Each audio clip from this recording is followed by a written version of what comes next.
Shalom. First and foremost, I want to give all praises, honor, and glory to Yahweh, Bahashem, Yahushua, Bahashem, Rakakadash for blessing us to bring out another lesson, through the spirit and power of Yahweh, Bahashem, Yahushua. And this lesson is entitled, Time is Running Out, Repent or Perish. That's the only two choices you have. Because, our people would love to say, we got free will. We're free to make our own choices. Like there are many choices, but there's only life and death, right? Let's get that. Deuteronomy 30. I'm going to start at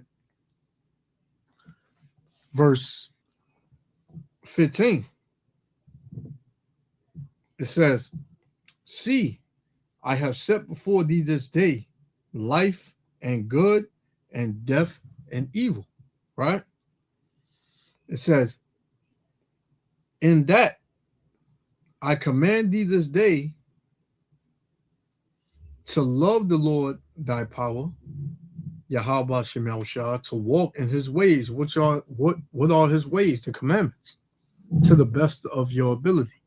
Because we're still here in captivity, you're not going to be able to keep the laws perfect, right?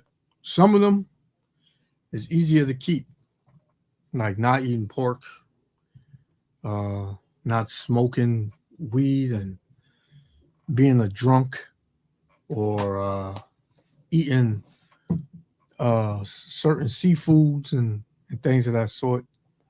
Those are easy commandments to keep. Other commandments are kind of, harder to keep as far as the mixed fabrics. And because, this devil, he lies. He'll say something is 100% and it's not.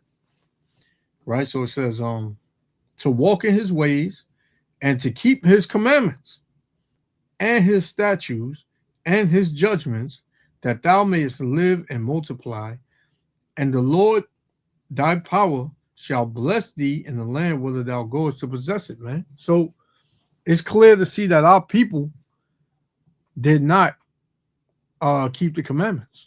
Our people went against Yahweh Shem Yahushua, right? So this is why we're in the predicament that we're in. This is why we're catching hell. This is why the curses are cleaving to us wherever we go. No matter how much money we may have, the curses are still on you, man. Right? So it says, but if thy heart turn away so that thou will not hear, so if you decide to be a headache and a demon, hey, shalom, brother. Shalom, brother. If you decide to be a demon, and be stiff-necked and hard-headed, right? The Lord said, if thy heart turn away so that thou wilt not hear, but shall be drawn away, right? And worship other gods and serve them, I denounce unto you this day that ye shall surely perish, right? Okay, brother. All right, shalom. Yeah, that you shall surely perish, man. 2/3 of our people, they're gonna perish, right? Because what they see right now, our people feel like, no matter what happens, they feel so good in Babylon that they can do what they want, that it's worth it perishing, as long as I can be black, right? As long as I can be Latino, right? That's all that matters. It doesn't matter the result. It doesn't matter the judgment. As long as I can be free, as long as I can love who I want to love, be who I want to be, right? Do what I want to do. It's worth it. But what you fail to realize and what you fail to understand is that the Lord is about to take your life before he takes your life, he's going to take your livelihood, right? Your comfort, right? Your comfortability here in Babylon, man. Your pride is going to be brought low. And rightfully so, man. Because me, honestly, man, I'm gonna just say, man, I'm pretty much sick of you niggas, man. Our people, 2/3 of our people, man, they gotta go. What I've seen just this week that just passed alone, man. You know, Jake acting like a damn demon and fighting and shooting and carrying on, and you know, still same old thing. It's different now because the gospel is out. The servants, the prophets are out teaching you who you are, what you need to do. You need to repent. You need to turn from your ways. You need to know that you're an Israelite and not black or Hispanic or Native American. You are an Israelite from your respective tribes. But Jake don't want to hear that, man. Jake would rather just, you know, be a Babylonian. Right? So it says, I'm going to read 17 again. Deuteronomy 30 and 17, it says, but if thine heart turn away so that thou wilt not hear, but shall be drawn away and worship other gods and serve them, I denounce unto you this day that ye shall surely perish, and that ye shall not prolong your days upon the land, whether thou passest over Jordan to go to possess it, man. You know? So even in this day, you got people dying at, childhoods, teenage, young. You know, you got people dying of all ages of our nation, man. Because what? The spirits are ancient, right? These spirits are very ancient, man, right? And you are judged for your past sins, right? So it says, I call heaven and earth to record this day against you, that I have set before you life and death, blessing and curses. Therefore, choose life, right? Choose life. And what's that? What's life? The commandments, Yahushua, Yahweh Ba'Shem Yahushua, the commandments, being holy, man, being separate, set apart from demonic Babylon, man. It says, therefore, choose life that both thou and thy seed may live, man. So, yeah, that's the only two choices you got, life and death, man. And it ain't what you think. It ain't what science has told you, right? It ain't what Babylon has told you. It ain't what the so-called white man has told you, right? Everybody understands death, but life, people have different concepts of what life is, you know? So this is why I always ask a question. I ask people this. I say, can the person still be dead and be alive? And it kind of catches them off guard, man. Meaning, like in the physical form, like people, they walking around, they breathing, but can a person still be dead? And people, you know, they say no. Some people say yes, some people say no. They're not, go into it or whatever, and then they don't think about the spiritual aspect about it, because our people have become very materialistic, very cardinal, and not spiritual. You know, so that's another sign of our people going further and further from Yahweh Ba'Shem Yahushua, man. Right? But us, the men of the Lord, are very spiritual, man. We see everything in the spirit. When things happen, we see it in the spirit. Right? Take, for instance, I got this video I'm about to put up. The whole earthquake that just went down in Venezuela, Japan, and California. It says 6 earthquakes within 24 hours. That is judgment of the Heavenly Father. Right? But our people would say, you know, oh, it's that HARP program. Right? The government is doing this and that. Well, you know, even if that were the case, who gave the knowledge? Who gave the mindset to create a program like that? And who does everything on the earth, man? Right? The Lord. Let's get it. This is Amos. Amos chapter 3 and verse 6. It says, shall the trumpet be blown in the city and the people not be afraid? Shall there be evil in the city and the Lord have not done it? The Lord did it, man. They said what? Almost 1,000 people died.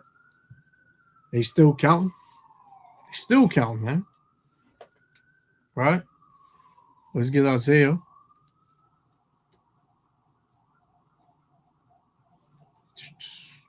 Isaiah 45 and verse 7.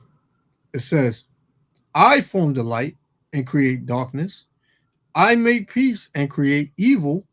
I, the Lord, do all these things. So the Lord does it all, man.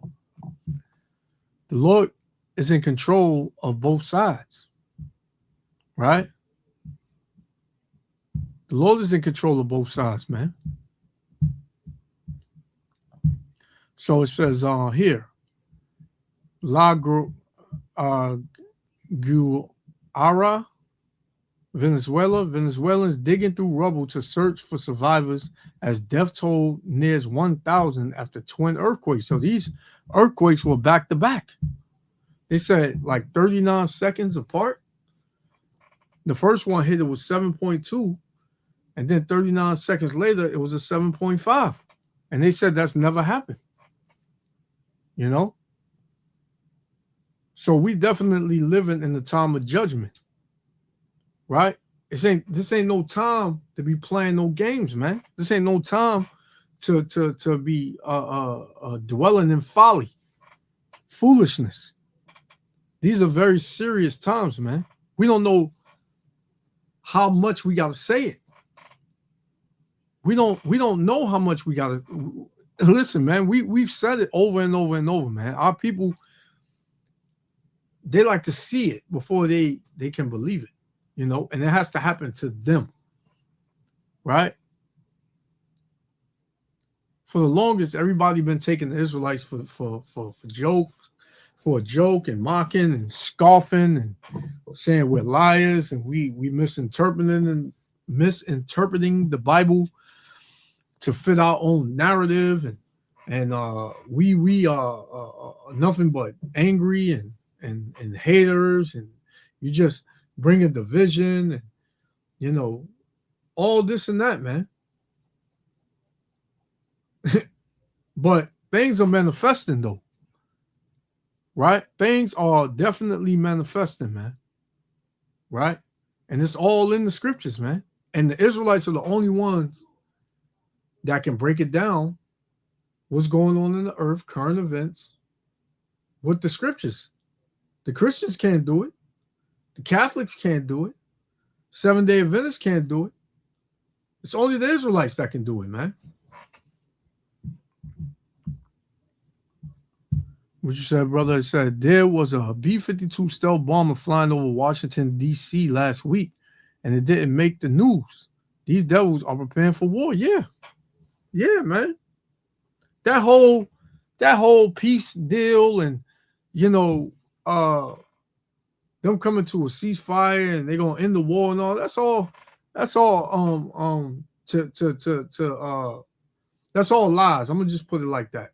Because if you should know one thing by now, it should be that Israel is in control of the United States. Right? Israel runs the show, not Babylon.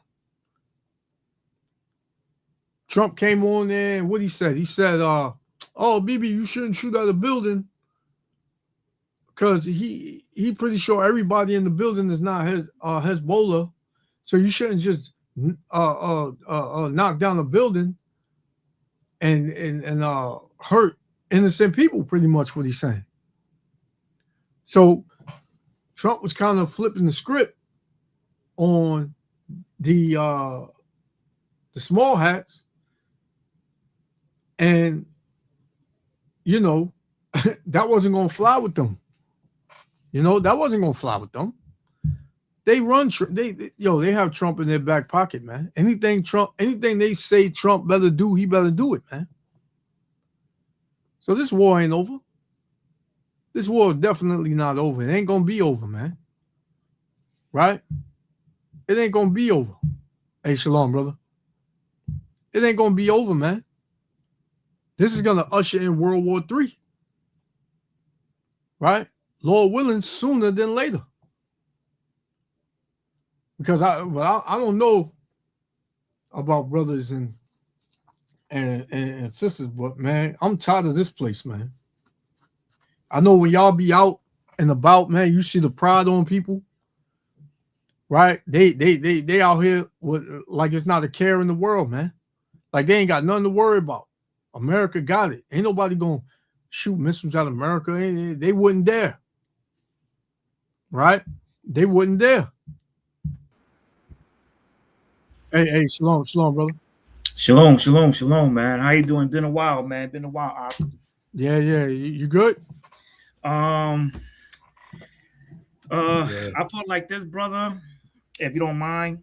The testimony, man, that you were saying, a couple of minutes before, that Israel, man, even amongst the brothers and sisters of the truth, sometimes we tend to get comfortable.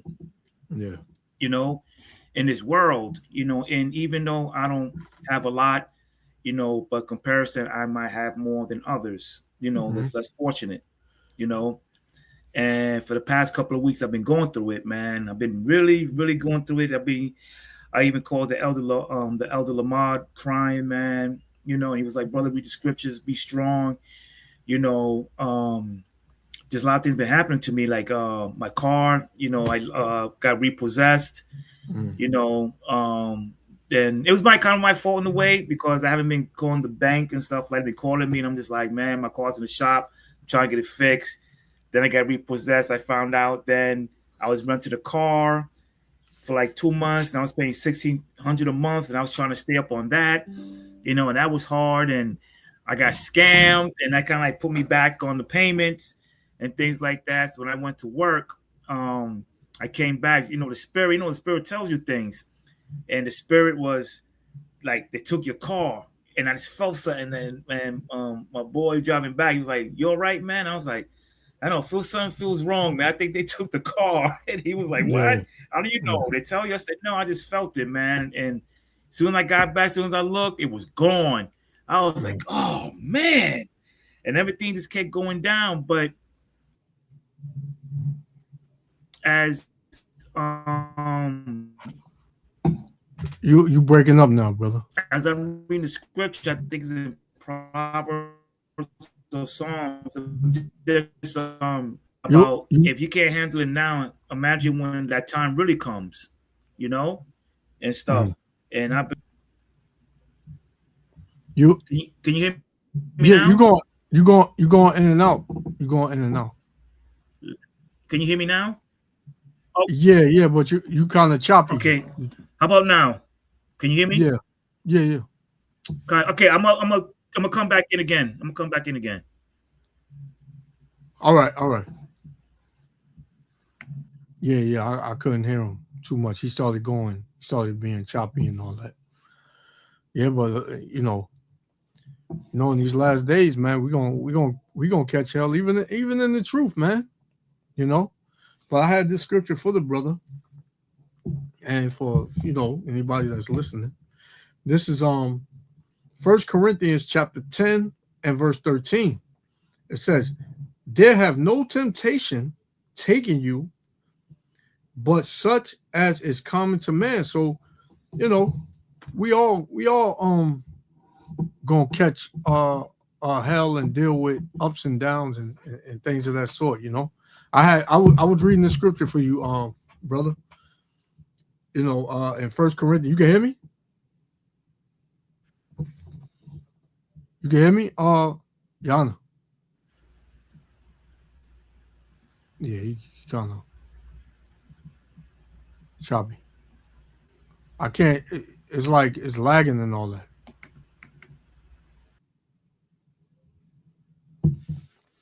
Console.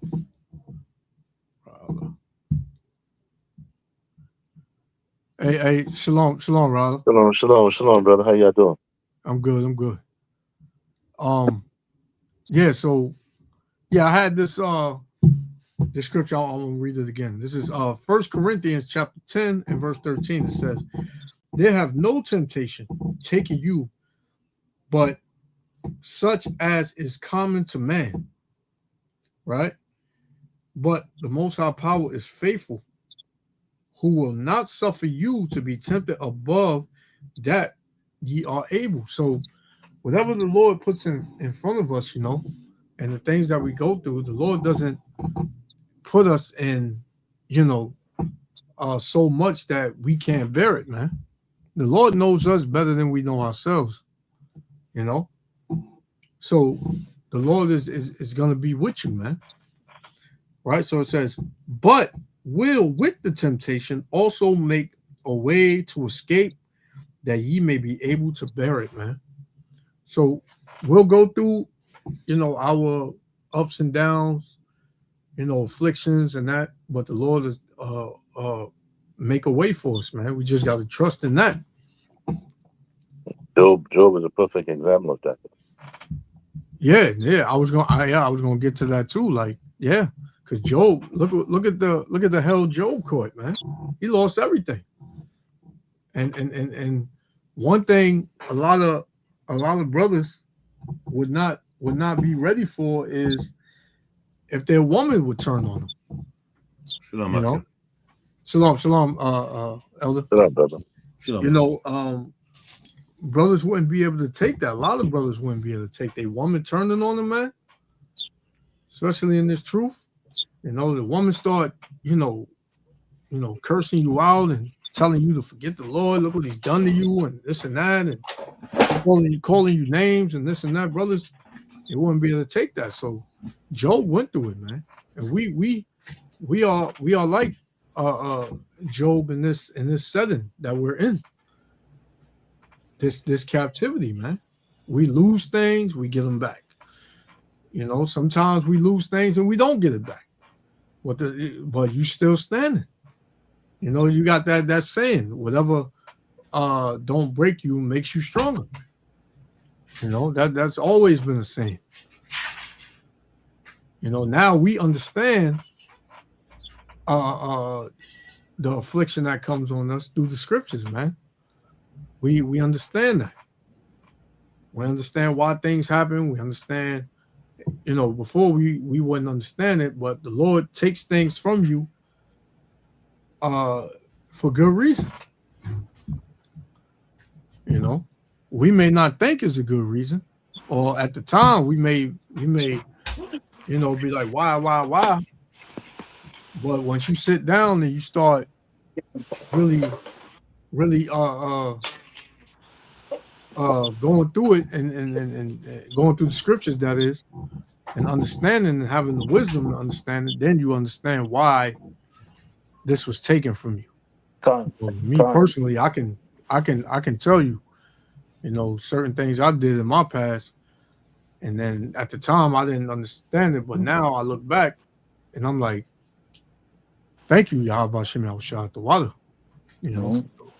Yep, that's what I was telling Elder Lamont, that I started to sit back and start thinking, and I was like, with the scripture, I was like, you know what? He's preparing me for what's to come.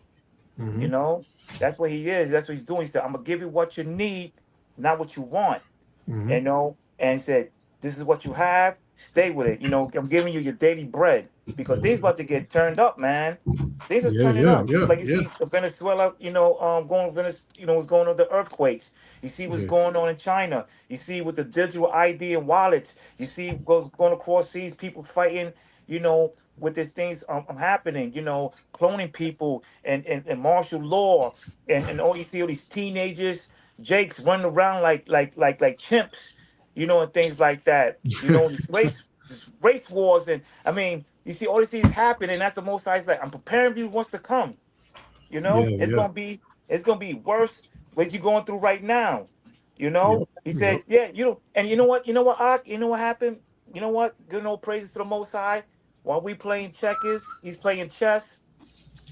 There's the brother, right? He said, I'm gonna help you out best way I can, And I need it. When I'm in Florida, you need a call, man. You need a call when Yeah, you're in yeah. Florida, Yep, you yep. know? And you know what he did? He lent me his car, man. And maybe the Most High is humbling me. He lent me his car. It's a hoop thief, but he said, listen, it don't got a radio. I said, listen, I don't care about that. You Yeah, know? I said, as yeah, long as it takes me to A and B where I need to go, you know what I'm saying? Things like that. I truly appreciate it, man. You yeah, know? I yeah, truly appreciate it. I'm thankful that I got a roof over my head, even the room. I'm thankful for that. I'm thankful for having clothes on my back. I got enough clothes to where I was giving clothes away. I got, still with the Most High, man. yeah. He's the only one he's the only one that could save us. He's the only one, man. Yep. So maybe the Most High, I know the Most High, and I know the Most High did this to me to show me, like, listen, time is coming. I gotta prepare you. Yeah, I gotta tap you and let you know, wake up, man, because time's yeah. gonna come. You That's it. know? Yep, yep. Because like the talk of the town now is just money. We need money. I need money. I need this. I need that. Mm-hmm. And the more you have in these last days, I listen, man. When I had did a little traveling last weekend, and uh the area we drove through, man, you have to see these houses, man. Mm. These houses was huge, man, big, like nice houses, man, sitting on acres.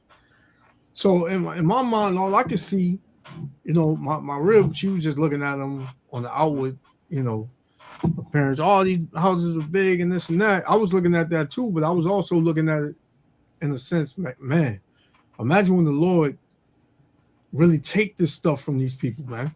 Mm-hmm. These people gonna be offing themselves, man. And these little nice manicured neighborhoods that these Edomites living in, those gonna be the ghettos and the slums soon, man. Mm-hmm. Con.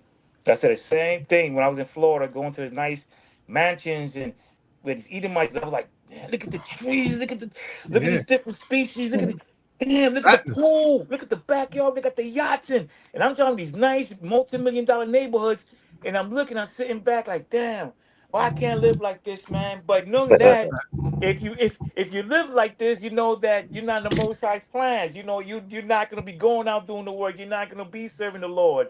You're gonna be Mm, comfortable. You know what I mean? yeah, So I look at it and I was like, you know what? Didn't there was the scripture where Paul had passed away and saw how the kingdom's gonna look like and went hard when he came back? Imagine how the kingdom's gonna look like, man. come on, man. You This know? ain't this ain't nothing compared to This how is the nothing. kingdom is. Yes, it's no comparison. You know what I'm saying? This look nice to us. Imagine how the kingdom's gonna be, man. Yeah, So I looked at it and I keep got put in my mind. I forgot the Most High gave you this world. Said this is Esau's world. This is your yeah, world right now. yeah, yeah, This yeah. is your world. So enjoy it, man. Enjoy Yeah. it. So I just sit back, and it's like, okay, this is your world, man. This is your world. Enjoy it. But and the scriptures also say it's a temporary world. It's temporal, Temporary world, con. So and I always look at it like, look at what the Lord gave Esau, and he hates this man. Mm-hmm. So imagine what the Lord is going to do for them that he loves and that love him. So we are back in ancient Rome. Yeah, They used to have two sets of people. One was called the plebeians, and the plebeian, they were the poor people, man, of Rome. And the plebeian, they were like the rich. They were the main one that controlled the council. You know what I'm saying? So they have all the money, man. Yeah. So we like the plebeian suffering and so forth. And while the rich men, they just enjoy everything. But like I said, everything's for a time, man. Yeah. Temporarily. Yep. At the same time, the scripture Can't said, serve two masters, yeah. Can't serve two masters. Yeah, Con, yeah. yes, sir. Yeah. You get that money, you're gonna forget about the Most High. You Yeah. gonna start serving. Con. Yep. Yeah. Con. You you be so caught up in what was that? What was it? Luke 12, where the man had all them riches and he was saying, "Oh yeah, I got so much, man. I know what I'm gonna do. I'm gonna build up another shed and I'm gonna stack my money over here and this and that and all my wealth." And then what? The Lord required his life, man. So he had no time for the Most High. He had no time. You know, forgot about the Most High, bro. He's thinking about building bonds and getting more money and living good and like, oh, what? So what about me? You don't live for yourself. Yeah. Yeah, one of those scriptures where he asked the young man, he was rich, he's like, hey, give away your riches. And he saw his face was sorrowful, Yep. So man, I mean, this is where, even like I said, even amongst, my brothers, myself, and other Israelite brothers out there, they get a little too comfortable, or, sometimes we do need a reality wake up call, as we all do. Just be like, hey, better wake up. See all these things happening. That's a sign. That's a sign. And you see all these things you see on the social media with survival kits, how to purify your water, how to stock food, and things like that. Yeah, so, preppers. That's Esau. Esau saying. So imagine if Esau telling you this, man, and Jake ain't waking up. And they worry about sexy red and the new sneakers and all this nonsense I'm seeing, man. I was like, man, Jake's something else, man. His mind is totally somewhere else, man. Definitely. His mind is somewhere else. I have a precept, Ecclesiastes 5:10. God. Ecclesiastes 5 and verse 10. Yeah. God. This is Ecclesiastes 5 and 10. It says, "He that loveth silver shall not be satisfied with silver." Right. Just like, for instance, you got Elon Musk. Elon Musk, he's a trillionaire now? Yeah. He's supposed to be the so-called first trillionaire, but the Most High said this man never have enough. There was this guy that owned Amazon, Jeff Bezos. He was the first. He was the number one billionaire. Then you got then he gave his wife $80 billion after he divorced her. Yeah. Then Elon Musk become on top. Then you have this other dude now. I think the second billionaire. Because Elon Musk, they call him a trillionaire, whatever they call him. Yeah. But this man, they still not have enough. They still want more money. Yeah. You see what I'm saying? It's like they never satisfied, man. They never just continue, satisfied. Getting wealth and try to be on top, and so forth. Okay, continue. Come on. It says, "He that loveth silver shall not be satisfied with silver." So the winner of the silver is the money. Yep. Okay, go ahead. "Nor he that loveth abundance would increase." Will increase. They still want to be on top. I mean, this man, they never satisfied. If you have $1 million, I'm okay. Get a house or whatever. But these guys, they want to be a billionaire, trillionaire. Now this they want to be a trillionaire. Listen, man. Open space. Esau could never to hear tomorrow. Huh? Esau could never be satisfied with money. He wants That's greedy. You got gold. He wants the gold. He wants the money. He wants the silver. He wants the diamond. He wants the land. He wants the oil. Hey, man, he wants everything, man. Yep. He wants you people, man. He want he want humans to control and do whatever he says, man. Yep. That's greedy, man. Damn sure. It says, "This is also vanity." Vanity means useless, man. Nothing, something that's not profit anything. That's vanity. This man just like Allah said, this man just was he just like, for instance, if somebody come to rob your house, he gonna leave something, but Esau just steal every damn thing. He don't leave nothing, man. Yep. You know what I'm saying? Yeah, like the old time saying, he take your last drawers off the back and leave you with nothing. That's how wicked these people are, man. That's right. They could never satisfy. Then they're sitting on still water now, like Yeah. like for the AI. It's Mhm. crazy, man. Yeah. It's greedy, man. Con. It's I got greedy as hell. a precept on Yeah, that. come on. Proverbs. This is 1 Timothy 6, and I'm gonna start at 7. It says, "For we brought nothing into this world, and it is certain we can take and we can carry nothing out. Mhm. And having food and raiment, let us be therewith content." Exactly. Yeah, That's if what you said, got it's content. if you got the essentials, if you got the necessities and all that, man, hey, a roof over your head, clothes on your back, food in your mouth. Hey, that's all it's about anyway. That's it. Yeah. You know? Yeah, come. Right. Verse Didn't nine. I'm sorry. Even when Yahweh Shai with the prophets, then they live on hospitality, right? Yeah, Yahweh Shah didn't have a place to rest. He said, Yep. So come on, man. Verse 9, it says, "But they that will be rich fall into temptation and a snare, man. Mm-hmm. Trap." So you may be the first trillionaire, but you're gonna lose everything, man. Exactly. Billionaire, you're gonna lose everything because That's it. it was only for a season. Yep. And now y'all on heavy target now. Everybody knowing that y'all are the biggest thieves. Look at the rest of the world, man. The rest of the world is struggling, man. Can't make ends meet, can't put food on the table, can't pay their bills. But then they looking on the news and seeing trillionaire, billionaire, multi-billionaire, multi-trillionaire. You don't think that's putting a mindset in people like, man, this is the problem. Yep. Y'all are the problem. And then people become envy of them. Envy. Envious. Exactly. And then I was looking at a report on how the billionaires were saying they don't want their locations shared. They don't want people to know how much money they got or where they live. Okay. I mean, you've been stealing. Like you've been committing thievery on the highest level, man. Yep. And you think you and your family just gonna go somewhere and just prosper and just live in peace? No. All that's gonna be, you're gonna have to answer for all that, man. Okay.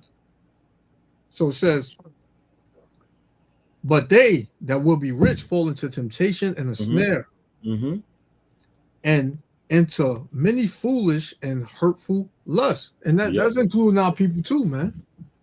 Our people, they love to be like the heathen. They want to live like the Joneses do. And I mean, we all are a royal people, so we're gonna like the best of the best. Yes, sir. You know what I'm saying? So when we see certain things, we be like, man, we see a certain house or a car, whatever. Yeah, we like that. But then we kind of snap back into it, like, nah, this ain't our kingdom, man. This ain't our kingdom, man. This ain't our rest right here. You know what I'm saying? Ra'Allah said, you can't serve two masters, man. This ain't the side where you gonna get, the Lord gonna bless you. The Lord has blessed our people, right? Even in this captivity, but this ain't for you to get comfortable and be like, yeah, this is the kingdom.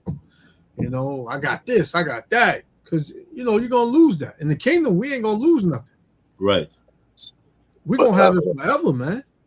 A lot of times when you see brothers speak, man, they speak with the essence of see what I got? I got this, man. Yeah. I got that. To say what I got this, what you got. This is not about competition, man. This is all about survival. Read Philippians 4:11. Come on. Is that 1 Timothy? No, Philippians 4:11. Okay. Philippians 4 and verse 11, it says, "Not that I speak in respect of want." Okay, he's not speaking in the aspect of wanting stuff. Read on. "For I have learned in whatsoever state I am, wherewith to be content." See that? Come. You're happy in the state you is, man. Yeah, When you see another man and you see what he got, and you want to be in that state, you don't know what he did to get that, Yep. yo. Yeah, exactly. Exactly. Fine. So be content in your state. You know what? This is where the Father wants me to be. I'll be That's it. right there. I'm happy with who I am and what I got. Yeah. Come on. Yeah. 100%. I got a scripture, the book of Proverbs, chapter 3, verse 31. And it says, envy thou not the oppressors, and choose none of his ways. Right. You know, so That's we know right. when we see Edomites or other nations living real good, you know, and stuff like that. You know, like they said, the scripture, the Most High gave them this world. Like he says, it's only temporary. You know what I'm saying? He gave them this world. You know, that was planned from the get. So, you know, we're not supposed to envy our oppressors, man. You know what I'm saying? Because we're gonna have it way better than them when that time comes. You know what I mean? So yeah, there sometimes we get tempted, you know, and things like that. But you got to sit back and be like, hey, this is not our world right now, man. Let them have it, you know. That's right. Come on. Yep, I got some back that up. This is So- good, Elder. Slacker, you was reading Tip before the script they was reading was in Tip first. The script they was reading earlier. Oh, me or the one I brought out for Ra'ala? Not the other one you was reading. Oh, Timothy 6. Yeah, jump to verse 17. Come on. Verse 17. It says, charge them that are rich in this world. Right. So when you look at the word charge, it means to command them. We know that literally charge them mean to command them that are rich in this world. Go ahead. That they be not high-minded. That they may be high-minded, may become puffed up and proud and so forth, because the Most High gonna take everything away from them. Yep. You see? Nor So, trust. yeah. Yeah, you got it. No, I'm finished. Just it was just a verse, you know, the one again. Come on, you want is a little bit more. Okay.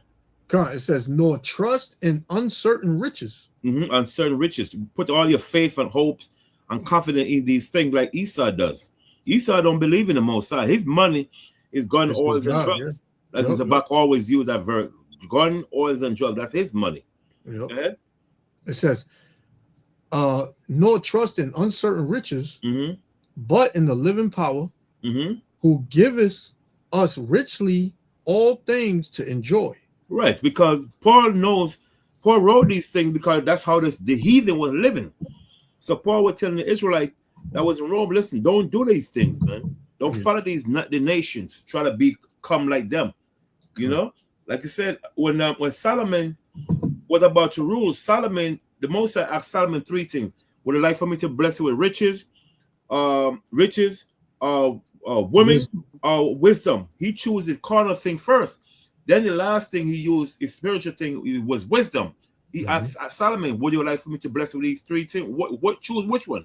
Solomon said, Lord, bless me with rich wisdom, because through wisdom come all these things. You know what I'm saying? He didn't say, Lord, bless me with all the riches. No. He used the spiritual things first. And the carnal things he left last, which is what? Which is the money. He didn't ask for no money, he asked for wisdom. So the Most High asked Solomon the two carnal things first, then the spiritual things last is what was wisdom. Solomon said, Lord, bless me with some money. I want to be a billionaire now. You see what I'm saying? He said, bless me what? With wisdom. You know? Through wisdom coming to what? Women, riches, all these things. Yep. Everything comes from that. Everything comes from wisdom. You know what I'm saying? So, you know, he chooses the spiritual things, man. That's what we're supposed to be doing. But a lot of time people chooses to have nice cars, nice big screen TV. How the hell you want a 65-inch screen TV in your house that give you damn radiation? You're bragging you got a big TV in your house. So what? All you occupy nothing but damn radiation. I'd rather have an old damn TV in my house than to have these new TVs, because they had it in the news, not to jump on the subject, they have it in the news the other day that a lot of TV are causing blindness to these children. Because these children is in front of the TV, man. And it's pushing on nothing but radiation. So people going back to the old days to, you know, use their old TV, man, and find a way for it to use to go through, you know, to use it through with Wi-Fi. They're finding a way to put Wi-Fi in it. But at the same time, man, you're bragging about your damn TV and whatever you have. Don't mean a damn thing, man. We supposed to brag about the most side knowledge, wisdom, and understanding. That's what brag about. And a better world. Not this damn wicked carnal world, man. Con. Yep. That's why the scripture said, lay up your treasures in heaven. Exactly. Yes, Where sir. your heart is, there where treasures will be. You worrying about treasures on the earth. Yeah. You trying to impress your neighbor what you got. He don't care what you got. Yeah. Exactly. Don't tell him, and don't tell him too much, because in that day you won it. No, don't tell him too much. Come. I had one to back up Johanna, the one he brought out in Proverbs. This is Sirach chapter 9 and verse 11. This also go with what you just brought out too. 9-11, right? Yeah, Sirach 9 and 11. It says, "Envy not the glory of a sinner, for thou knowest not what shall be his end." You know, so you out here, you chase. That's just like on with these entertainers and all that. You see these celebrities and all that. You say, "Oh, they got the best. They got a good life, man. All they gotta do is do this and do that." But what's gonna be their end, man? Judgment, because they worshiping Satan. Not just that, what they did to get to that. What they did to do, man. Yep. What they did, yo. That's one of the. That's public. That's public information now. Right? Everybody know they bending over for that. Yes, man. The keys is what they did to get to that point in their lives. You don't want to look at Diddy, for instance. Yeah. Look what he had to do. Come on, man. And they found out that he was sleeping with that guy that passed away a few days ago. What's his name? Bob Davis. Yeah. Right. Come on, man. As a man, you hearing that you had to sleep with another man just to get some money or fame? Yeah. Hey, man, give me that over that any day, man. If I got to do that. Yeah, he was breaking a lot of them dudes in. They had to come through him to really enter that industry, man. You know, and come on, man. You got to be a real demon to do something like that, man. Nastiness, man. Yep. Well, matter of fact, I don't want to say who his name is. He's a very known DJ related to me. And one day we had sat down and we talked, and I said to myself, "Yo, why you not rich like DJ Khaled? Why?" And he's very known. And I'm like, "Why?" And he told me, they approached me, and I said no.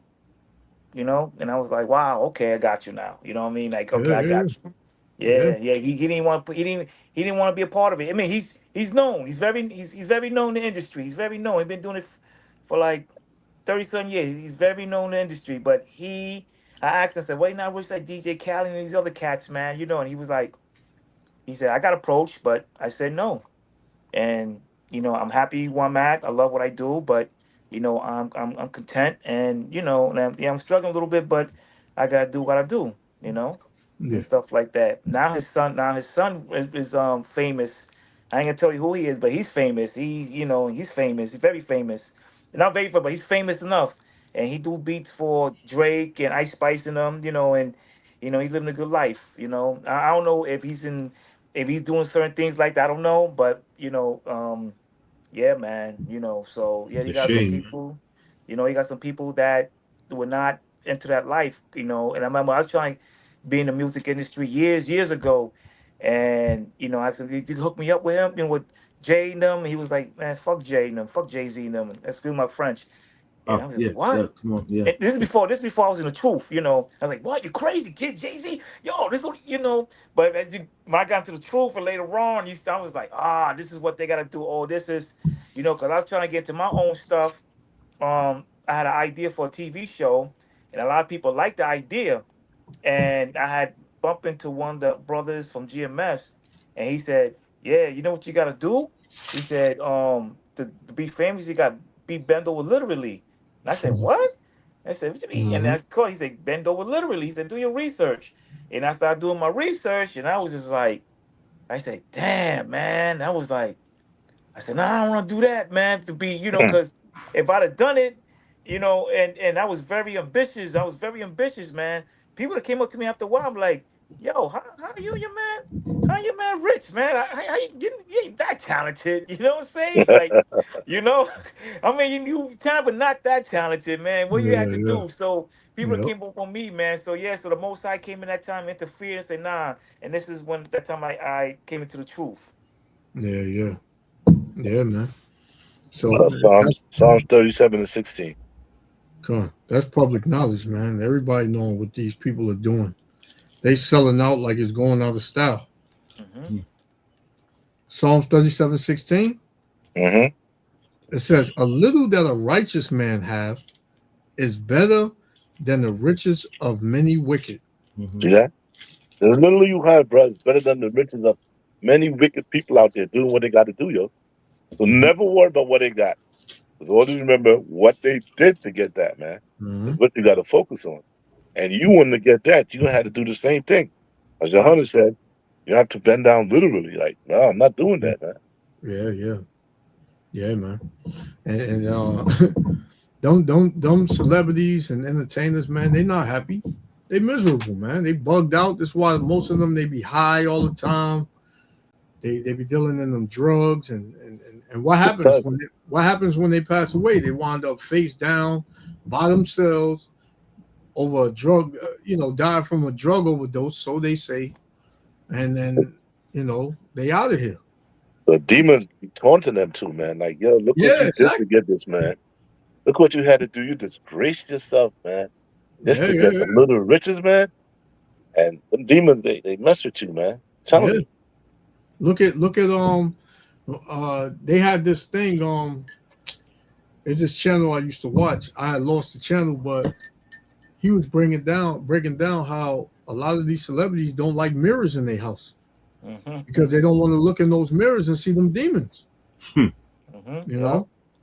And then Yeah. you take for instance, you look at Prince, Michael Jackson, uh, Whitney Houston, top entertainers, top, right?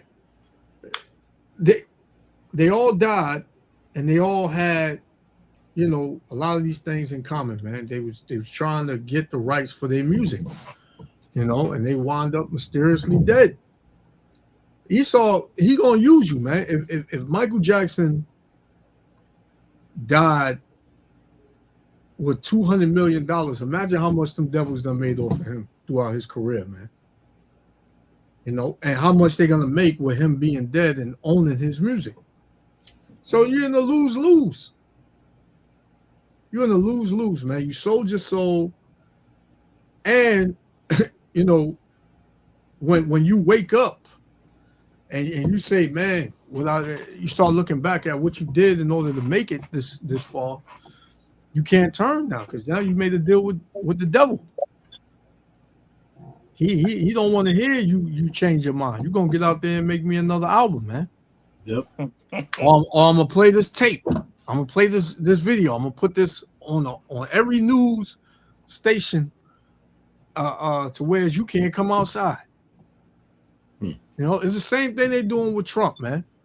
Yeah, a couple of days ago, I had mentioned it earlier. How Trump it looked like he was coming up against, them small hats, saying how you can't just shoot down a building. Everybody in the building is not Hezbollah. Why would you just shoot down the whole building? And then he went behind the small hats back and made a deal with Iran, which that's not going to stick.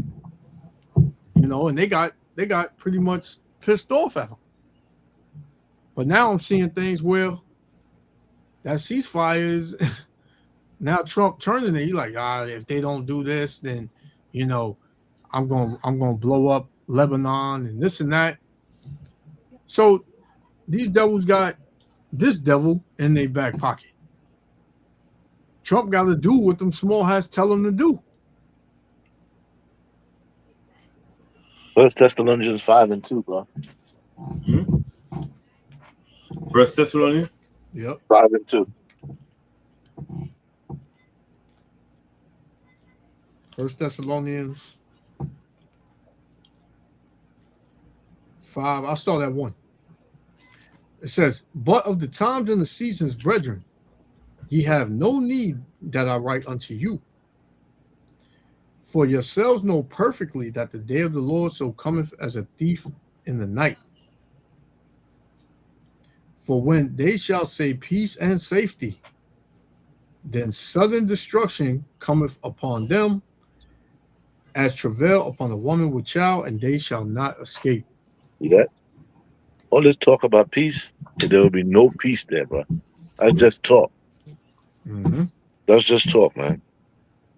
Two kings cannot rule one kingdom. Has to be one. And Iran has no intentions of backing down on the United States. And they decided, listen, we're not going to back down. And they're not going to back down. That's right. That's what they said, man. You know, they made it perfectly clear, man. That we're gonna do it when we ready. This is Ezekiel 7:25. It says, "Destruction cometh, and they shall seek peace, and there shall be none." Mm-hmm. You know. So like, Look, yeah. you were saying something, Yara? No. Jump to verse 19, Verse 19. Yeah. It says,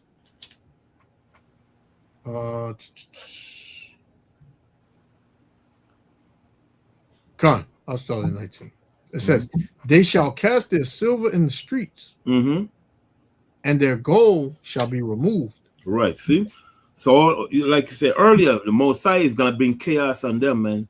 He's going to bring so bad chaos on them that their money ain't going to mean a damn thing to them in the last days. Yeah, yep. Okay? That's what the Bible says. They shall cast their silver in the golden street. All their monies, all the riches they have, the Mosai, they got to throw them away. They ain't got to be nothing to them. Yeah. The Mosai got to bring such a hell and affliction on Esau. That money ain't got to be a damn thing to them. Elon Musk, that $1 trillion, whatever he call, which we know he don't have that money is in the billions, but it's through asset, whatever they call it, right? The Mosai said they're gonna cast the damn thing in the street in the last days. Go ahead. Mm-hmm. It says, "Their Salakia, and their gold shall be removed. Mm-hmm. Their silver and their gold shall not be able to deliver them in the day, God, in the day of the wrath of the Lord." Right. So the silver, the gold, the money, nothing is going to deliver them in the last days, man, because they're gonna be catching hell. Mm-hmm. Because imagine the Mosai bring affliction upon you, man. You think your money gonna save you? Money ain't gonna come in your mind. You're gonna so embezzling to look up, why you're going through these hell, the chaos, sickness, not just wrath. Mosai gonna bring sickness on a lot of these rich people out there, man. Yeah. Okay. So much sickness. They have this. I can't remember the name of this emperor. The Mosai brings so much such sickness in his behind that he didn't know what was upon him. And then you got this guy by the name of Antiochus the Fourth, right? One of them Greek king. He was shitting on himself for months. Who was that? I think it was Antiochus the Fourth, right? The Mosai. I think it was Antiochus the Fourth. Who was that? I think it was Antiochus the Fourth, right?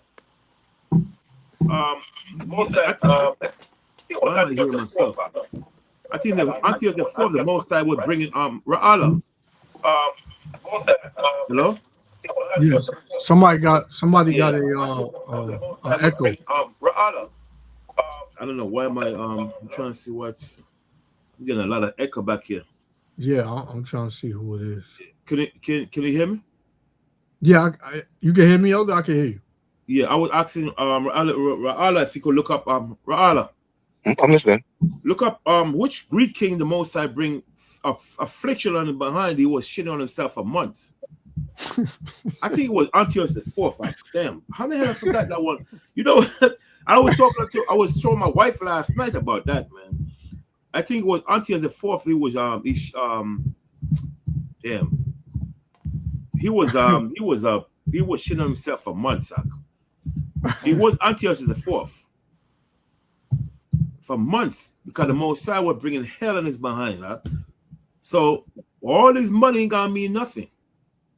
Okay, when the Mosai bring hell and affliction on these people, man. Okay, what verse? I'm gonna find it just now. Okay, what verse you reading, Next verse. It was still more on that. Mhm. Ezekiel 7:19 again. It says, "They shall cast their silver in the streets, Mhm.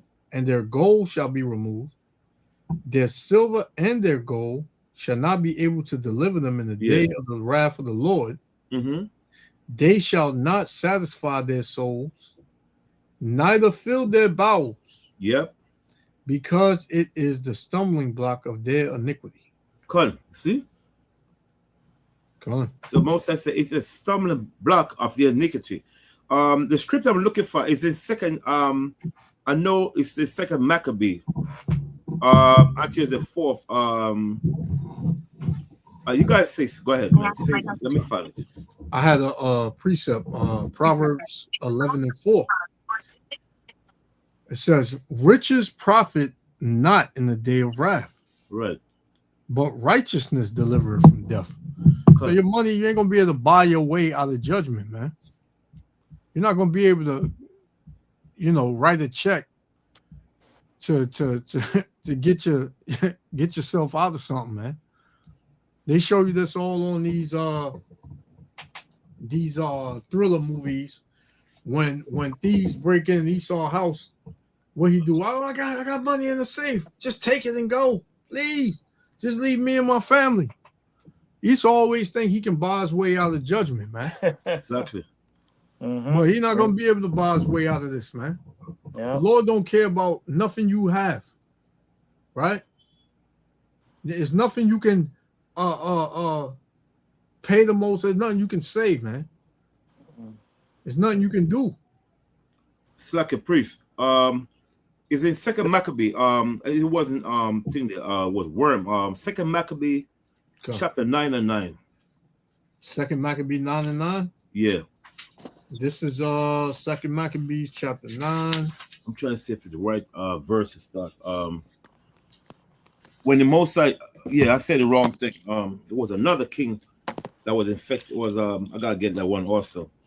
His name is Galerius. Huh? Galerius was his name. What's his name? Galerius. He was a Roman emperor from around 305 BC. Huh? Thanks. The water for that. I'm gonna write it down. I keep forgetting the damn. Thank you. What's your name? Spell it. Galerius. He ruled from around 305 BC to 311. Come. What is it? G-A-R? Mm-hmm. G-A-R? No. G-A-L. G-A-L. E-R. E-R. R-U-S. Oh, Galerius, right. Come. Water. No problem. And he died of bowel. It's like something like Crohn's disease, but worse. Yeah, come. Yep. And yep. He was going. It said that he was going places, man. He couldn't hold it. Yep. Most I bring hell in his Galerius. Yeah, thank God. Hey, that's like when the Most High gave them Hamites hemorrhoids, man. Yep. Hemorrhoids is painful, man. Yep. This dude couldn't stop. He couldn't stop doing number twos. Yep. Hey. Listen, man. When you read the history on this guy, it tells you, man, that so much he was going on so much, man. Yeah. That it started to cause gangrene all over his body, man. Worms was coming out of him, man. He used to beg for mercy, man. Yep. Because he tortured a lot of Israelites to death. Mm-hmm. Wow. Yeah. You want me to read it? It's Second Maccabees 9 and verse. Could start at verse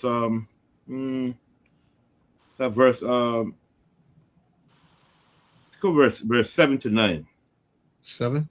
Yeah. Okay. It says, Second Maccabees 9 and 7. It says, howbeit he nothing at all ceased from his bragging. Mm-hmm. So we're talking about Antiochus the fourth now. Go ahead. But still was filled with pride. Mm-hmm. Man, proud as hell. All them Israelites he murdered, that man was still proud, man. Okay, good. breathing out fire in his rage against the Jews, Mm-hmm. and commanding to haste the journey. But it came to pass that he fell down from his chariot, Mm-hmm. carried violently, so that having a sore fall, all the members of his body were much pained. Mm-hmm. And thus he that a little afore thought he might command the waves of the sea, so proud was he beyond the condition of men, Mm-hmm. and weighed the high mountains in the balance, Mm-hmm. was now cast on the ground. Right. He carried in an horse litter, shewing forth unto all the manifest power of God, Mm-hmm. so that the worms rose up out of the body of this wicked man. Mm-hmm. And whilst he lived in sorrow and pain, his flesh fell away, Mm-hmm. and the filthiness of his smell was noisome to all his army. Man, Right. He stink. Even not even the men want to be around him. Because the Most High bring cancer in his behind, man. That's why he said flesh melted away. That's cancer. man. See? So he was proud, man. He was Yeah. big. He was big news. Yeah. And the Lord just stroke him down, man. Yeah. We jump to verse 10 now. Verse 10. It says, and the man that thought a little afore he could reach to the stars of heaven, Mm-hmm. no man can endure to carry for his intolerable stink. Stink. His mess is scorning now. You know what I'm saying? But when you read the whole story, the Most High bring nothing but worm was all over his body. Man, struck him down, man. Yeah, struck him down because he was so damn evil. So now Wicked. the Lord gonna do to these top Edomites in this day. Yep. Same thing. And these devils, they going through it, man. Don't think that because you hear $1 billion, $1 trillion, these men are happy, man. These men are not happy. Come. They catching hell, man. Mm-hmm. And Yeah, now read the 12 verse 2. Mm-hmm. verse 12, 11 and 12. Yeah. It says 9 and 12. Come. you said 9 and 12. Yeah, Same second Maccabee, but same jump to same verse Maccabee. 12. Oh, 12 verse 12. Mhm. It says, and when he himself could not abide his own smell, damn, he said these words: it is meet to be subject unto the Most High, and that a man that is mortal should not proudly think of himself as if he were the Most High. Right. Yeah. Come. Pride just struck, man. Yep. Now he know he's just a man. Come. Now he know he's not the Most High, because you have that, man. Look how proud Trump talking. His day has not come. Yeah, So he's talking proud, a lot of them, but the day hasn't come. If they will, remember what the scripture said, every knee will bow. yep. Yeah. You see how this man bowed? When he realized, oh man, I'm not but a mortal man here. Exactly. Take for instance this dude. What's his name? The one that made the Satan Bible. You talking about Anton LaVoie? Yeah, him. He was the biggest atheist, man. But when it came time for him to go back to the spirit world, he was on that bed and he seen something, and he said, man, I was lied to the whole time. What have I done? Yeah, Anton LaVoie, man. I remember as a young guy reading about this guy. He wrote the Satanic Bible. He had a satanic church where they worship Satan himself. Yep. And when he got on his deathbed, he seen something and he said, man, I was tricked. He said, what have I done? What have I done? That's all he kept saying. What have I done? Yep. So, hey, all these devils gonna feel that, man. All these, man. All of them. It's like a priest. And when you read First Maccabee chapter 6, verse 8 to 16, the Most High, the Israelite, the Maccabee, they set up a prayer to the Most High, and they bring curse on this guy Antiochus, man. So even I tell brother, man, they have faith, man. I pray will come to pass. You know what I'm saying? Yep. Listen, First Maccabee chapter 6, verse 8 to 16, where the Maccabees set up prayer against Antiochus to bring. That's what led to his death. In First Maccabee chapter 6, verse 8 to 16. Remember what Christ said, man. With a faith, a grain of mustard seed, you can move a mountain. Yep. Come on. That's all you need, a grain of mustard seed, and that's a grain of mustard seed is the most tiniest herb in the world. Man. Yes, sir. That's all you need, and you could bring down a mountain, man. Come on. You wanted me to get that, Elder? If you want to get it, go ahead. What? First Maccabees chapter 6, verse 8 to 16. Come on. First Maccabees chapter 6, verse 8. It says, "Now when the king heard these words, he was astonished or moved. Whereupon he laid him down upon his bed and fell sick for grief, because it had not befallen him as he looked for. And there he continued many days, for his grief was ever more and more. And he made account that he should die. Wherefore he called for all his friends and said unto them, the sleep is gone from my eyes, and my heart faileth for very care. And I thought with myself, unto what tribulation am I come? And how great a flood of misery it is, wherein now I am. For I was bountiful and beloved in my power. Yeah. You know, and he probably wasn't even love, man. He probably was just fear.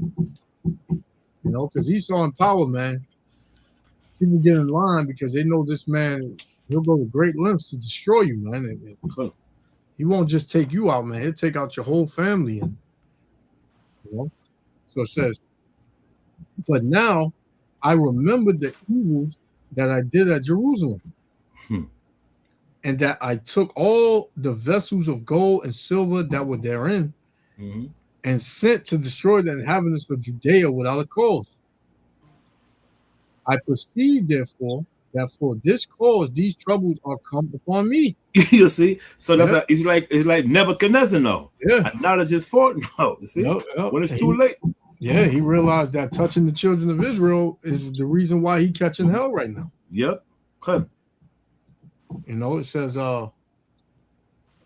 and behold, I perished through great grief in my in a strange land. Then called he for Philip, one of his friends, who he made ruler over all his realm, and gave him the crown and his robe and his signet, to the end he should bring up his son Antiochus and nourish him up for the kingdom. So King Antiochus died there in the 140th and 9th year. You could read Acts the 12th chapter. Acts 12 Acts 12 and start at verse 21. Acts 12 and verse 21, it says, and upon a set day Herod, arrayed in royal apparel, sat upon his throne and made an oration unto them. And the people gave a shout, saying, it is the voice of a God and not of a man. See, that's now they when he made his oration, his speech, they were saying, oh no, he's not a man, this is a God speaking. Read on. It says, and immediately the angel of the Lord smote him, because he gave not God the glory, and he was eaten of worms and gave up ghosts. See that? So all these men that think in their hearts that they could truly come against the Most High and His anointed, Right. they ain't gonna win, yo. Esau only have a matter of time. You just gotta have patience and wait. Mhm. Yep. That's like the scripture tell you. Just like you have to wait for the early rain and the latter rain, because you can't bring it forth. You have to wait. You just have to have patience. Patient. Yep. Good. I know things get tough sometimes, as the brother was saying. You know, things happen. You know, this start happening in your life, that start happening. That's a test to see which way you will go. What would you do? Who would you call on? You know what? You know what road would you take? Like, you know what? Let me sit back and realize and analyze my life. Like, what am I really doing? Must be doing something wrong. Not really. Job was tested. Maybe this is my test, and see where it goes from there, man. But you must have patience. Mm-hmm. Fine. Yeah. Like the scripture says, Yahweh Shai says, you gotta hold on to the end, man. You know, you really gotta really hold on. God, you said that what you got, hold fast till I come. Mm-hmm. Hold fast and come. Yep. And so now I see things, more clearer, and I'm like, you know what? I'm grateful for what I have, man. I'm grateful. As long as I got a roof over my head, I'm eating, Mm-hmm. doing the things I gotta do in my daily life, Yep. until the Lord comes, because, it'll be sad for me, like, now they're paying people who own their own land, like they say, like they have a house and they got acres, Mm-hmm. that they can't. They said, oh, they went to Edomite. Now it's an Edomite they went to and said, hey, it's illegal for you to sell goat milk on your own land. He's like, what? He's like, what? This is my land. You know, Exactly. and taking saving rainwater that falls in his land and preserving it. They said that's Yeah, yeah. illegal. They Mm-hmm. said, Crazy. yeah, That's man. I crazy. was like, what? That's He's telling crazy. me if I own land and rain falls on my land and my pond or whatever, and I'm conserving it for later, you tell me that's illegal? Yeah, because that's the devil, man. It's like your priest. You see what they're doing with the cacao now, right? In the cacao powder. He says poison the damn cacao powder now in certain places in Right. Africa. Oh yeah, Wow. seen that. Yeah, kind of seen that too. Yeah. Yeah.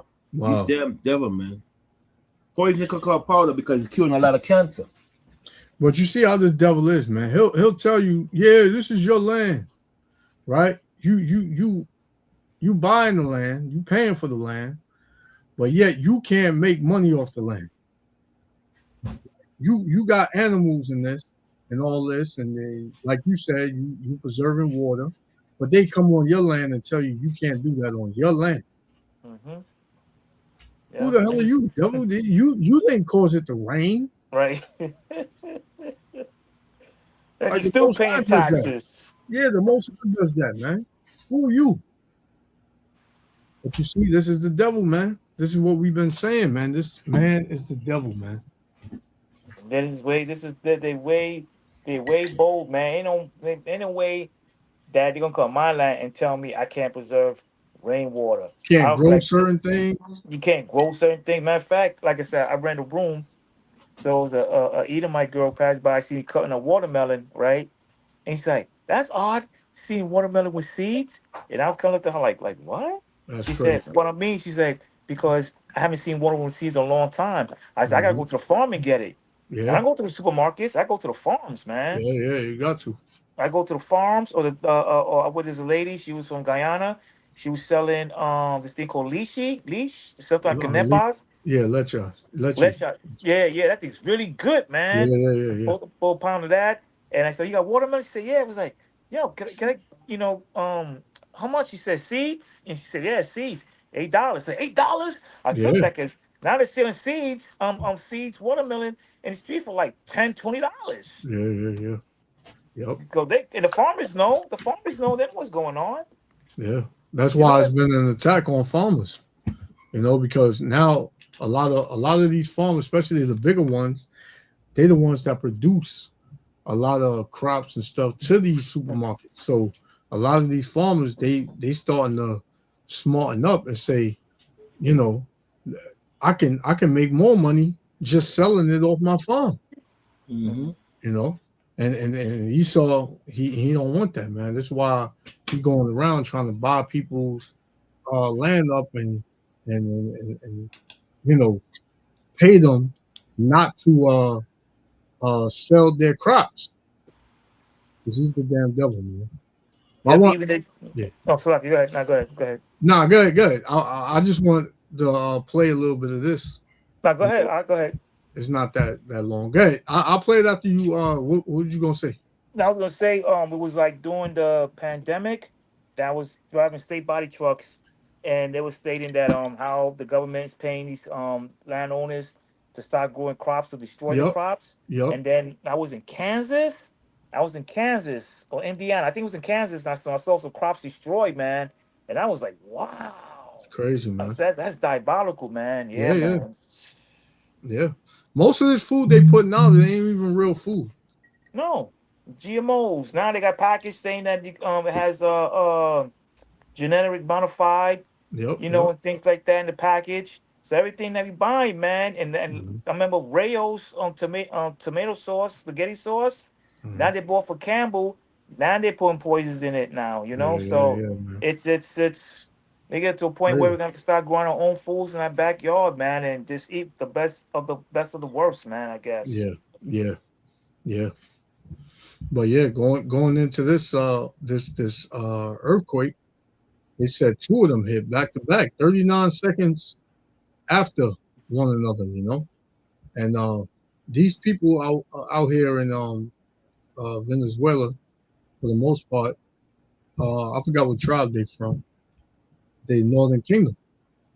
There's a lot of small hats over there. There's a lot of Edomites over there. But when Jake go over there, especially the Southern Kingdom, they show a lot of hatred for the Southern Kingdom over there. And these devils, they've been looking for a way out because they know America going to be destroyed, man. So they're going over to these Asher. Okay. What? Yeah, they going Argentina. Slovakia. Yeah, Elder, real quick. I gotta do something real quick. Allah. Mm-hmm. Yeah, it's a video. I want to share something when Ra'ala come back, Yashua come back, right? But I'm gonna try to get it. I don't know how you tell me, correct me. I'm not too good at these video, man. I just want to show something for a second because I don't know if you heard about the kangaroo tail they're selling in Jamaica. Yeah, kangaroo tails. I was watching it. Yeah, in Jamaica, they realizing a lot of those the Chinese other people selling the kangaroo tail in Jamaica is not really oxtail. And no, correct me if I don't want to. I'm gonna bring it out right now, but correct me because I'm not too good at whether these things are AI or whatever. It could be, but I just want you to check it out. Correct me on that. Which one? Which one? You want to share it? Yeah, I'm trying to share it now, but I don't know how true it is. That's what they're saying. Oh, you talking about the kangaroo meat, the kangaroo tail in Jamaica? Yeah. Oh yeah. I was hearing about that. Yeah, I was hearing about that. Yep. Yeah, man. I don't know how.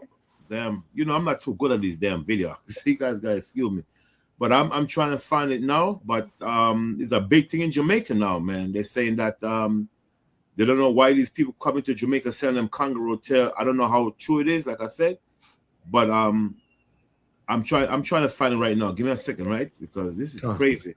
I seen a side by side, man. It looked similar. Yeah, it looks like oxtail for real. Yeah, when you cut it, man, it looked just the same as oxtail, man. Yeah. I mean, I don't. For years, I asked the same question: how do they get all those oxtails? Exactly. Yeah. I mean, I'm trying to see myself. I mean, man. How and where they get all these oxtails? I was like, wow. And then some of them things be big when you look at the supermarket. Them things be big, like whoa. Is that grown in the lab? Yeah. I said somebody that really eats oxtails would know the difference between eating oxtail and kangaroo tail. Like me, I never ate oxtail. So I wouldn't know the difference. You know, Yeah. if they served me a kangaroo tail, I wouldn't know that. Yeah. But somebody that grew up eating oxtail, Benjamin like that, you know, they would know the difference, man.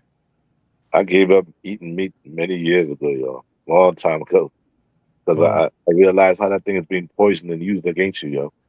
Because I was looking up a medical journal book, and prior to a certain time period, there's no disease called diabetes, yo. Because it does not exist.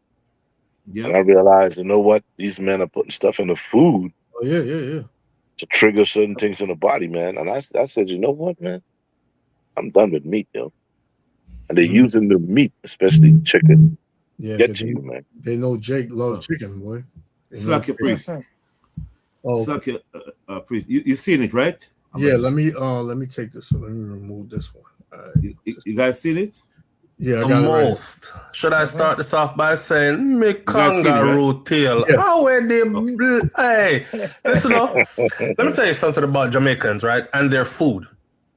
Jamaicans are very proud people, right? They're a very strong people indeed, and they have a lot to be proud of.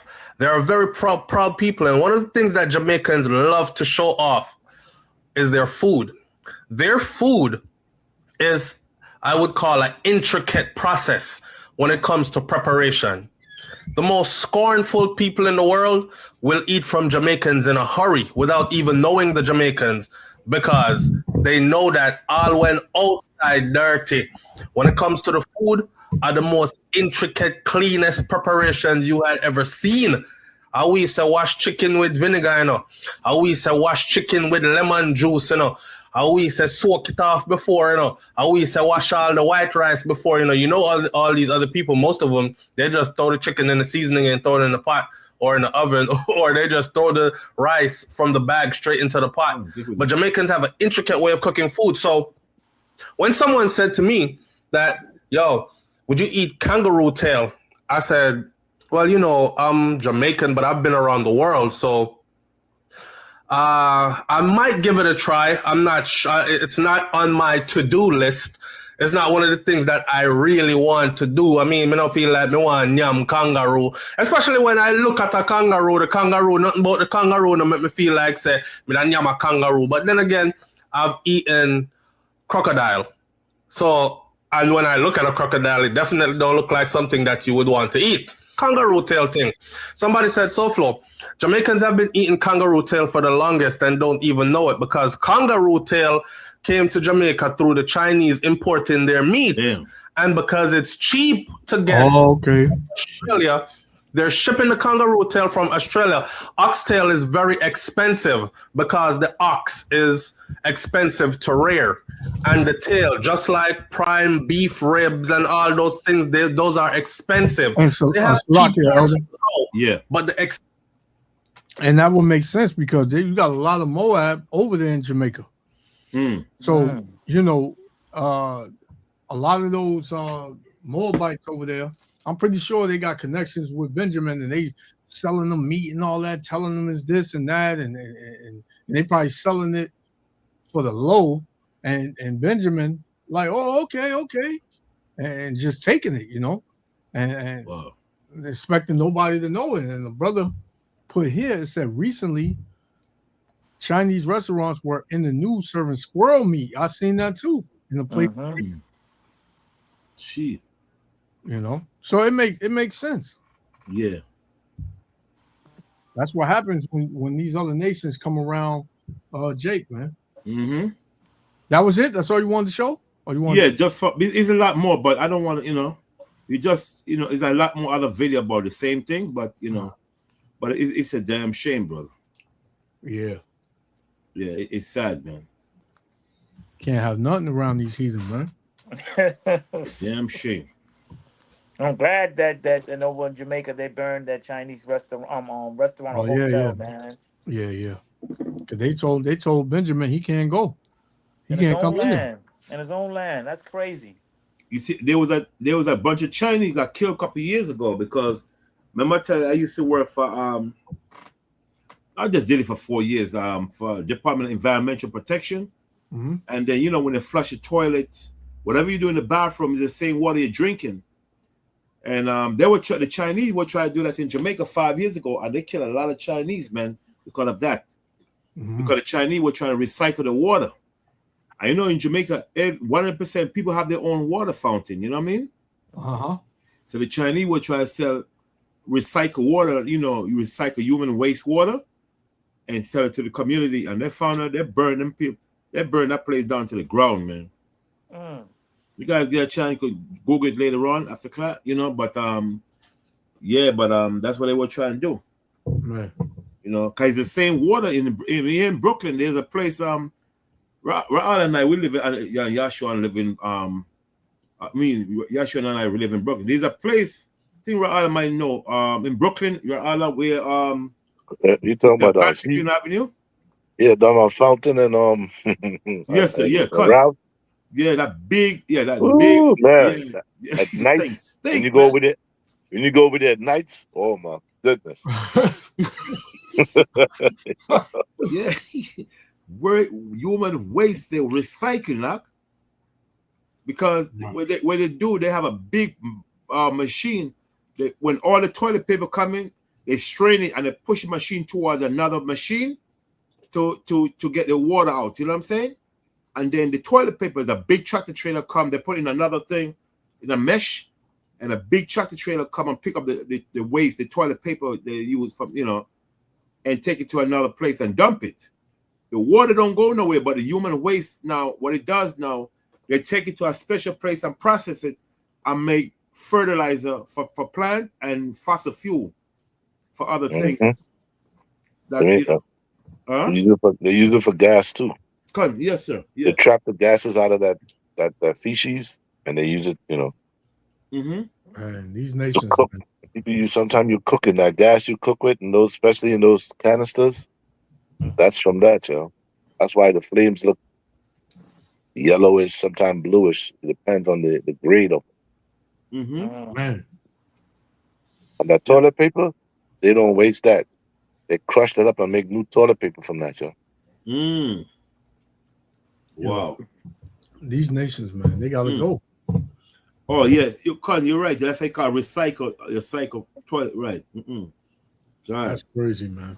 Oh, man. This place gotta go. Yep. This place definitely gotta go, man. I was watching a little insight about even human beings. They take your bones now, man, and dissolve the bones to make like beef patties, man. I heard about that, and I stopped eating burgers from outside, man.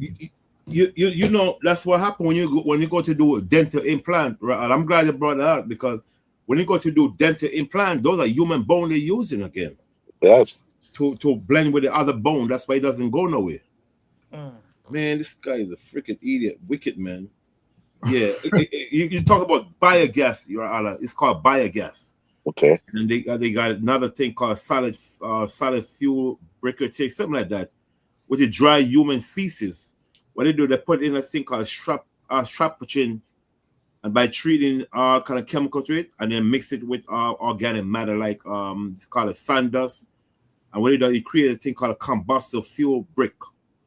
This man, oh my God, man, this guy is wicked. I was watching that stuff on History Channel, man, like the other day, man. This man is evil as hell, man. Yeah.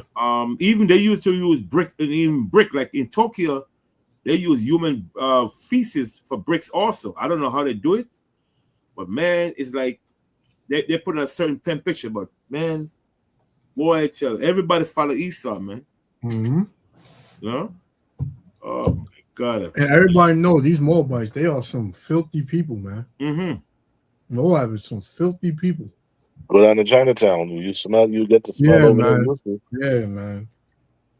Man, they put out them bags and them garbage bags from the Chinese restaurant, man. Yeah. You have 3 blocks humming. There's one place out in Queens on Liberty Ave, over there by Lefferts Boulevard. They had a fish market. And the summertime, crazy. Oh yeah. Did not go nowhere close to that place, man. People eat that stuff, man. Smell like straight dead bodies just laying in the street.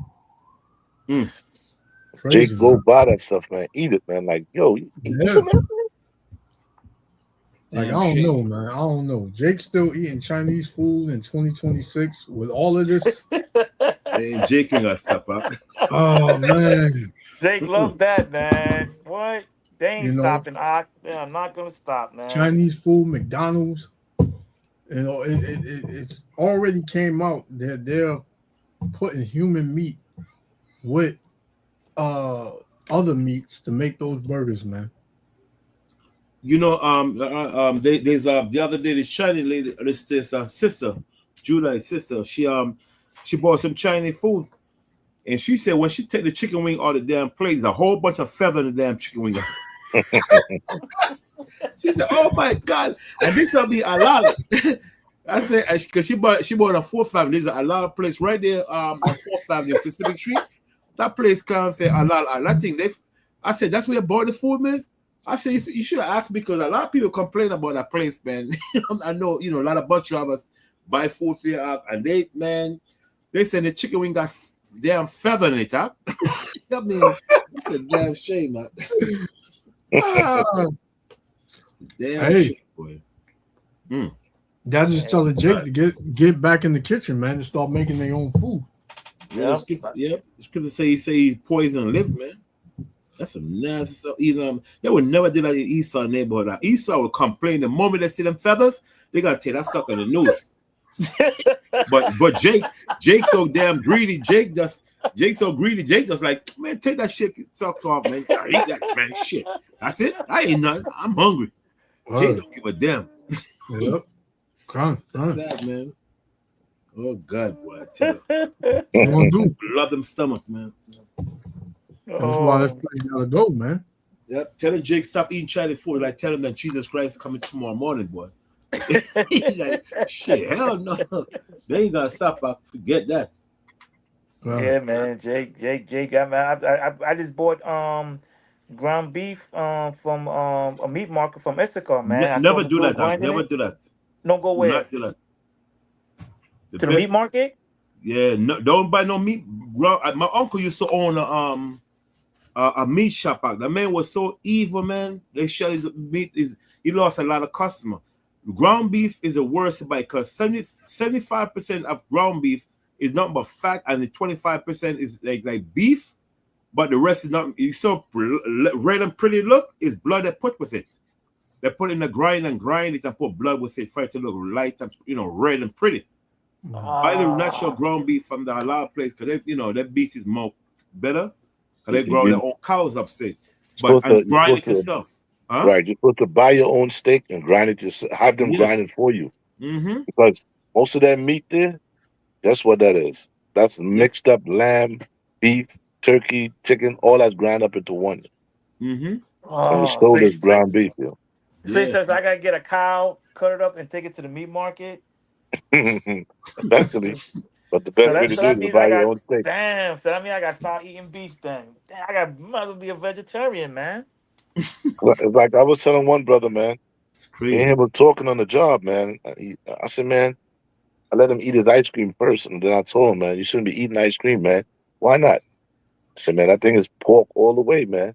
Yeah, I don't realize. See, in Brooklyn on Utica Avenue, used to have the garbage truck that used to come in and pick up all the meat from the vegetable store. They used to buy it, all the fat. Oh, why they doing this stuff, man? And the guy told me that they make soap. Yep. They make soap from the fat.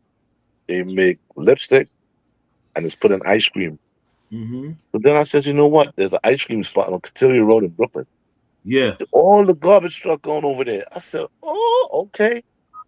Buying all the fat, crush it up, and put it in ice cream. Eating pork and you don't even know, man. Mm-hmm. You can make your own ice cream. It's very simple. I understand how people buying ice cream today, man. You go on YouTube, they show them make damn ice cream. Make your own ice cream, Use blueberry. Real, other that's things. real ice cream. Not that junk they sell in the store, man. Mm-hmm. Well, today I'm gonna make me watermelon sorbet. I bought me watermelon. I freeze it up. I got some maple syrup and I bought some lime yesterday. So guess what? I'm gonna make me a watermelon sorbet, man. Just go healthy, do it myself, man. You know, because eating this stuff outside, is like I said, it's like you just scared to eat, man. It says people's like, oh, it's not, it's fear mongering, but yeah, man, it's like, man, basically, I gotta starve yourself. But You know, people live by taste, man. They don't care what the hell. Listen, people ain't got no time to read no damn label. Yeah. And the majority of I time you do. go supermarket, few Jake man read label, you read label, few of us. But there's an app called Bobby Approve. Mhm. I think one of your brothers tell me about the app. I can't remember. Yeah. Bobby, I use Yuka. yeah, Bobby Approve. And they tell you exactly what's in them damn thing. Don't eat it, man. Bobby Approve. It tells you about what's, it's an app. BOBBY Approve. And it tells you what's in those apps, in those ice cream and stuff. So best thing, make your own ice cream and stuff, man. Because these You people can get your own ice cream pail and make your own Yep. ice cream. Yes, sir. Yep. Buy your own ingredients, Mm-hmm. turn it yourself and make it. Yeah. Oh, Man, we don't know what the hell we eating and we put them stuff. You think it tastes good? Remember, people live by taste. They don't give a damn what's in it. Yeah. You know what I'm saying? Yeah, Right, it tastes good. Jake ain't gonna say, to hell with that. I'm good. You know what I'm saying? So it's, and it's sad, one time you go to supermarket, see a lot of Edomite. One time you see an Edomite woman with her glasses on, she reading the label. Jake and Eve, let's put that sucker in the basket. They don't care about that damn thing on the label. You don't care what you eat. Especially if it's on sale. Exactly. Yeah. Come on. It's sad, man. The damn shame, brother. Then they wonder why they got high blood pressure Mm-hmm. and Diabetes, and gout. there's all that going on with you, man. Listen, man, it's like I was telling one brother one time at McDonald's. I used to work there as a kid. And I used to wonder, well, wait a minute, are they selling sometimes 2 Big Mac for $3? It's impossible, yo. First, you got to get the bread. You got to pay the workers. You have to get the beef, the meal, all of that put together. Cannot sell for $3 and make money. Something is wrong with that picture, man. You know what I'm saying? Mm-hmm. How is that possible? A guy saying, manager in store told me, you know what they do, right? You're getting rid of all the old beef that's been there. Wow. All those people eating that meat, the old beef that they had, they got to get rid of it. They got to make money from it. They just can't let it waste. So they doing that, make money, man. Oh, man. Like recycle. Brother said, there was a Jake living in an apartment complex in China during the COVID lockdown, and a group chat going around. Chinese started saying they were going to eat the Jake if the lockdowns didn't. I believe it. Man. They eat babies over there. They eat baby soup. Yep. Soup in China, they eat dogs. They eat cats. They eat all types of stuff over there in China, man. Octopus, damn alligator, everything, man. Hey, listen, the 2 biggest countries for eating pork, China and the United States. Yeah. They're the biggest consumers of pork in the whole entire earth, man. China and United States. This is how bad. Fuck it. Go ahead. It's bad, man. Yeah. This is how bad United States is. Over during the World Cup, I forgot what team. I think it's Switzerland, Sweden, one of them. They didn't want it. They had to order food for their country and bring it over here to the States to cook it themselves. Because they ain't trust the food out here. Wow. They did not trust the food out here. I forgot what team, but they brought their own food for their country over to the States. Yeah, Iran did the same thing. They won't eat the food here. They said no way. That's crazy, man. And even when I was Ubering, I had picked up some people from like a different, like Argentina, mostly like in South America, and it was like they say, yeah, we have the same things you do, but it just tastes different. And I said, yeah, that stuff is poison. I told him, just like, yeah, that stuff is poison. It's like, how they gave away with that stuff? I was like, it's our government is greed. It's all about money. All trying to,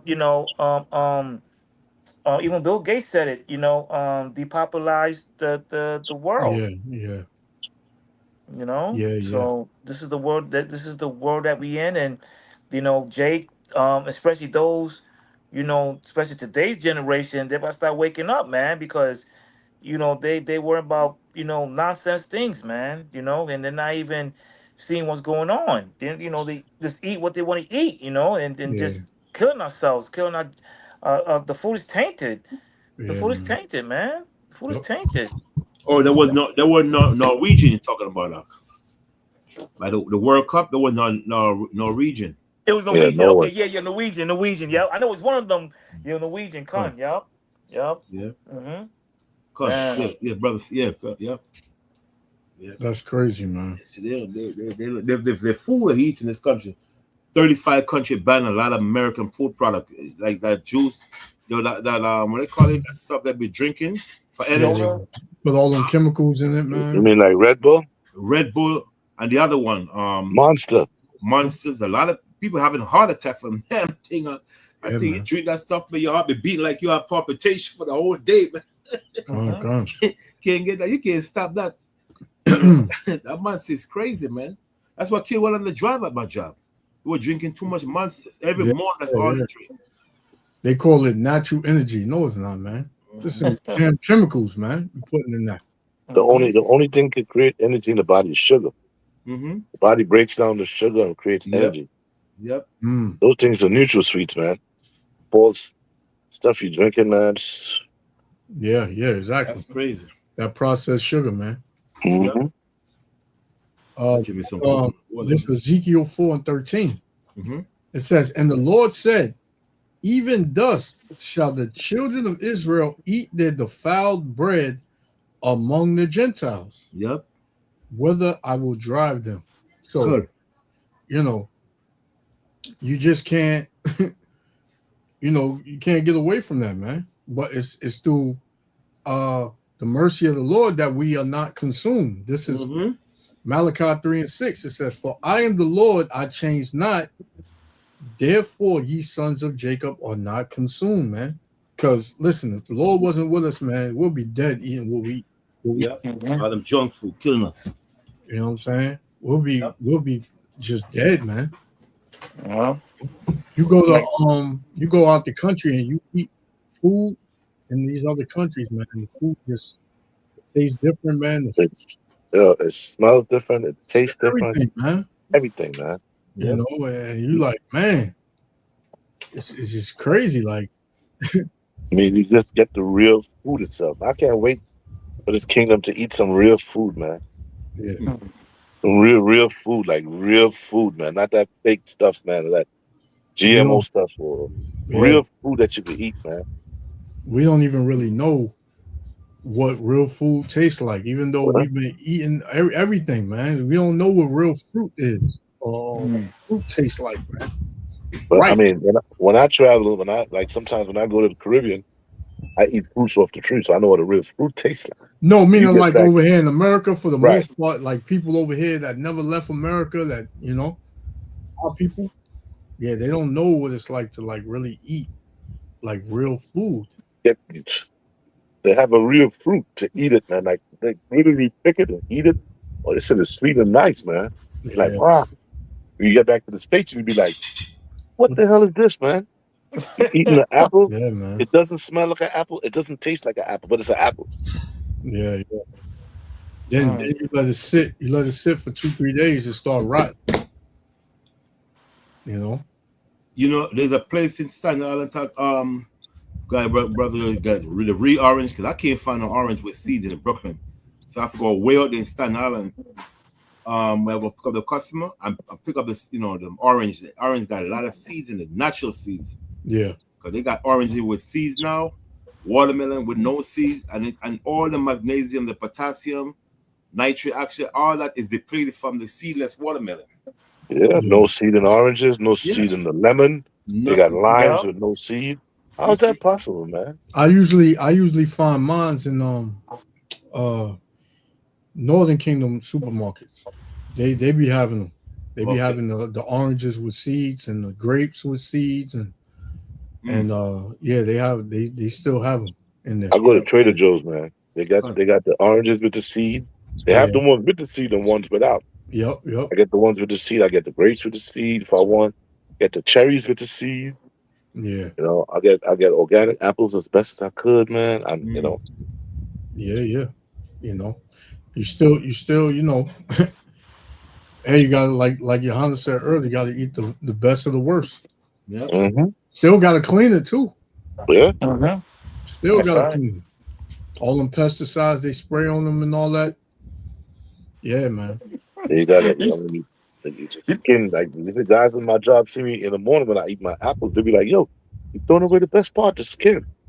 Like that's where the chemicals are sprayed on these things. Some of these things, man. Yeah, Yep. yep. But you know what happened? You know, it's something in the dishwasher liquid. I can't remember. That's why I used to wash the skin. Wash the chemical off. It was Edomite. You know, Dr. Rachel.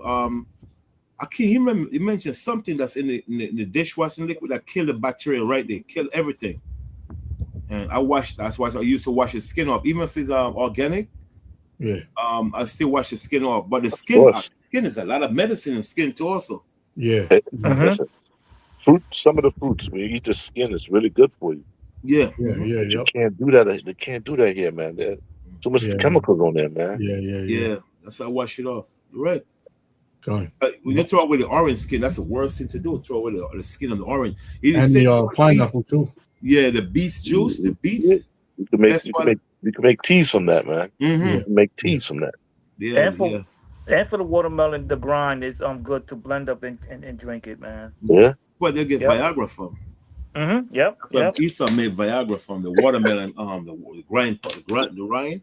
Mm-hmm. I see a lot of people throw away the rind. They're like, brother, that's what Esau made Viagra from. They gotta tell you. They would never tell you, man. That's what Esau made the Viagra from. Without that, the Viagra can't make.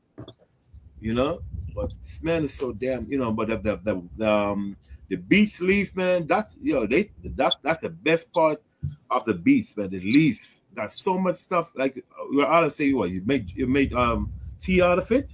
Mm-hmm. Yeah, it's good. You know, I always go to them the Northern Kingdom, Ishika, ask them where can I find the leaves of the beets, and they always save it for me. You know what I mean? From now on, they save it for me, so I go pick it up every Sunday, and I boil it, man. God. It's the best part of the beets, the medicines. That all the medicines in the skin and the seed stuff. And we just got like apples, oranges. Imagine how many other fruits is out here that we know nothing about. Millions of that will heal you. That will really heal you. You know. Yep. It's crazy. Millions of fruits, man. That you know them guys who sell those fruits on the side of the street and like in the city and in Brooklyn and stuff. Yeah. Yep. They got the real fruits. It's no good. It's just GMO. Sometimes they pick them green and bring them over, and then when you eat it, you don't. That don't even taste right, man. Yeah. Man. Yeah. But, I wanted to touch on this earthquake though, because this is a big thing in the news, man. They said 1,000 death toll nears 1,000 after twin earthquakes. You know, and them people in Venezuela, they're proud to, you know, just like them in Argentina and Cuba. I did a video with them over there in Cuba, man, how they were worshiping all these idols they had, you know, the same as they do in Venezuela. You know, the Northern Kingdom is joined unto idols, man. What? Big time. You know, that's all they do down there. They got shrines everywhere, yo. Even here. Statues, yep. Everything, man. Yep. Matter of fact, an update. It says desperation mounts as the death toll jumps in Venezuela and tens of thousands remain missing. Yeah, because they said over 100 buildings collapsed. Over 100 buildings, man. All of a sudden, the Germans there, Americans there. Something's going on. That's what they said. They gave the U.S. gave 100. The U.S. gave 150 million in aid already. What I couldn't understand is this: when I last heard the report, they said the airport is so badly damaged, it's closed. How did they get there that fast? Exactly. Thank you. Man. Yep. Exactly, man. You know, this devil always got something up his sleeve. And Jamaica too. Same thing with Jamaica. They were supposed to build up something in Jamaica. All of a sudden, that area is damaged. Earthquake damaged that area, right? And Puerto Rico, all of a sudden, a lot of small hat is taking over Puerto Rico now. A whole bunch of small hat community is in right next to Vieques. That's crazy. Yeah, that's something to look into. You know what I'm saying? These devils, they know America's about to go down under, man. So now they're trying to branch out and go to these other parts of the world and set up shop. You know, it's crazy, man. These devils is crazy, man. It came out that they said, I'm gonna see if I can find it. How I don't know if it was before the earthquake or after they seen like something in the sea. You know, it was a red light that was shooting out of the sea. That's what I'm saying. Go to look into that, you know. Was the earthquake, you know? I mean, Esau got some stuff, boy. Yeah. You know, that's another subject. You know what I'm saying? This man is just evil. All of a sudden, a lot of Germans. Now, Ra'ala was talking about this morning, was like what German and other countries there, Ra'ala? Americans, German. Yep. There are people from America, Germany, England, certain other European countries, they're all there. Like, how did they get there that fast? When you tell me the airport is closed. They just on site, already on site. Yeah. Boy, I tell this man is evil as hell, man. In Puerto Rico, they still try to lock up the reporter. Because the reporter said, wait a minute, this don't look like an earthquake. Something's going on. And the next day, they lock his behind up, came by his house and lock him up. I think it's Tim Thompson. You don't hear about this man no more, man. He said, wait a minute, what is this? You know, same thing in Haiti. There's a lot of things going on, but I don't even really get into that. You know, just it's a question you ask, man. You know, God. Yeah, question you ask, man. Really, the real storm comes, we're gonna know it's from the Most High, but something going on, officially going on there. There's so much things going on in this world, and not just food. Look at the technology right now. I was explaining this to Elder Lamar like days ago and weeks ago as well. That and when you buy the new cars, the 2027 cars that's coming up next year, will be available later this year, man. That is to where that you can't even go. Say like if your tail light broke, you can't go to the junkyards because now like 20, 30 of them being burned down and stuff like that. And they want you to pay. They want you to pay $1,000 of insurance. Yeah. And then the car could shut off if they see you like you look tired, you look inebriated or whatever. The car will shut down and say, hey, you weren't able to drive the car today, you know, and things like that, you know. So, I mean, and these flock cameras, man. I mean, right now, man, it's like when you see those video games like 10, 20 years ago, you know, they're telling you what's gonna happen. Now you got little drones over New York City and over here in Florida as well that's catching you speeding or committing a crime. You know, I saw that in Brooklyn, drones flying over in Brooklyn where they caught like dudes selling drugs to each other, and I was like, damn. So, and that show you in that what's that movie? The second Spider-Man movie where they had the drones. Yeah, man, just telling you these things was gonna come, man. What's to happen, man? I think the technology started already up. No, the one you talk about didn't start yet, but they these when you look at them new UR truck, the 2026 and now to for next year, the UR truck will tell you that you need to get a rest especially if you're driving all over the road, you're not driving straight. They say you have to take a break and get a cup of coffee. Or pull over. If you don't pull over, he's gonna shut off.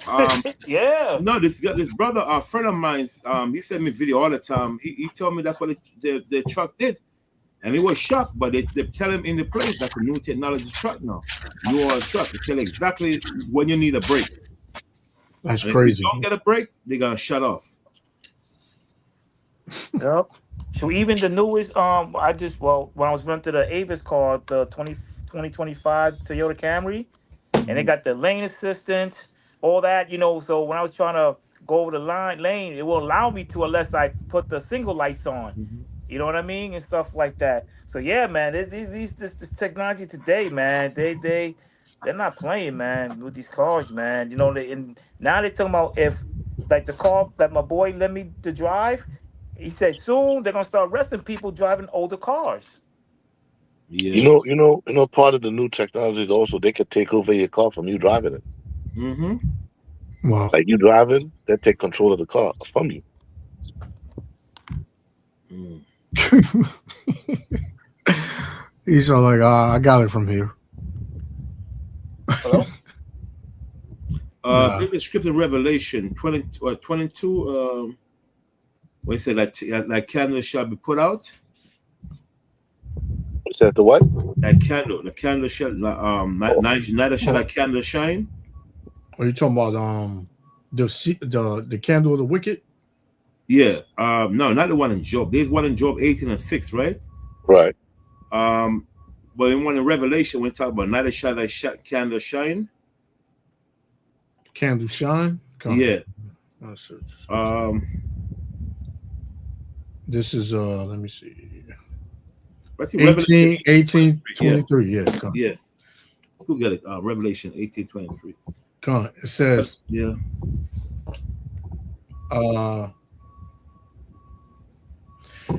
Revelation 18:23, it says, and the light of the candle shall shine no more at all in thee. Right. I think you read a verse further up verse, right? So go up. Start around like 20. Okay, come. Yeah, come. Revelation 18 and 20. And I'll start at 19. 19. It says Revelation 18:19.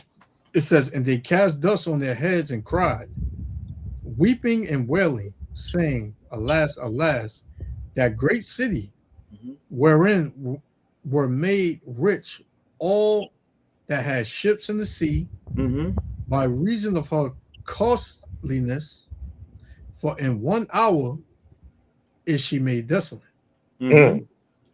So you see, I would say, and she had made verse 19, right? And you talk about thy ship, all them cargo ship that Esau is trading with other nations and so forth, right? Yep. I say thy ship.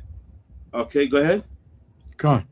It says, rejoice over her, thou heaven, and ye holy apostles and prophets, for the Most High power have avenged you on her.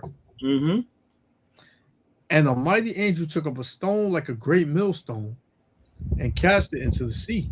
Right. Saying, thus with violence shall that great city Babylon be thrown down, and shall be found no more at all. Right. The violence. So violence is going to bring America. As we know, it's going to bring America down, just like ancient Rome. Same way, because the people is going to lose. Like the scripture tell you, in Isaiah, there's a Isaiah 19:1. Yeah, your favorite scripture, 19:1. Moses said that it shall melt, something like that. Talking about the Egyptian against the Egyptian. Yeah. Hold on. Let's get Isaiah 19:1 for a second. The precept for this right here. Let's talk with violence shall Babylon fall. God. Isaiah 19:1, it says the burden of Egypt. So we know the Most High mentioned you were burdened because the trouble and the chaos the Most High is going to bring on Babylon, right? It says the Lord rideth upon the swift cloud. We know he's carrying the chariot, 66 million angel, right? Go ahead. And shall come into Egypt, and the idols of Egypt shall be moved at his presence. Right. So we know the idols are the so-called leaders and so forth, right? Shall be moved at his presence, because people look at these people like they are God and so forth. You know, a lot of people look at Trump like Trump is a God, man. Don't care who hates him. People look at this man like he's a God, like he could tell any country what to do and they must do it. So he become an idol because they idolize this guy like he's some kind of supreme being or so forth, right? Right. Yep. Okay? It says, and the heart of Egypt shall melt in the midst of it. Right. What is the heart? The heart mean what the wisdom. Okay. No, hold on. Give me what's the heart of Egypt, right? Give me Jeremiah, what's the heart of Egypt? What verse you read about the heart of Egypt? Because I remember I can't say anything with the Bible. The heart of Egypt. Yeah, well, there's a scripture mentioned about the heart of Egypt, man. Damn it, I can't remember this. The hell, there's a good precept for that one. Let me see. There's a good precept. We'll talk about it. We'll tell you exactly the heart of Egypt. Strangers. The only one I could see is Isaiah 19, the one he was reading. Was reading? Yeah, Isaiah 19. Yeah. And 1, that's the only one that speaks of the heart of Egypt. Okay, what's Isaiah 19 and 1, right? Remember, I gotta get a Bible. I would have went down to 14, where it says the Lord have mingled a perverse spirit in the midst thereof. You know, that's that's a contrary spirit to the Most because High. the heart of Egypt is the people itself, but I had a precept for it, man. I can't remember the damn precept is that. Because the heart of Egypt is the people itself, but I had a precept. I don't know for it, why this thing. But anyway, the heart of Egypt is the people. When it said melt, mean that they're gonna lose confidence in Esau's system. You look at the word melt, mean to lose confidence. But there's a precept I had. I'll find it next time, man, because I wrote it down and I did went over that. Anyway, let's continue, because but the heart of Egypt is, when the Bible said the heart of Egypt shall melt, meaning people is going to lose confidence in the American system. God. Okay, which they're doing right now. Right, good. Yep. You know, ain't nobody happy here. Yep. God, it says, and the heart of Egypt shall melt in the midst thereof, which is the midst people, of it. Right? It says, and I will set the Egyptians against the Egyptians. I mean, rulers against rulers, the people against one another, rulers against rulers. We could read that in 2 Ezra chapter 15. Yep. Okay, go ahead. It says, and they shall fight everyone against his brother, and everyone against his neighbor, city against city, and kingdom against kingdom. And then that's what we're seeing now. Okay, go ahead. Come on, verse 3. And the spirit of Egypt shall fail in the midst thereof. And the spirit of Egypt means their wisdom. Let's get Acts 7:22. Acts chapter 7:22. Acts 7 and verse 22. Right. It says, and Moses was learned in all the wisdom of the Egyptians. Right. All the wisdom of the Egyptian, right? And was mighty in words and in deeds. Right. So the heart of Egypt means their wisdom. Okay. Let's go back now to for that finish that verse. Isaiah 19 and verse 3. Yeah. It says, and the spirit of Egypt shall fail in the midst thereof. Right. I mean, their wisdom mean they're gonna be able to figure out what's going on, because the Most High is gonna bring judgment on them. Right? Go ahead. And I will destroy the counsel thereof. The council mean the rulers. A lot of the council, mean like the Congress, all these other people don't know. They're known as the councils. They have. Okay. God, and I will destroy the counsel thereof, and they shall seek to the idols. Right, because remember, Esau is dealing with they believe, they put their faith in idols, all these things. We might not see it, but Esau, they have a secret meeting. They deal with these things, man, to figure out what to do. Yep. You know what I'm saying? There's a book out they call is about it gives the whole history of secret terrorists or something like that. Okay, secret terrorists, and it tells you all these things, how they seek about idol, how to figure things out and so forth. You know what I'm saying? Because they have their own spiritual enchantment. Because they don't talk about it doesn't mean they don't have that stuff. This is why they have these Bilderberg meetings. Yep. What they just got off of the G7, G5 summit, G7 summit, something like that. You know, and they do these things in these meetings, man. These secret meetings, nobody know about. They don't allow cameras and all that, but that's gonna come out too. You know, because the Lord is exposing these devils. Yep. You know, He exposing these devils. So, verse 3, it says, and they shall seek to the idols Mm-hmm. and to the charmers Mm-hmm. and to them that have familiar spirits Right. and to the wizards. Right. See, just like those East, what do you call it, the Babylonian, the Neo-Babylonian, the same way America they were doing back in them days, the America doing the same thing today. But we're not hear about it, but they're doing the same thing. Them soothsayers. It's soothsayer, yeah. You know, they Yeah. look for the guidance of Witchcraft, Satan. Magician. Mm-hmm. Yep. Come on. Magician. Yeah. So where were we reading before when we get this precept up? Revelation. Verse. Revelation. Revelation. Yeah, okay, cut. Right. Revelation 18 and verse 22. I think. 22. Yeah. 22. It says, and the voice of harpers. Right. And Harpers mean they're when I say the voice of harper mean they're a musician around the world. America got a top musician on the planet Earth. Nobody sell record like the US. None. No country. They say only 2 countries have the most record when it comes to like singers and stuff. Is they got Jamaica, they got US and Jamaica. Them singers in Jamaica and you know, like the Caribbean, but mainly in Jamaica, because they couldn't, you know, the people that couldn't read and they didn't have a job, especially in Jamaica. So the only thing they know what to do was singing. So they want to know how come some are singing in Jamaica, which they're not all of them are Jamaicans. You know, a lot of them are from Trinidad, other country. You know, a lot of them are not Jamaican. Some of them are Cubans. They just started in Jamaica as a child, like in the 50s. You know, and you know, a lot of Jamaicans singing, thinking that all those people are Jamaican. A lot of them are not Jamaican. Some of them are Ephraim, that they grew up there as a, you know, as a child. Okay. You know, you got a guy there, the Calypsonian, a lot of them are from Trinidad. What's it called? A guy named Barley and the Dragonair. Some of them are Trinidadian. You know? So a lot of the Caribbean country, they come to Jamaica now and they stay there and they start singing because, you know, they had nothing to do. From church wasn't enough. You know what I'm saying? Yeah. So they leave church and they form a group called like Studio One. We heard of Studio Land, right, Allah? Studio Run, Lee Scratch Perry, all these guys, and they start, you know, singing and stuff. But 2 top countries in the world when it comes to music, America and Jamaica.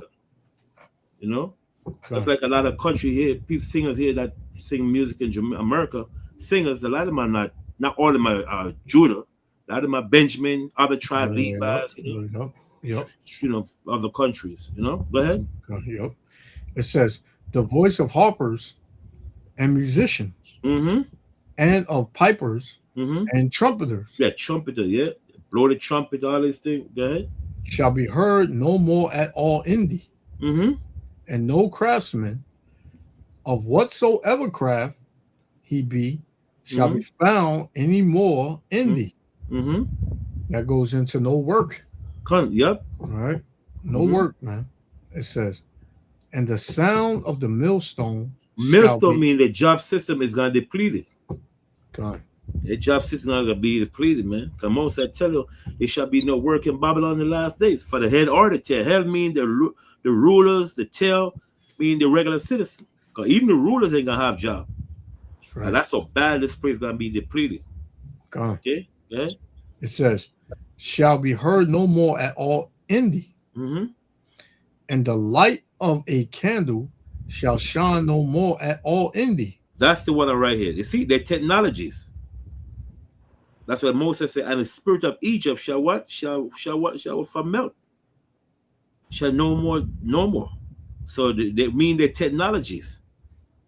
See? Read that verse again. It says, verse 23, it says, and the light of a candle shall shine no more at all in thee. So we know it's not no literal candle, you know. Some people say, see, it's talking about witchcraft, but we know it's not literal candle. Because when you look up the candle, it says technologies, all these other things, you know. Because when you read in Matthew, it speaks about the light and darkness. Yes, sir. So the light represents the wisdom. Good. It says, and the voice of the bridegroom and of the bride shall be heard no more at all in thee. Right. No. when you look at the word bridegroom, it said allied and so forth, you know, allied, and so forth. Because remember, a lot of these allied is pulling away from the U.S. little by little. Yep. Let's look at the word bridegroom, mean allied and so forth. So now no more be all in because they're gonna turn against U.S. It's just like the scripture tell you, when the scripture said, the men that are at peace, the men that sit, you know, they that eat like bread. Yeah, you know, have eat like deceived bread you. mean all those nations that sit with Babylon, the leaders, Babylon, sit and eat with them. Guess what? They'll wound that they're gonna lay against Babylon. In other words, they're gonna turn against them because the scripture tell you the 10 horns shall hate the great whore and shall make war against her. Mm-hmm. So we know this is not no little talk. We want to talk that. Remember, we want to talk that they talk about that $1 billion that Esau borrowed from America. You remember that? Huh? Okay. Yeah, when was taught all that $1 billion Esau borrowed from America, he's not talking about money. He's talking about those that eat that bread with the. Remember when you read about Antiochus, right?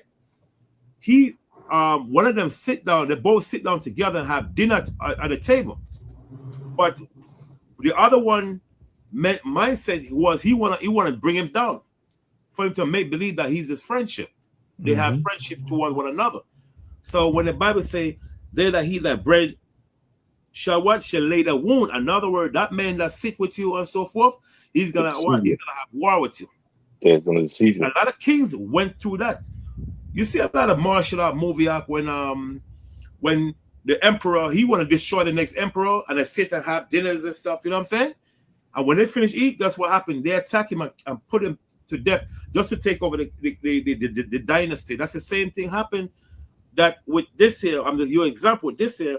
How the other nation they sit with America, they have dinner like they at peace with one another, but in the long run, the Most High God put a spirit on them to have war against Babylon.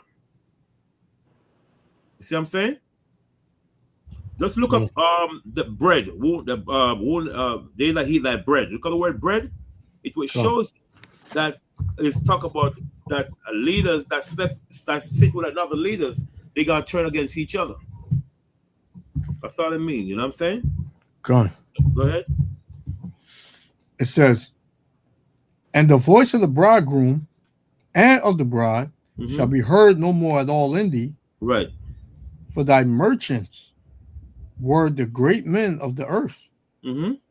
For by thy sorceries were all nations deceived. You see, all right here. See the answer. All nations deceived. Because they're gonna realize everything they were taught was a lie. Yeah, the sorcery.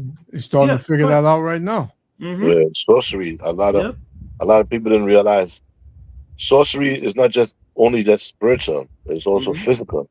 Right. So if you look up the word sorcery, what it really means, you know what I'm saying? It spells magic, but it also means manipulation. He was manipulated, yeah. Exactly. Yeah. Yeah. But they trick you. The nation, as Joshua was saying, the nations are starting to figure it out. How you force me to use your dollar, right? If I'm buying something from you, from another person, I just can't go to this person and say, listen, how much is this? $20? Look at how much is your money to my money? Okay, $10. I can't do that. I got to use the US dollar to buy that. But that's more money of my money. Instead of me spending 100, I spend 100,000. And then the same money that you spend, they turn around and take that money and wage war against you. The countries are saying, wait a minute, now I'm not doing this no more, man. With the same money that I'm spending using your money, using that against me. Yeah. So you're being manipulated, you're being tricked, you're being sorcerer. Crazy. Can you imagine that, man? Somebody pretty much bullying you, telling you what to do. Now you're gonna do it this way. If you're gonna do business with me, this is what you're gonna do. This is how we're gonna do it. And you better not say no. That's pretty much how America has been, ruling over these nations. And now the nations, they ain't having it no more. We always go back to the whole Iran thing. West thought they can just bulldoze over Iran, man. Everybody knows that the U.S. lost that war with Iran, man. Yep. Everybody knows this. But then you got Trump coming on and, TV screen talking about, yeah, we can end this war very, very quick. Yep. You Mm-hmm. know? Going he- back. I looked up the word sorcery, right? Mm-hmm. It says the use of magic, spells, or supernatural powers or control of influence on people, Mhm. events, and in the natural world. So just like Ezo could control the weather in certain aspects, like they did doing Operation Popeye, they could flood you out if they want, man. Yeah. Or they could And- make it where they say, listen, you're not gonna get no more rain. So he influenced you in that manner where you got it subdued, like you got you beat. Yeah. Because I was listening to one of the generals in Iran speak. He said, man, they was using HARP against them big time over there. All their natural clouds and so forth. They would use that to push the clouds away from Iran, where they couldn't get water. But it started to backfire in the sense where they would have places like Dubai and so forth. All the clouds would be there and they'll get flooded out. Yep. So they started to destroy, the Iranians started destroying all the weather radars over there in Bahrain and Qatar. They destroyed all the radars. He said, yo, all the natural rains started coming back. Mm. Mm. That's Wow. crazy. You know, talking about rain, there was when I was working for a pool company, and there was this Edomite lady. She came in and checked on it, just like chemicals, make sure everything was good. And then we just started talking, and I said, yeah, 'cause a lot of people when it rains, you know, they mess up their pool, you know. And then we started just talking. She said, yeah, because the chemtrails they put in the air. And it's an Edomite woman telling me this now, you know. I said, which I know about it already. And she said, yeah, because they put all these chemicals up in the rain, in the clouds, and when it comes down, it messes up people's pools with the chemicals that's already in the pool contacts with the chemicals that's up in the air that come down, you know. And she said, yeah, they're really trying to kill us. They're really trying to kill us. and And it's an Esau, Edomite. Crazy. It's an Edomite But- woman saying this. But you Yeah. know what? Like me and Lamar, we talk about that almost every week. A lot of these Edomites, they know what's up. Mm-hmm. You know, it's Jake that's just walking around here looking for the next holiday and the next cookout. That's it, man. Yep. But these Edomites, man, they making a lot of videos exposing the government, exposing, you know, what's happening in the world, and that they need to do this and we need to do this and we need to pay attention to this.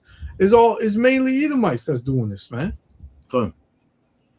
You know what I'm saying? Jake is not in tune with what's really going on. Yep. You got some Jakes that are, but for the most part, you see what our people are doing out here, man. Yep. You see that the weather is nice.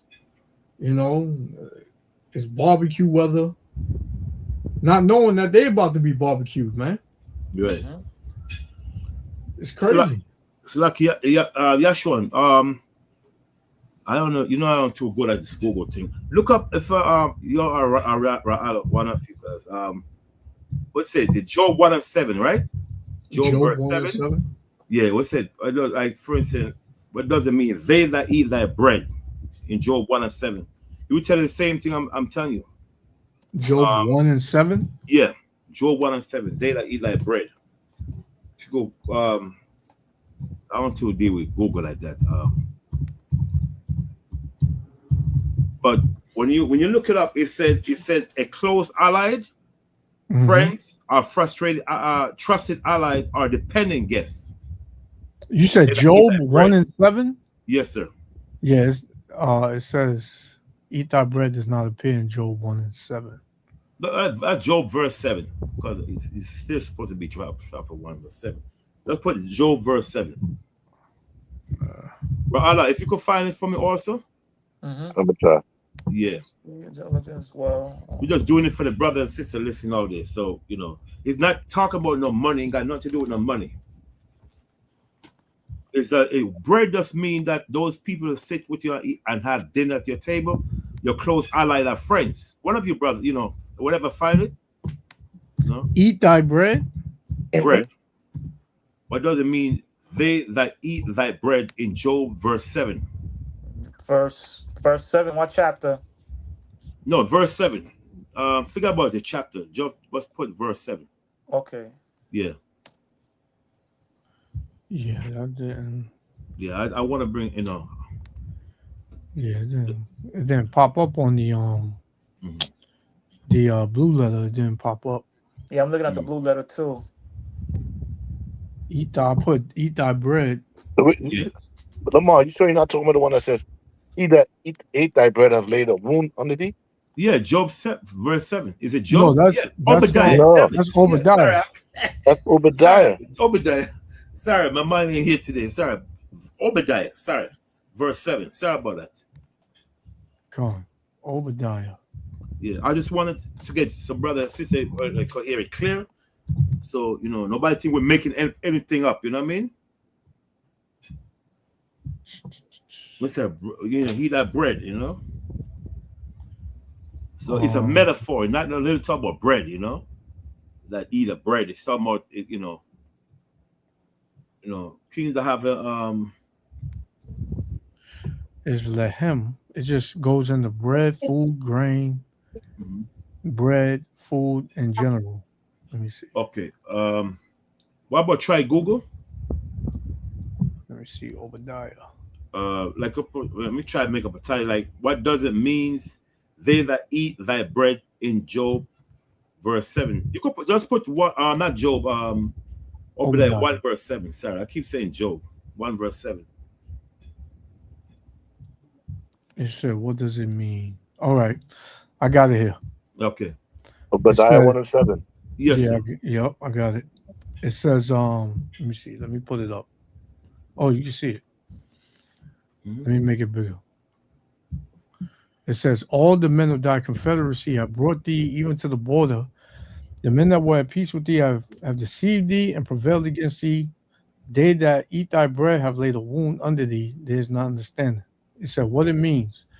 The prophet Obadiah is delivering a judgment against Edom. The phrase means that your most trusted friends, guests, and allies, those you have broken bread with, will secretly betray you and plot your downfall without you even realizing. Right. Okay, that's right, exactly. We use that so we don't want any brother thinking we're making things up out there, you know what I'm saying? Okay. So that's one of the argument with the other brother. You know what I'm talking about, right? Yeah. So it's good to prove, so nobody think we're making things up.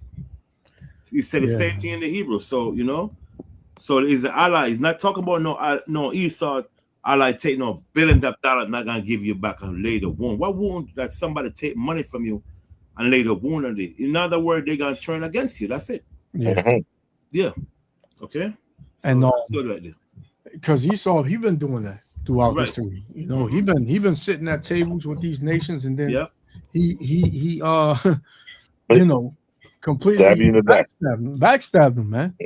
Stab you right in the back. So when you read because Esau is too proud to just give up. He's too proud to say we lost, right?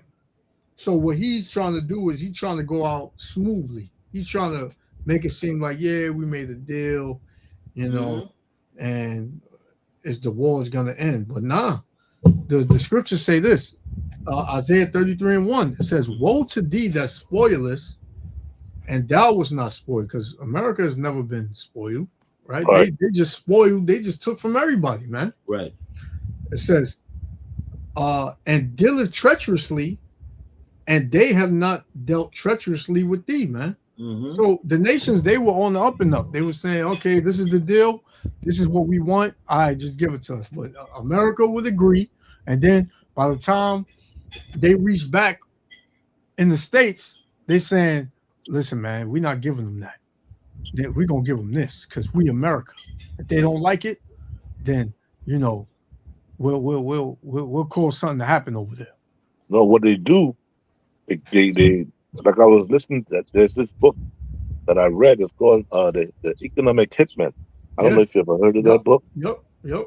What they do, they go over there and they find out what it is you're looking for. They know what they want. Yep. But they're trying to figure out what it is you really want. Mm-hmm. And once they figure that out, they'll make a deal with you. But as you said, when you get back to the States, they're gonna send these economic hitmen there. Yep. to try to influence other groups against you Yep. and cause an uprising, and they got you. Yep. Mm-hmm. Cause something like this to happen, an earthquake. Yep. Right. You know, and So then they throw their money over there, and then now what? You in debt to them. Not just that, they'll go in there with their military under the pretense of helping you. Yep. They'll set up a Democracy. military base. Once they get a foothold, they got you. That's They it. say, yo, once they set up a military base as a foothold, if they got a foothold, you're done. You Remember what can't beat Trump them no more. said? Remember when the war had just started between the U.S. and Iran? When Trump said, "We got your back, you Iranians, take back your country. We got your back." So he was trying to, and that came out that was that group that was over there was funded by the American government. Mm-hmm. You know, to cause that uproar to try to overthrow their government, so that way the U.S. can come in and get whatever they want out of that land or whatever was So you over want there. the oil and the gas. Yeah, for the small hats, right? Yeah. So the scriptures say, it said, when thou shalt cease to spoil, meaning when you fall back and you say, all right, man, we don't want no problem, right? It says, when thou cease to spoil, thou shalt be spoiled, right? It says, and when thou shalt make an end to deal treacherously, they shall deal treacherously with thee. And why does it say they? Because America has had beef with many nations, right? It's not just one nation. The whole world. The U.S. is a major target for Russia, China, North Korea, Iran, right? And soon every country, man, even Israel been talking about, getting at America. Ever since Trump made that behind the under the table deal with Iran, man. Right? They had no choice, man. The oil was the reserves was being depleted. You heard they only got 4 weeks of oil, right? All the oil is being depleted right now, man. Yeah, and then the Russians are not selling them oil. They have to buy oil from other places. Like they were saying, they're gonna sanction the Russian oil, or they could only sell the oil for $40 a barrel. Like we're not selling to you. Yeah. So they'll have to buy oil from third parties, man. Mm-hmm. And ain't nobody dealing with the U.S. like that. Because once you, like you said, once you let them in, they get that foot in, man. And like y'all mentioned earlier, the thief, if he came to steal grapes, will he not leave some? So this devil, man, just can't be trusted. Just can't be trusted, man. And Venezuela, them over there, they're gonna learn what America's all about too. What was it? 2 years ago they did the same thing, kinda in Hawaii, kinda. When they wanted that land, and then as soon as it happened, they just popped over there. The government popped over there and was wanting to buy up land and do this and that on the land. You go about Hawaii? Yeah, Hawaii, yep. Yeah, they burned it down at first, man. Then they come in. It's just Yep. like I was reading a report. All that flood that took place in North Carolina, up in the mountains where all those people were living, they saying that area is loaded with lithium, man. Man, They have huge lithium deposits there, but they cannot go in and drill because people had their homes there, and that's private land. They might do something to them. You never know. Yeah, they caused the flood. They caused the flood to go through there, and now they want to buy the land from the people and say, listen, you can't rebuild here because there's no roads. There's nothing left here. Yeah. Might as well sell out your land, bro. Yeah. So some people are saying, nah, man. I'm not giving this up. Yep. Sooner or later, they're gonna get you out. They're gonna find a way. If you had 300, 400 people in that land, and let's just say 300 decided to sell, and there's 100 left, they gonna find a way, man. Gonna find a way to get you out. Raise the property tax, to where you can't afford it, and all that, man. That's why it's gonna come down to the gun soon. Because you got a lot of people that just saying, listen, man, you want mine, you're gonna have to kill me. I got something for you, man. You had this Edomite that said, I got something for you. You come to my door. You know, Esau ain't playing, man. Esau, you imagine you got to kick Esau off his house and he's already catching hell. You're crazy. These Edomites gonna be the ones that's really gonna start it off. Mhm. Yeah. A lot of them are prepared for that, man. They're saying, listen, Yep. I'm not gonna let this government take what I got, man. I Yeah. don't work hard for this, man. I'm not giving this up like that. Yeah. Trump is already- like a slap in the face to them. They're already mad about those property taxes they got to pay, man. Yeah. Yep. They crying about the healthcare raising, their payments for the healthcare, their car notes, everything raising. Yep. And they mind subconsciously like us. I'm a taxpaying America because these devils, they never been through no type of affliction like that, man. They always had that silver spoon going through life. Right? They always can go to the bank and not have an issue and get a loan and open up a business and all this and all that. But now they just losing everything. Like they paying way too much. So when they voted, most of them, they voted for Trump. And Trump just slapped them in the face. So now they're like, man, they thought that was their ticket out of here. They thought that was their ticket, man. So now they like, nah, man. Like, y'all not just gonna do this. Y'all can do it to the Negroes, but y'all not gonna do it to us. You know, because them devils, man, especially here in America, they arm to the T. They arm to the T, man.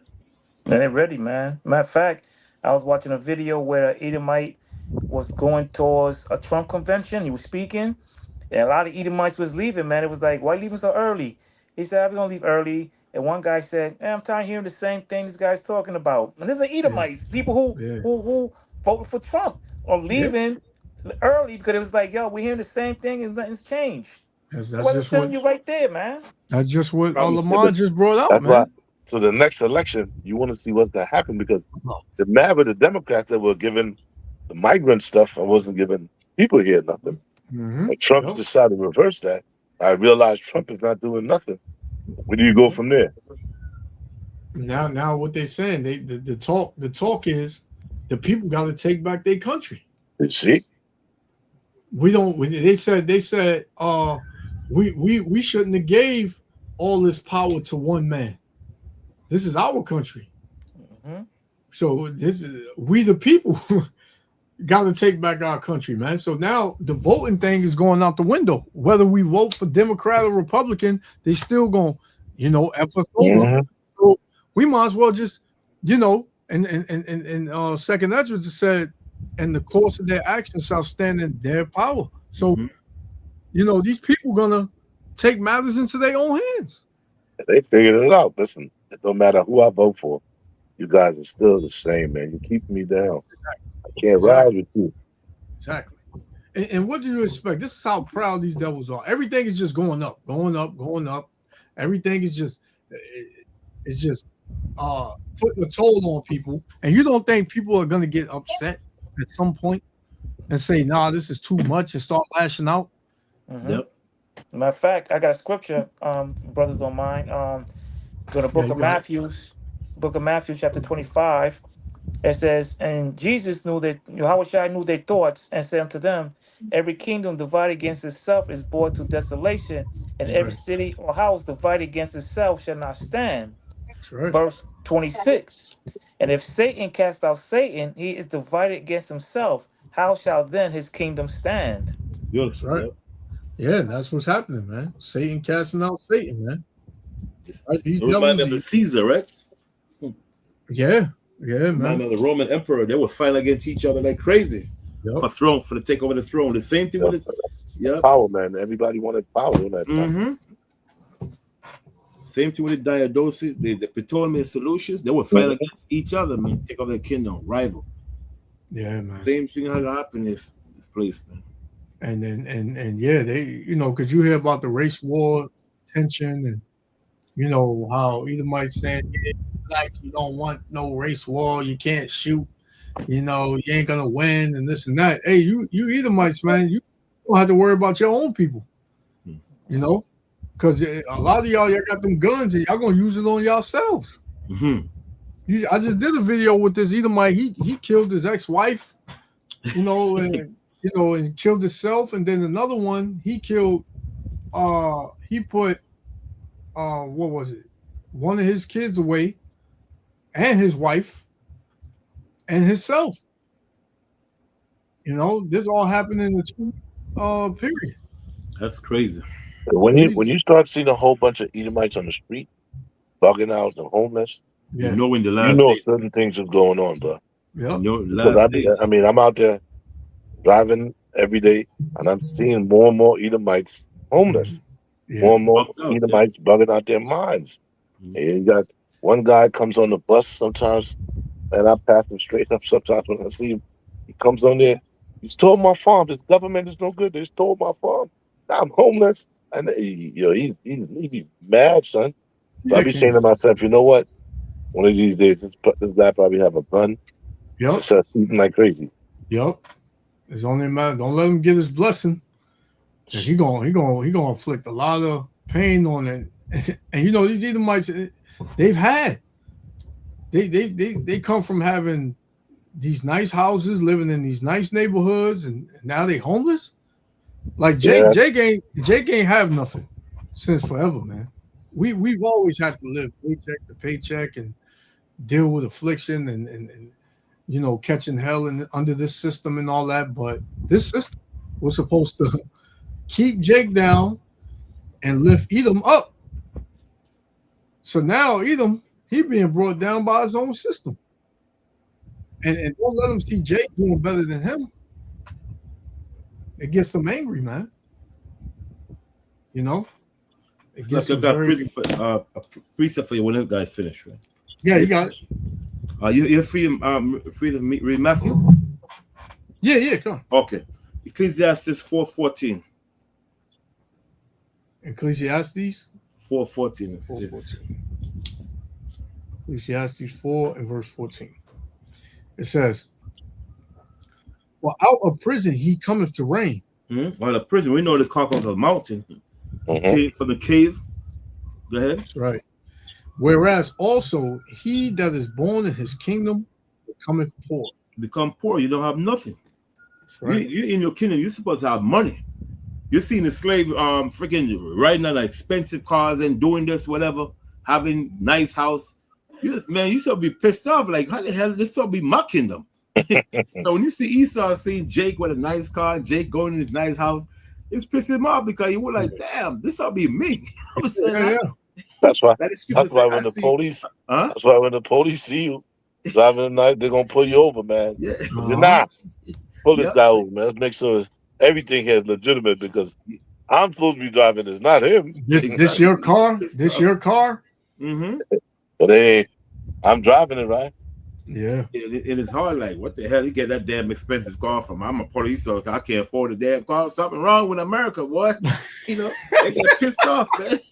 A lot of people might be going around saying that to that wife. This damn nigga driving a nice car. I'm a police officer serving 25 years, and I can't afford this shit yet. What the hell for this damn great country?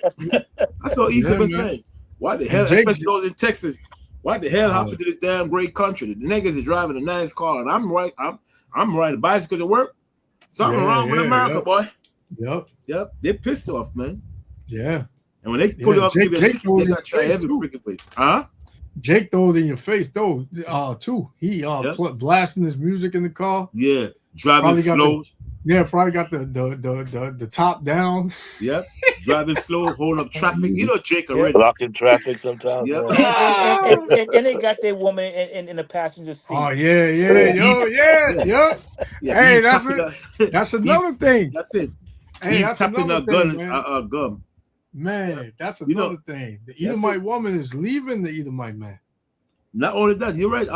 Imagine Jake going to Bensonhurst with an Edomite woman with a damn Range Rover or them expensive car. What they call it, a Bentley, and she tapping her gum, putting her feet out the window, and Jake is driving slow, listening to Tupac. Them Edomite pissed off, man. Yeah, this man. Damn nigga, he got a damn white woman too. What the hell wrong with this goddamn country? Yeah. We need to go back to the 60s, man. These damn niggas can't do nothing like that. Something wrong. A lot of Yeah. Edomites are pissed off, man. You had this Edomite interview these women out in Sweden. And that's the wrong people though, because mostly all them women out there in Sweden, they just want Jake. You know? So he went over there, he said he showed them like a board, and he was flicking the pages, and he had like 3 women that was looking at him flick the pages, and he was like, what do you see? Do you see something here? Do you see a pattern? And they was like, yeah, I see a black man with a white woman. And he was like, oh, yeah, how do you feel about that? And she was like, oh, I love it. And he was like, he said something like, what if it was against the law to date a black man? So that's showing you why they set up them laws back in those days, man, that Jim Crow and all that. Jim Crow laws, man. Yeah, man, because they know that damn Becky wanted Jake. You know, and but laws prohibited them from dealing with each other. But remember, most of the race riots that started in the South has always been a black man with a white woman, man. Sometimes it was real, sometimes it was a lie, but it always stemmed from that, man. Yeah, man. That's how the crack system starts. The crack system came about in the 60s, man, because too much Edomite women was dealing with black men. And they created a damn crack system, man, to have Jake on crack. Then later on, the damn Edomite man started getting on the crack. You know, every time Esau creates something, it's always fall back on him. Yeah. Yep. Yeah, that's how the crack came about, man. But and then your brothers, remember, there's a bodybuilder named Robbie Robinson. He was up in the 1970s. He won a couple. Oh, you talking about Jack Johnson? You talking about? No. He's a bodybuilder. He's a bodybuilder. Yeah. I know who that is. Robbie Robinson, right? So when things was going bad, I think he went to Sweden, right? He went to Sweden, and he was he met some Edomite women, man, being bodyguards. Big Jake, he was getting all the Edomite women out there, man. Yep. And then they'll tell you. Let me tell you how evil Esau really is, man. So you know the competition president, Wilder, something like that, right? Yeah. Now he have a statue of himself, right, posing like this, right? You know who upper chest body that is? That's from Jake, man. He AI'd it. No, it's not AI. This go back like the 60s or 70s with Arnold Schwarzenegger, Lou Ferrigno, Franco Colombo, all those bodybuilders, right? That's when it was heavy back then, and the Edomite who ran the program, he was an Edomite, right? Him and his brothers, he had his face, but he had a Jake's chest, the body, man. I was like, yo, look at that, man. That is crazy. And they got no They shame, got in the man. statue. They got in the statue. They used to call Robert Johnson. They used to call him the Black Prince and the Black Mr. Prince, right? Con. Yeah, Black Mr. Prince. Oh God, Mr. Stylist, something like that. Yeah, No, Mr. Lifestyle. Yeah, Lifestyle, right, you know what I'm talking about, right? Con, Con, Black Prince, yup. His Black chest, Prince. the chest was belonged to him in that statue, and it had the Edomite's head. And he said, "I want my head, but I want his chest on the statue of me, like connected." I was like, man, That's a big dude, man. That's crazy. I think he's 80 years old or something like that. I think he's about 80. He's like still 70 something, alive? yeah, almost 80, yeah. And he still got that physique, man. Yeah, he got dread. That's the last time I seen him with dread. If from Yeah, he still got that. He still got that. He still got that physique, man. He still got that physique, man. The Black Prince. That's right. Black Prince. Yeah. Yep. Check this video out. Meanwhile, we on this topic. It says black men are consistently ranked as the most desirable by women of all ethnic backgrounds. Okay, black men, y'all been trying to tell us, but obviously it's true. Black men are consistently ranked as the most desirable by women of all ethnic backgrounds. How y'all feel about that? What y'all think? Is it true? Is it not? Let's talk about it.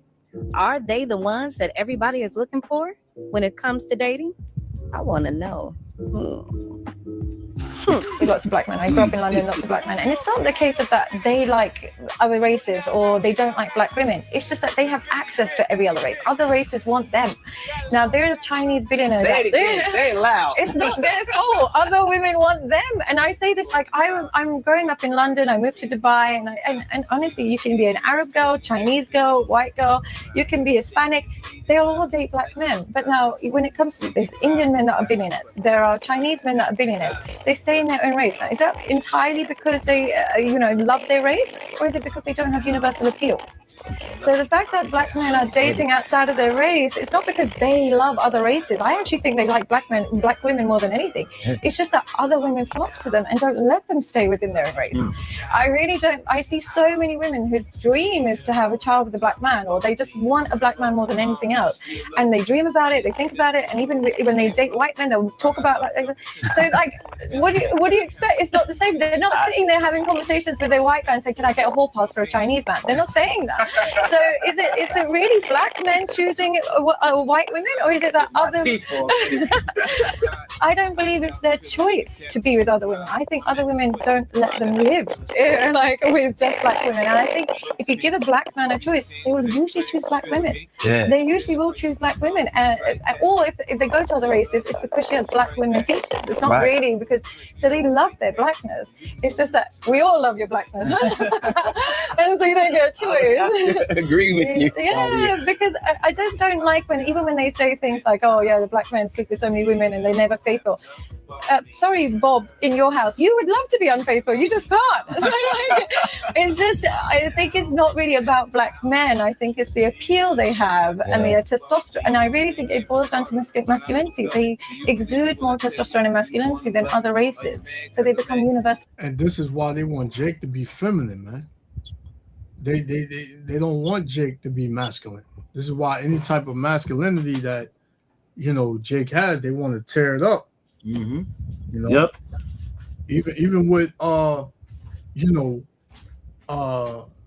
women, you ever got into it with a woman or whatever, and when you get to a certain point, they tell you, "Oh, calm down." Everybody's always trying to calm you down, right? They always say, "Oh, you don't need to yell, you don't need to do this and do that." This is how it's always been, They just want Jake to just be walked on and stepped on, and he can't defend himself. You said, See, the problem is this: a lot of Jake has become tired of the black woman. First of all, she don't want to cook, she don't want to clean, and when you get with them and you have a child, the first thing they start talking about is child support, man. Yeah. Yep. They start talking about, say, you didn't even have the baby yet, and you talking about if we break up, you get child support and all this. Yep. So the Jake is like, you know what, man, I don't even want to deal with her no more, man. God. Yep. So when other races start coming around, a lot of Jakes have told me in the past, listen, I was with a such and such woman, man, and they made sure you have food to eat. They made sure you have money in your pocket. They take care of you, son. Yeah. Okay. The brother said, during the World Cup, Mexican women are running up on black men and kissing them like they're in the love scene in the Hollywood movie, and white men are losing their minds. Yeah, that's that. Yeah, like this woman says, she said black men just have that appeal, and you can't it's unmatched. Only society keeps us down, bro. Yeah. Only society is what keeps us down. When the Most High ready to break that shell, let me tell you something, man. There's going to be chaos. Yeah. Let me tell you something. This society spends millions and millions of dollars every day to keep us divided, yo. Mm-hmm. Yeah. They push philosophies out there that's not real. They use different ways to keep us divided as a people, man. But they spend money to do that, man. Yeah, billions. Hey, they spent billions of dollars trying to keep this truth from us. Yeah. And they still couldn't do it. Yep. This is how Esau ain't got the power that everybody thinks he has and what he thinks he has, and he don't got no damn power over the Most High, man. Whatever the Most High allows him to do, he can do. But whatever the Most High say, nah, it ain't happening. It ain't happening. You know.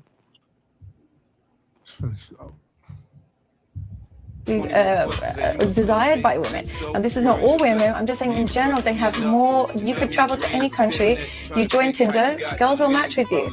It's any country. Now, if you do that same thing as like and I don't mean this to signal. I'm saying this as a South Asian woman. If you say that as a Pakistani man or as a Vietnamese man, you don't have the same luck. So, is it really you seeking other women, or other women seeking you? Anytime a fine black man walks in front of me, my brain automatically goes, brother man, black man, fine black man. Y'all really be out here reaching on the fucking internet. Like yesterday, I said that I didn't want no perk popping, alcohol drinking demon. And you guys made it seem like a race thing and ran off with it, talking about, oh, she ain't say no white people drugs. She must not like black guys. I'll tell you one thing for sure. I definitely don't like no fucking white boys. And if that's really what y'all took out of what I said, maybe you guys got some reflecting to do. Please. You like what? I like white men, no. Why? Because they're not normal. But do you think hating on your own race is a way of self-hatred? No. Okay. So what's your type? Fucking big black cock. She wants a big one still. Black ruined that. Say nothing. Black men are superior. They're superior. You can't tell me they're fucking different. You can't tell me different, okay? And I'm not just being superficial here because, yes. Are they sensational to look at? Yes. The next thing they have, it's like they're just born with this swag. Like, there is just a swag. It's an energy. I don't know. And it's across the motherfucking board. Third thing, not superficial. They just seem to have more manners. And listen, are they players? Yeah, yes, they are. But for real, though, listen, a white team man will play your ass too. They ain't got no swag. They ain't fly as fuck, but they're assholes. You know what I'm saying? Especially the ones from where the fuck I'm at. So you can't tell me any different, okay? If you agree, like this post. Oh, I had one white boy. After that, it was raps. So he turned me off of white boys completely. Would you prefer a black guy or a white guy? Oh, black guy. Black guy? What about you? Black guy. Black guy? And why is that? I don't know how to treat a girl. Yeah. You know how to treat a girl? Yeah. Better than a white guy, you say? How? Yeah. Weird. White guys are weird. Why are they weird? What did they do? It's like they talk weird. Black guys are just poor. No hate. I will say I like a little more flavor, but I don't have a preference. Slap it up. I dated a white man. He traumatized me. Oh shit, really? Yes. Yeah, you know. You see what she said, because they know how to treat a girl. To be honest with you, brother, some brother treat a woman like crap, man. When they get a Edomite woman, they treat them like they're God. It's a 50-50. Eve does the same thing. Yeah. The same thing. Because I know a lot of brothers have Edomite women out, and they're thinking they have God in their hands out. Yep.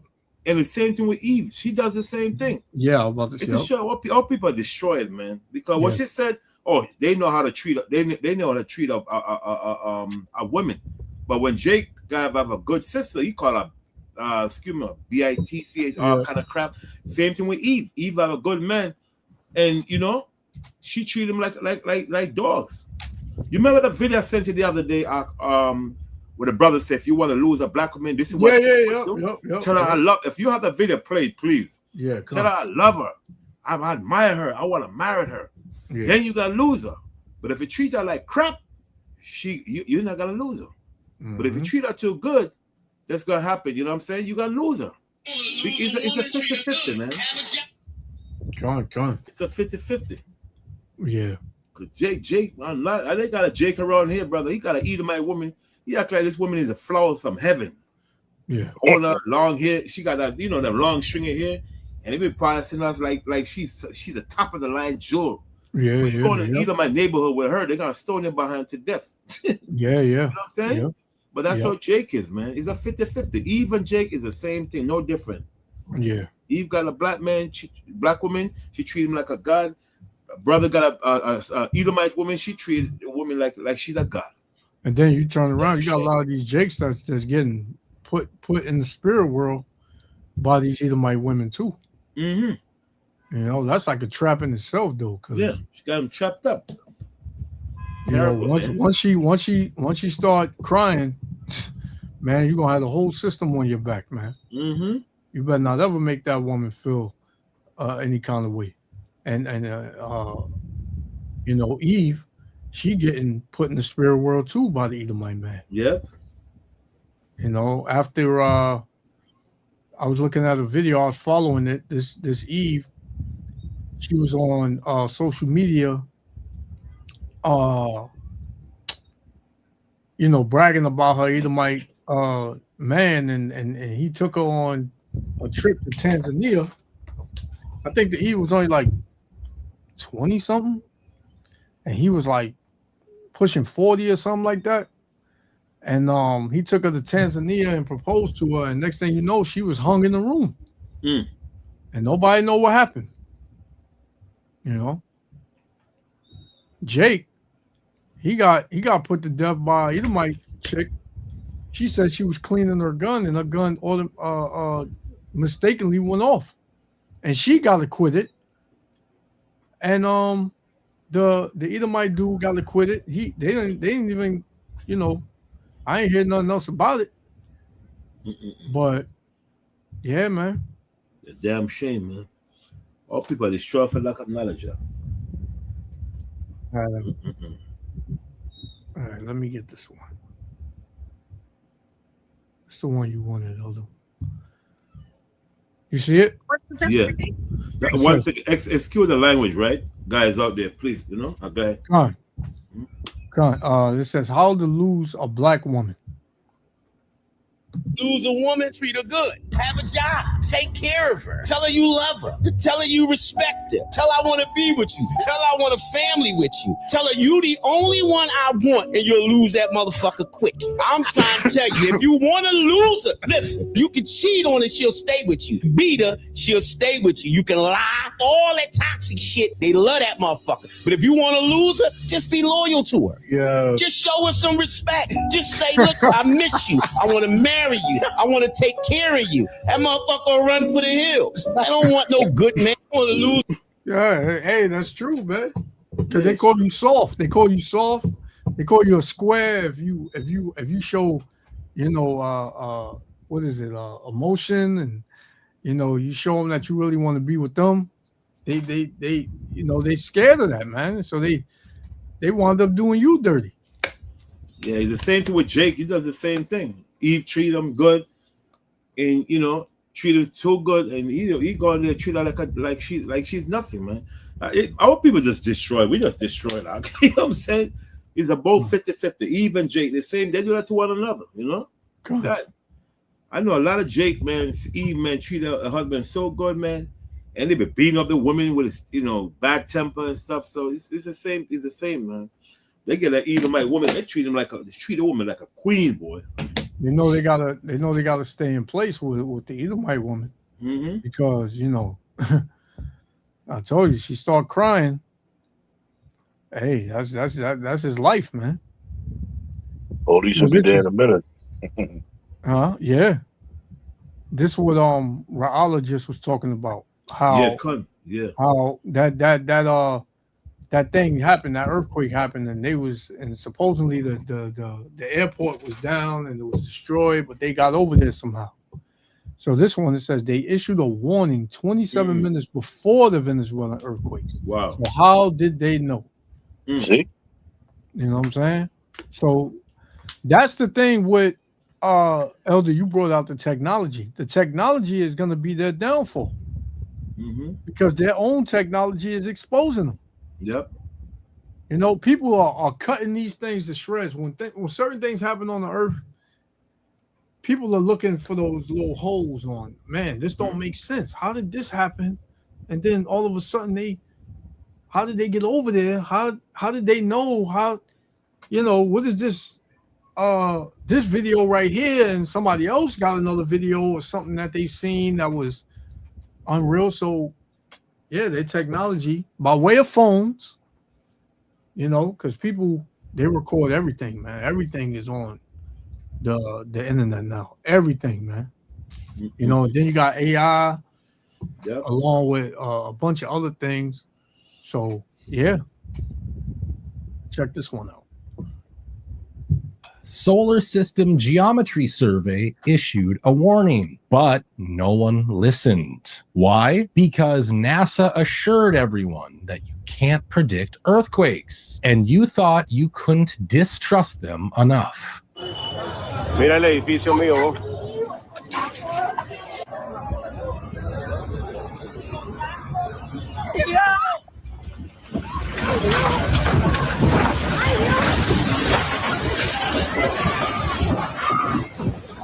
1983, I did radiotomography with 30 watts, looking for oil in the ground. I found 26 oil wells over a 9-state area, and 100% of the time was accurate with just 30 watts of power beaming straight into solid rock. HAARP uses 1 billion watts beamed straight into the ionosphere for experiments. Picture these strings on the piano as layers of the earth. Each one has its own frequency. What we used to do is beam radio waves into the ground, and it would vibrate any strings that were present in the ground. We might get a sound back like, and we'd say, that's natural gas. We might get a sound back like, and we say that's crude oil. We were able to identify each frequency. We accomplished this with just 30 watts of radio power. If you do this with 1 billion watts, the vibrations are so violent that the entire piano would shake. In fact, the whole house would shake. In fact, the vibrations could be so severe underground that it could even cause an earthquake. People are saying what happened in Venezuela wasn't an earthquake. It was a warning. They have the tech, and they're starting to test it again.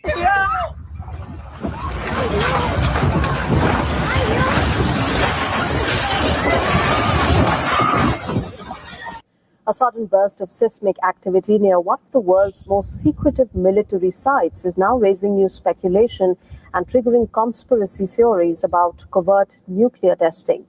At least 17 earthquakes have struck near the highly classified Area 51 in Nevada within just 24 hours. The Air Force has gotten great value out of HAARP in the past. We took over from the Navy and managed it, and actually did a number of experiment campaigns up there, and have finished our work that we're interested in doing up there. We've moving on to other ways of managing the ionosphere, which the HAARP was really designed to do, was to inject energy into the ionosphere, be able to actually control it. And but that work has been completed. The Air Force has maintained the site for other government agencies to use for several years now. And with DARPA completing their project, that's our last government customer that we have in the site.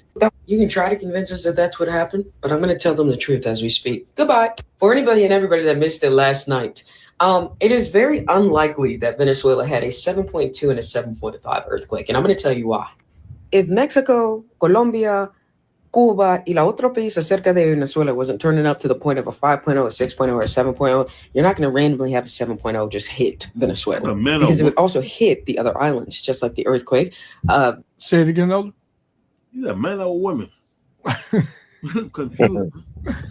I think that's a woman. I think. I'm not sure. That 9.1 of December 26th of 2004 that hit other islands other than Thailand and the Maldives.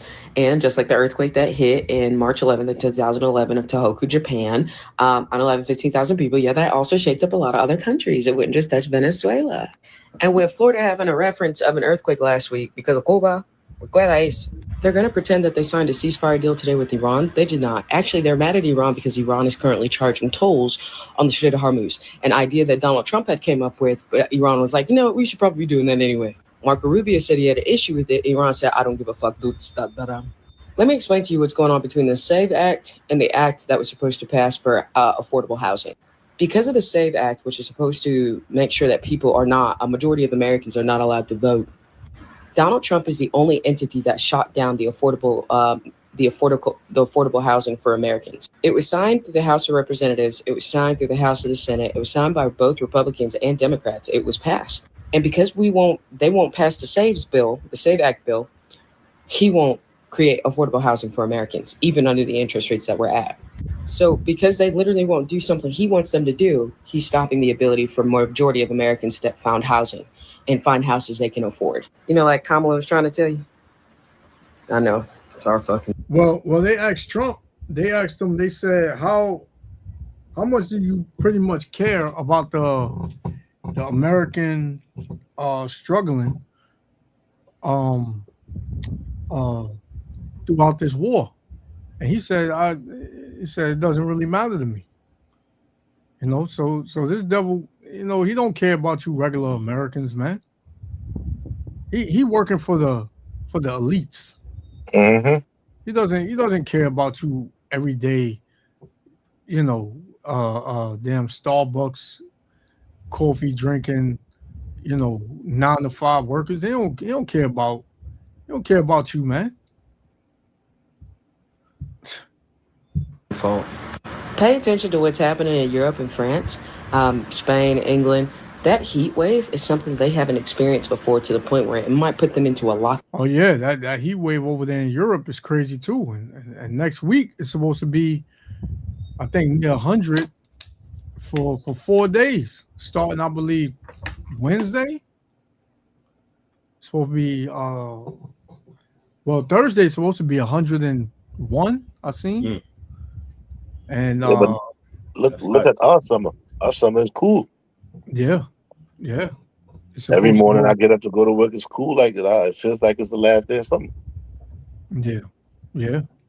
It's supposed to be June, July. It's supposed to be hot, man. Yeah. They're using that HARP system to manipulate, to alter the weather. You know, they've been doing it. They've been doing it for a long time, since Operation Popeye and during the Vietnam War, where they used seedlings to flood the Vietcongs out of the trenches they had. But now it's been made bigger, exaggerated. Because I was reading this book one time, and you remember, I don't know if you remember this, but back in the day, like in the late 80s and early 90s, they used to say, "Oh, California's under a drought. You can't grow no food and stuff." Remember that? Well, what that was, it was the Russians is the first people to come up with that HARP. What they used to do is shoot the radio waves in the skies, and they used to move the jet stream away from California. So it used to be drought there. The only how they figured that out is when the Russian scientists defected to the United States. He the one that told them what they've been doing. But the U.S. suspected something was being done, because they used to pick up this clicking sound from Russia. They used to call it the woodpecker effect. You could look it up. And they were using that to push the jet streams away from them. Sound from Russia. Now, every country in the world has a HARP system. Look it up. All countries have that.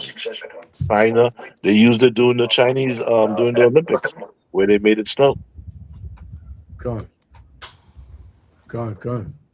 Yeah, this devil and his witchcraft, man, his technology.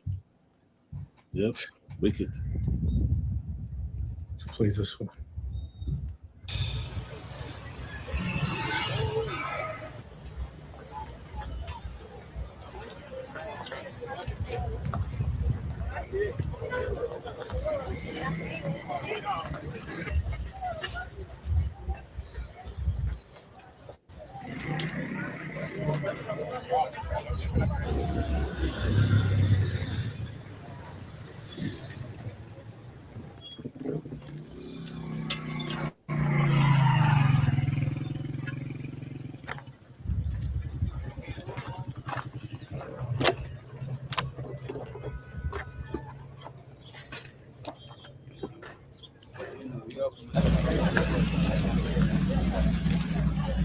Man. El terremoto 67 fue intenso, pero lo que pasa es que empieza.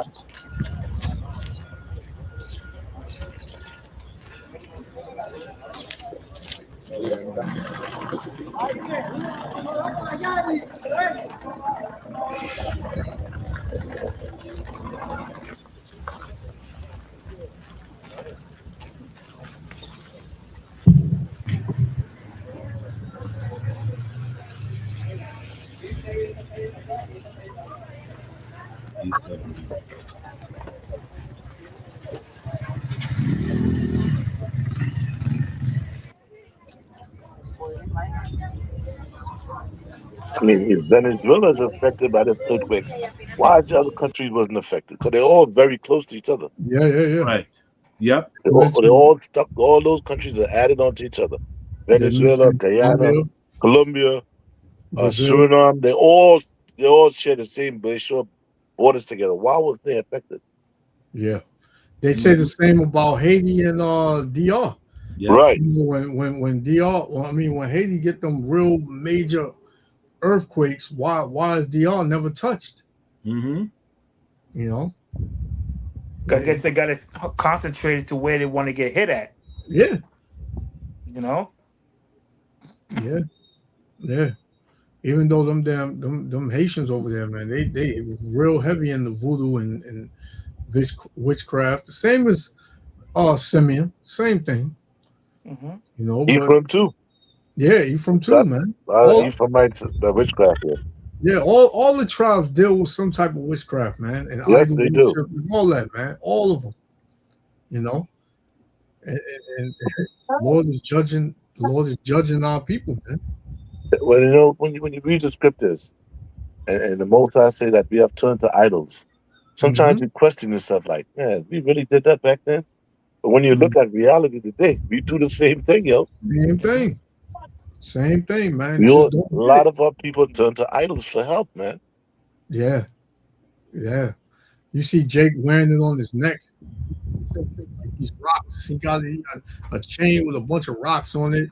Somebody gives him protection and all that. Jake is an idiot, man. Eve walking around with a goddamn little jar with some oil in it, you know, putting it on people, talking about this gonna keep the evil spirits from you. Come on, man.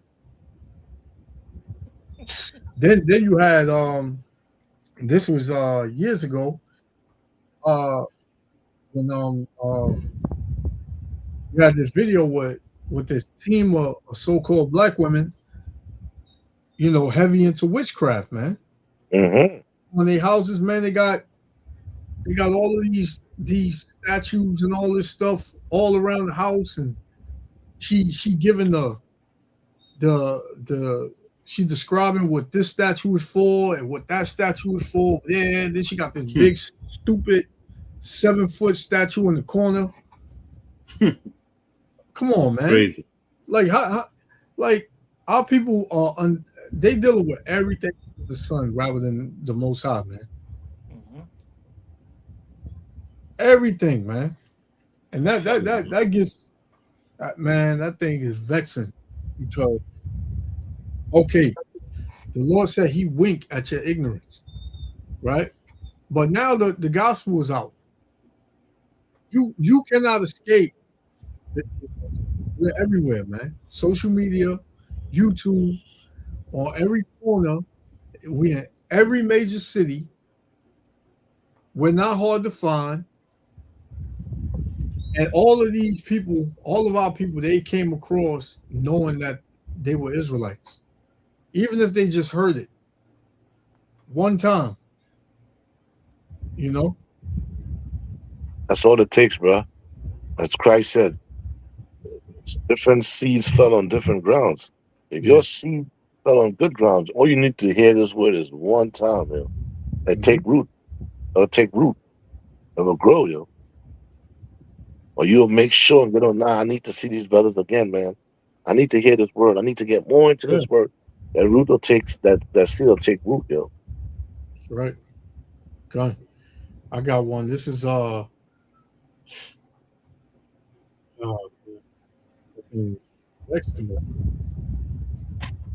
John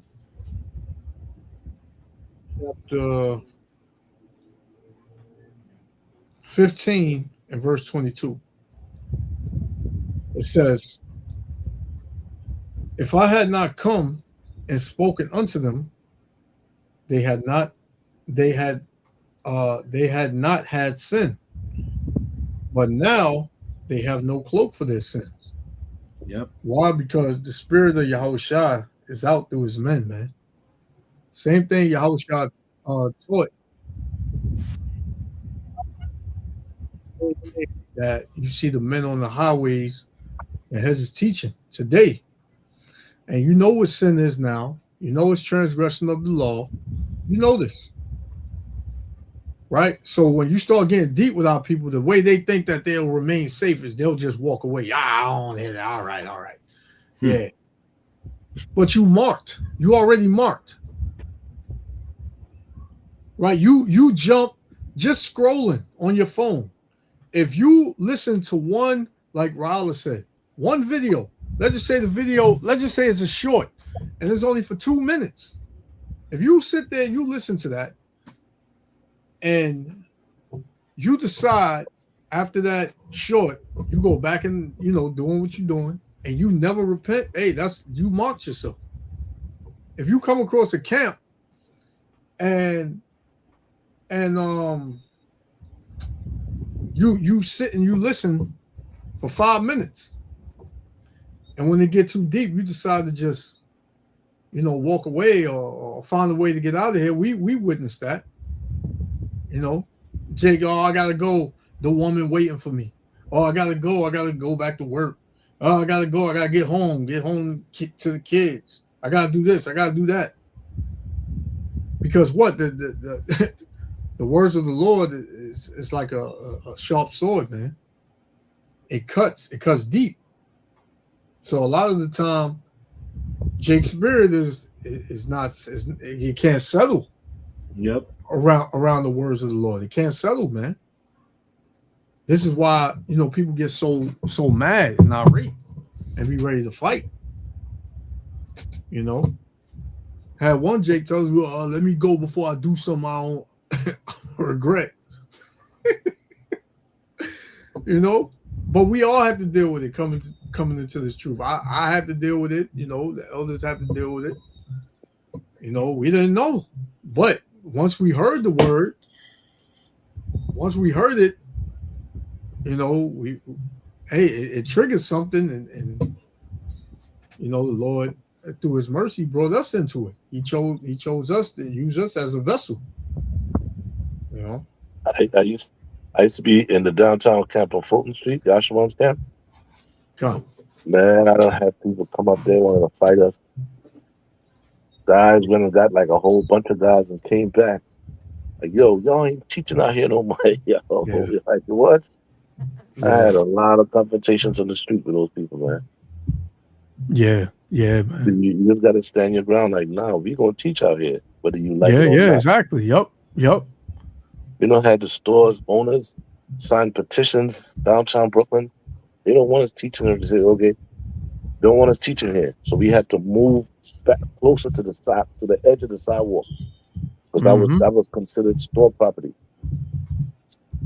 Go through a lot this truth, man. But if you really want this truth, you're gonna stick with it, and you're gonna find out. No matter what, you're gonna stick with it. I'm staying here, man. Come on. No, regardless. Yeah, because if when Yahweh Shai was going through it, we got to go through it. Yeah. We got to go through it, and all those before him and after him, had to go through it. We have to go through it as well, man. In modern times, and now they point to where is that we have to depend on the system. Well, we got to depend on the Most High, man, because we got to have faith like Job. Got to have faith. This is the times that we in. We began these last days, and even those, they like say like Jehovah Witness or other Christians churches and things like that. They know we live in the last days. They know what's going on. You don't think they see it? You don't see the news? You don't look at the heavens and the sky? What's going on, man? Yeah, they know what's going on, man. They're going on. Even though we got the truth and we got the knowledge, we know what's going on. But like the brother said, we gotta just gotta hold on. We just gotta hold on, man. We can't let go. We can't let go, man, because things gonna get. They think that I was going through stuff right now for the past couple of weeks, man. Now I was really going through it. It's gonna be worse than that. So that's why that's why we gotta keep reading the scriptures, man, and be talk to brothers and be around brothers, and pray to the Most High, man. To build up your strength, to build up your courage, and things like that, you know. So, you know, even from I myself, I was like, damn, why me? You know, like I'm trying to do the best I can, and you know, I've been humble, and he's praying. He's just, like I say, he's preparing me for what's to come. What's the worst? Don't depend on this. Don't depend on that. You know, don't depend on this. You don't depend on me. people. Depend you on know? me. Come, yeah, depend on me. That's it. You know, even the brothers out there, you know, you've been the truth for 30 years, 40 years. You know, sometimes they like get comfortable because we're human. You know, we get a little comfortable at times. You know, stuff. Sometimes, you know, the Most High use men as vessels to ruffle our feathers. You know, hey, you gotta wake up, man. You gotta wake up. When I be seeing brothers on videos, there was one video. It was years ago when the El Sabak did a video. And man, I sworn that brother was talking to me, man, through the spirit, man. Whoa, man, that shiver from that spines, man. I was just like, Yeah. I gotta snap out of it, man. You know, so Yeah. come, man. We gotta just hold on and stay strong, man. We human being. We're gonna face a little problem. You know what I'm saying?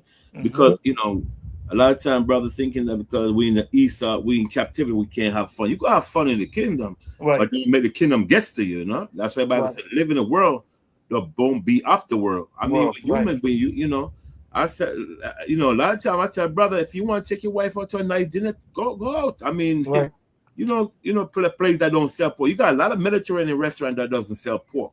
You know, sometimes brother might have a wife and he's like, he want to have the woman in slavery or something. Like, you know, if I go to a nice restaurant, I'm in the world. If I go to a nice you know, places like you know, like another country, I'm in the world. It's not that, man. Nobody's saying that you're in the world. You know what I'm saying? You just got you gotta have a little fun in the system. Right. You know, we're not saying try to be like Esau and doing this, but while at the same time you're married, you have your children. You want to have a little fun with your kids then. But some brothers, they in a damn thing called a cub. In Jamaica, they call it cub. Right? Don't go nowhere. You come from the school, from the class. You have the white. Am I right, Ra'ala? You seen that at One West? Brother, bring your wife from school. She ain't going nowhere. They don't go to a movie. Take your wife out, have fun, man. Yeah. I mean, the woman is actually, yeah, it's no the scripture. You can't show me one verse. The Bible said not to take your wife out. Yeah, yeah, take her to a nice place, man. You know what I mean? But some brother, man, no, brother, that's in slavery. You know what I'm saying? That's in cap. Nah, man, I don't want to be in the world. I mean, take your wife out to a nice place. Go to the park, hold her hand, do something nice. I mean, brothers have these women like they in slavery or something like that. Damn, if you know, if she want to go, that means she's in the world. Nobody say that, huh? Because they're my rib out. You know what I'm saying? Yeah, it's a whole different spirit, man. It's a whole different spirit. Like, you know, people of the world, they do things according to the world. Like we can pretty much do the same thing everybody do, but we do it in order. We do it exactly according to, you know, how we're supposed to do it, how the Lord said it. Like he said, be in the world, but not of the world, man. Well, right. So we can go on vacation. We can we can like the elder said, we go to a movie, go out to eat. We can go to the park and we can play music and stuff like that. It's not like, you know, people they see us, oh y'all listen to that. Like we don't look at it the same way people in the world may look at it. You know, we don't do that. These brother like what they're like dead duck, man. Like damn.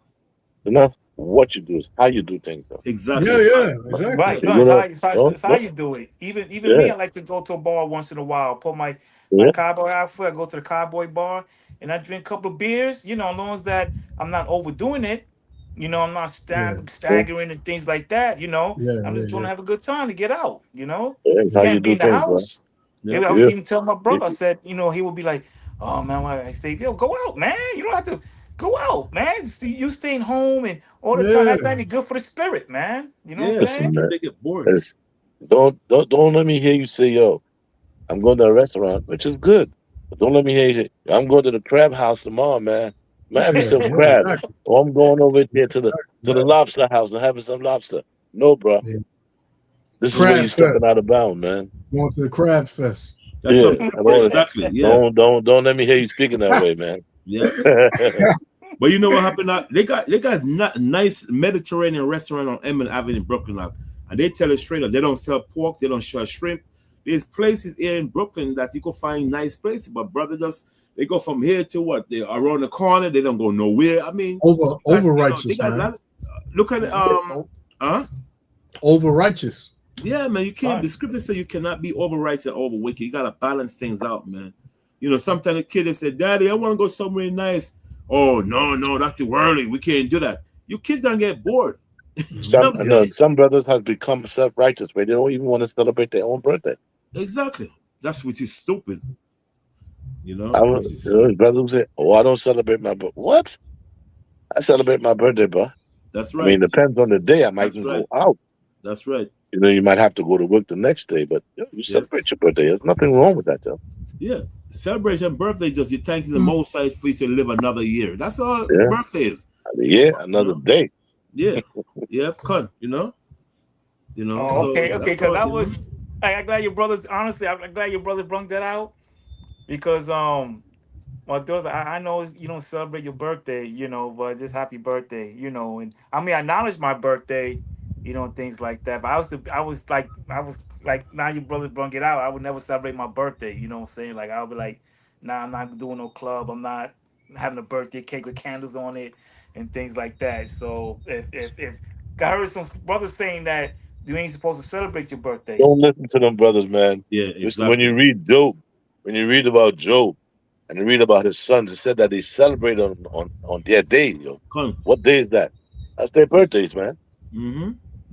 Because they'll say, oh, you have like one birthday, you know, like one day of your birth. That's it. That's you're celebrating the anniversary of your birthday. Yo. You're not. You know what I'm saying? That everybody know you could only be born on one day and 1 year. Mm-hmm. So when you're celebrating, that's the day you were born, your birthday. Mm-hmm. Yep. That's the day you was born. You didn't say birthday. That's the day you was born onto the earth. Yeah. You celebrate that day, man. All right. I guess they telling Esau he should write another Bible dictionary, another books. Because Bible dictionary tells you when you look at even encyclopedia, the Bible tells you birthday celebration that and they got Job, they got other people. So Esau knows, and he got Job celebrate birthday. Then another book tell you that Job's nothing wrong with that. Birthday. Yeah. Okay. All right. Those brothers, what happened to them? They start going outside the scriptures. So what they try to do, as someone was saying, became self-righteous. Because one brother came out, let Russell Soak say something. That scripture Job said, "Curse the day I was born," or something like that. Paraphrasing. Yes, because Job was referring to the suffering he was going through. Suffering, right? Okay. So I figured, okay, all right. Because every my birthday would come, I was like, I wouldn't celebrate. People like, yo, was gonna drink. Yo, I'm like, nah, I'm good. I don't do all that. Then you go out and have yourself a nice drink on your birthday, man. I mean, I'm not saying go out and get drunk. Yeah, my birthday was on a Wednesday, and I had things to do, so I didn't celebrate it. I was going through an issue. I had things to get done. Gotcha. Yeah. Okay. And it's a personal thing too. Like if you don't celebrate it, you don't celebrate it. If you're not that type, if you never really looked at it that way, then it's not like you're going off because you don't celebrate. Right. You do thank the Lord for blessing. Right. I thank no. Don't get me wrong. I do thank him to see another day. Like thank you making to this age. I'm thankful for that. Like I want to laugh, but I gotta laugh now because it was yesterday. I had to go see about my car that they took to possess the rental car, and I had to get my personal belongings.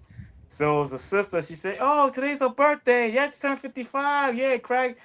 Black don't crack it." And what we gonna do, girl? I'm gonna celebrate. I'm gonna go here, this and that. And I looked at her. I was like, "You wicked ass." That's crazy. That's crazy, man. Like me personally, I'm not into that. No, I never really liked it. I like to stay away. I was never really the type that, because people get crazy around their birthdays. If they don't get told happy birthday, or if it's not about them that day, they get mad, man. Mm-hmm. They want to fight. They go on a ranting spree and all that. That's people that's really tying that demonic energy into not really. Some people are into their birthday show. They really live for that day. They celebrate that day. So they want to Yeah. be on that day. They want to be joyous. They want people to make them feel happy. They want people to tell them happy birthday. They just want that. They want that attention, man. There are other people like yourself. You say, I just want to be laid back. It's another day for me. I understand what he's saying. You know, sometimes people just don't want to dive into that birthday thing. Like my wife, she don't care about that birthday, but telling people you celebrate your birthday is evil. That's when the stupidness comes in, because it's not in the Bible. You can't celebrate your birthday. When my birthday come, I don't even care. You know what I'm saying? But I ask the Lord, I thank the Lord for giving me another, that's right. thing to live. But I don't go crazy and stuff, and like, oh man, I ain't get no gift. What happened, man?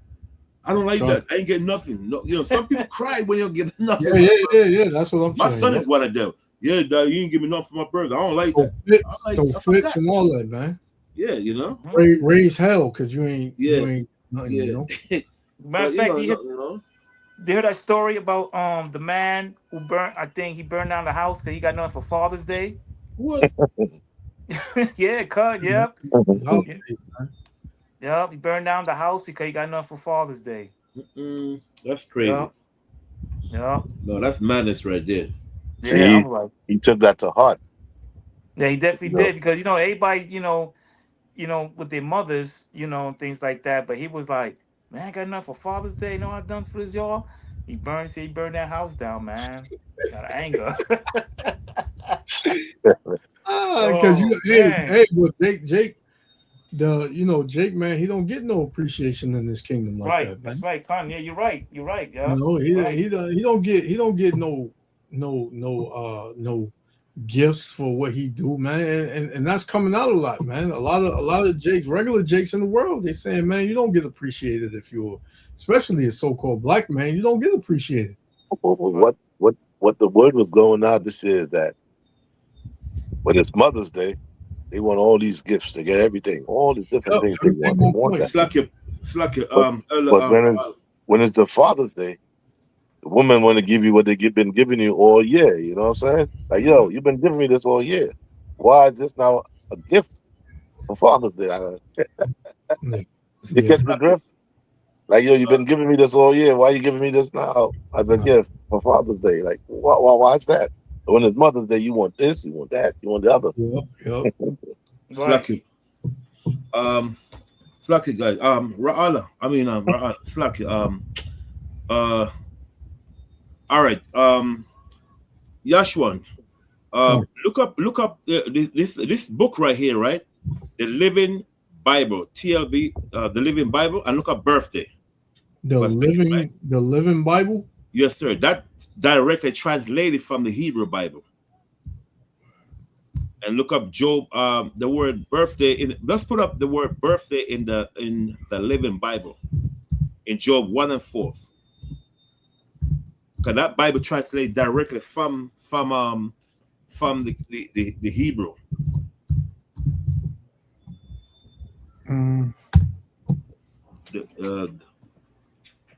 Just put Job chapter 1 verse 4 from the Living Bible.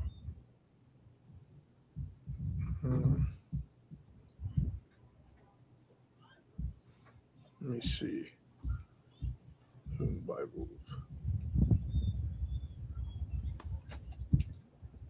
What it's a site? No, it's a Bible called the Living Bible. Just look at the word birthday. Matter of fact, you know what? Let's put a title. What Bible use the word birthday in the book of Job? And they got to tell you is the Living Bible, which translates directly from the Hebrew. Just put what Bible used the word birthday in the book of Job, and it's going to tell you the Living Bible. It says what? What Bible used the word birthday? Used the word birthday in the book of Job.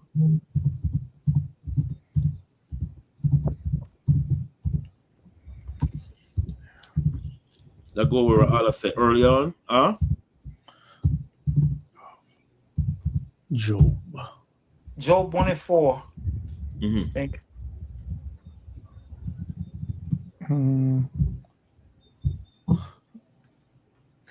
It said the Oh, word. the let Living me see. Bible. Oh. Yeah.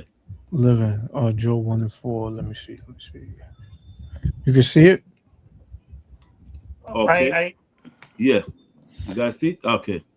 It says the word birthday appears in the book of Job in modern translations like the New International Version, NIV, and the Living Bible, TLB, in Job 1:4. In this verse, it is written that Job's sons used to take turns hosting feasts in their homes on their birthdays, inviting their three sisters to eat and drink with them. Right. See?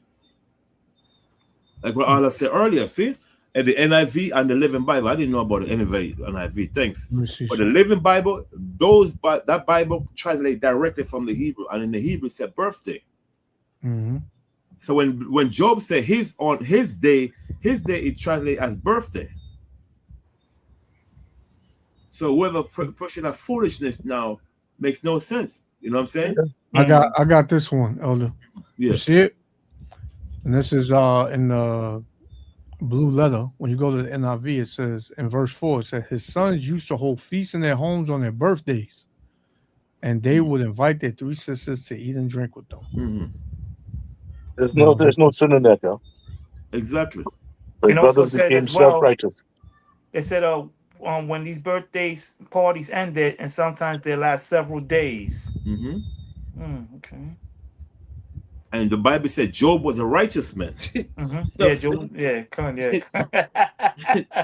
Yeah, so that's what I'm trying to say. Where they get that information from? You're not supposed to celebrate your birthday. That's stupid. Like I said, I don't go crazy on my, self because I don't.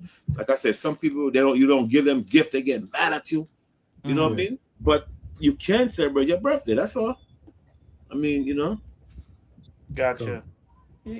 I mean, like when it came for my birthday, I'll cook. I don't go out like I used to, but I'll cook me something nice for myself. And things like that. If my daughter then said, "Dad, what you want for your birthday, my son?" I said, "Here's my checking account number." I don't want no damn cologne. I want I want money. That's it. You know what I'm saying? I don't want nothing else. Wait, give me cologne, please. Yeah. You know what I'm saying? Whatever you give me, I appreciate. But my main thing, here's my account number. That's it. God. Right. Yeah, right. See, here's my account number. I need to pay some bills. Shit. Con, I had this. She want to read the fourth verse. It says, and his son went and feasted in their houses, everyone on his day. His day, con. See? And when you look up his day, it's a birthday in the Hebrew. Birthday. Yeah. God. Now I had this up because we was talking about how Jake get with the camps being in the street, and Ra'ala brought up that when he was in the camp, they were getting fights and people would want to fight them and stuff like that. So this was recently, I believe this happened last week. But, some Jakes hate this word, yo. Literally hates this word, yo. Yeah.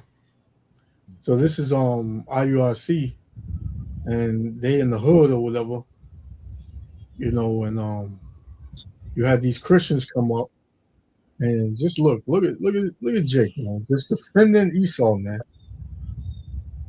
Back up. Back up. Back up. You literally hate white people. You hate white people. And y'all out here like Power Rangers in purple. Don't tell me what to do. Hey, back up. Back up. Back up. Back up. Back up. Take your signs and take this broke gospel and your hatred and go down the street. Because you hate white people. I'm not down with it, bro. We're not some punk church, and you're not going to come over here talking about you hate people. I hate it. This is what God said. It's not what we said. As it is written, Jacob have I loved. Jacob have I loved. But Esau have I hated. And this is what's crazy to me. Like, hate is in the Bible. Like, you mean to tell me you a Christian and you read the Bible and you never came across the word hate? Right. When you read Proverbs 6, it tells you these 6 things does the Lord hate. So the Lord hates. Even in Proverbs, it tells you It's a time to love and a time to hate, bro. Exactly. So his thing was, you hate white people. Mm-hmm. Time to fucking go. Time to fucking go. Not pushing that dumb shit over here.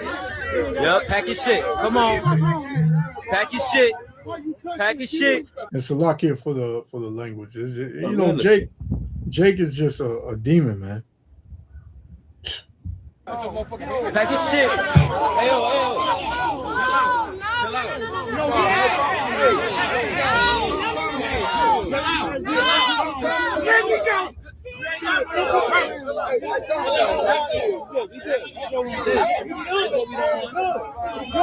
Hey yo, why you coming over here with that bullshit, nigga? But why you came over here with that bullshit? Why you came over here with that bullshit, nigga? Why you coming over here with that bullshit? Calm down. I got you on camera, nigga. I got you on camera with that bullshit. Why you came over here with that bullshit? Why you came over here with that bullshit, nigga? He told you gotta go, nigga. Yeah, but your man just put hands on him. Your man's ran over here and put hands on him for no reason. You dumb as hell. You dumb as hell, nigga. You dumb as hell, nigga. You don't know what the fuck is going on and you ran over here. Why you put hands on the man, bro? Why you put hands on that man? He ain't do nothing to you, nigga. He ain't do nothing to you put hands on him. You dumb as fuck. You live in the flesh, nigga. Nah. Just know God watching, nigga. God watching, nigga. That was dumb as hell. And another thing is that, you know, as long as the Seventh-day Adventists, what's some white boys that come up to maybe on the white shirts? The Mormons. The Mormons. Is that the Church of Latter-day Saints? Mm-hmm. That's what, right?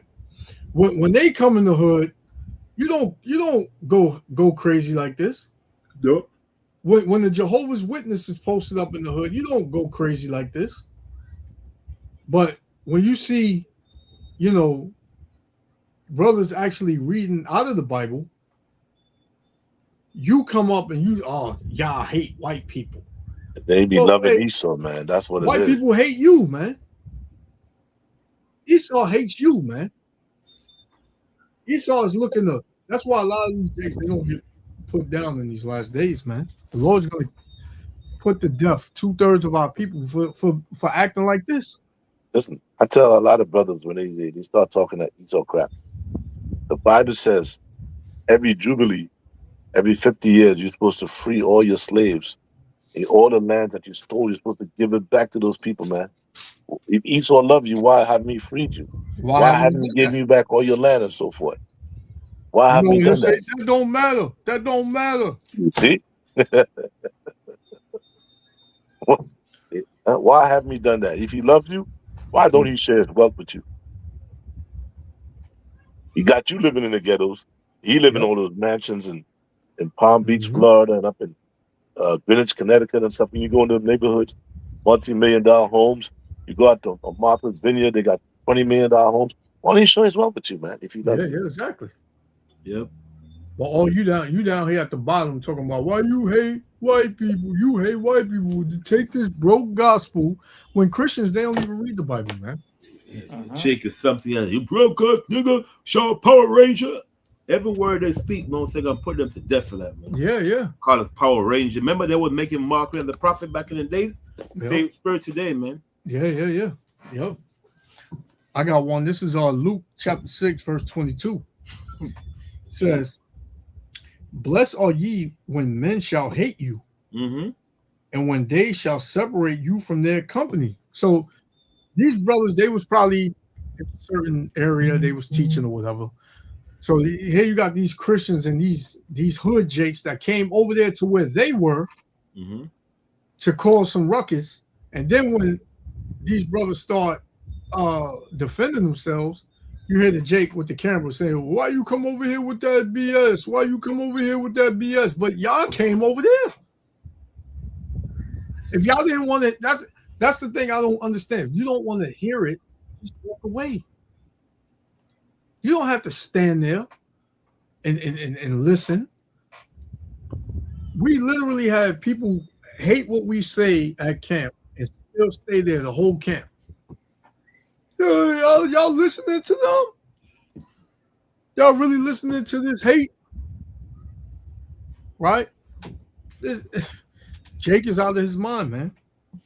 It says, blessed are ye when men shall hate you, and when they shall separate you from their company, and shall reproach you and cast out your name as evil. Mm-hmm. And this is what they do.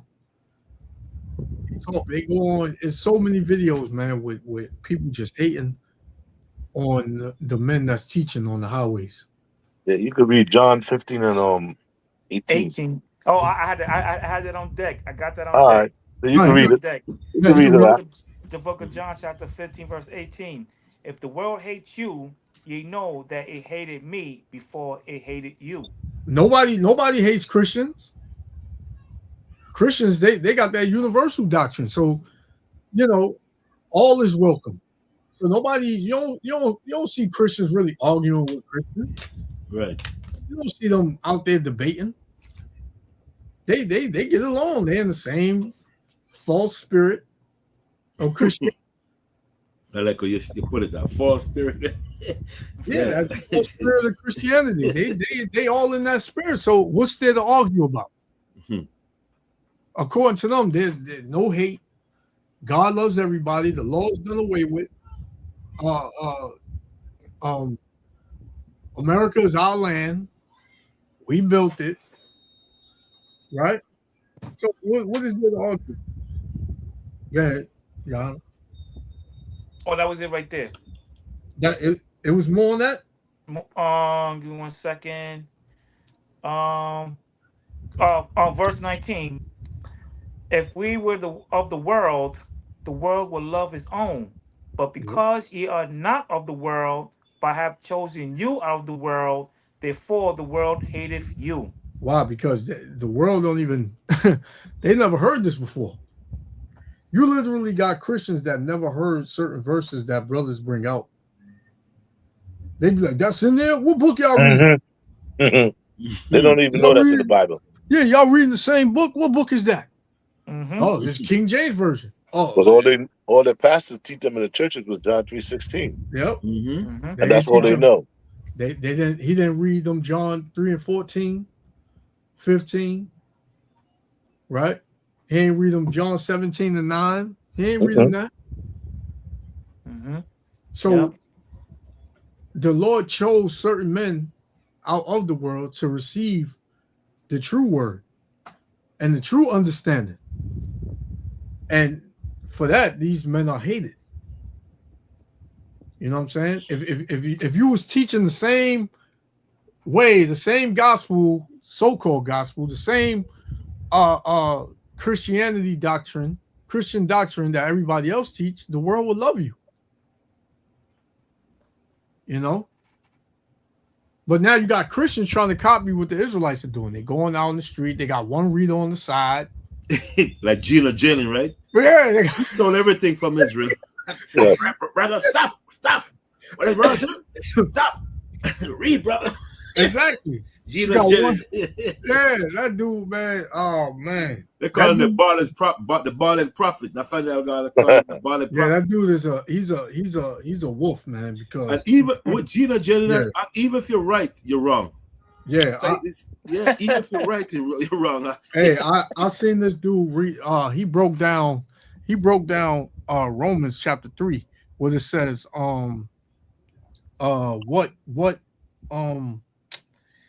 let me see. I ain't read that one in a while. Romans 3 and 1. It said what? Let me get it real quick. Salakia. Romans chapter 3. I'm gonna show y'all what this man did. Man. Yeah, what advantage had the Jews? Yeah, what advantage then have the Jew? Much every way, because to him is the oracles of the Most High, and he jumped. Man, that dude is a devil, man. Yeah. He read. Matter of fact, he read 3 and 1, and he jumped all the way to verse, what was it? 9. He skipped 7 verses and jumped all the way to 9. When it says, what then? Are we better than they? So pretty much he was trying to say, oh, because you're a Jew, that don't make you better than nobody. But if you read the other verses, it would tell you that why the Jews, are better. Because the oracles of the Most High was given to them. Right. So the other nations, they don't get that. Right. But if you look up the word, if you look up the word oracles, man, what is the oracles of God? It tells you. Yep. Come on. Let me look that up. Go ahead. No, finish up. Sorry. No, I was just gonna look it up. No, sometimes my computer is silent, so if I think I started to finish talking. No, go ahead. Yeah. Look up the word oracles and see what that means. Look up the word oracles real quick. So when you go down the oracles,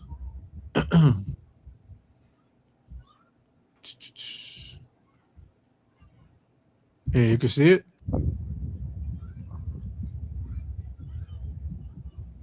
You can see it? Yeah, I can see it. All right, I'm going to the word oracles, transliteration. Strong's G 3051.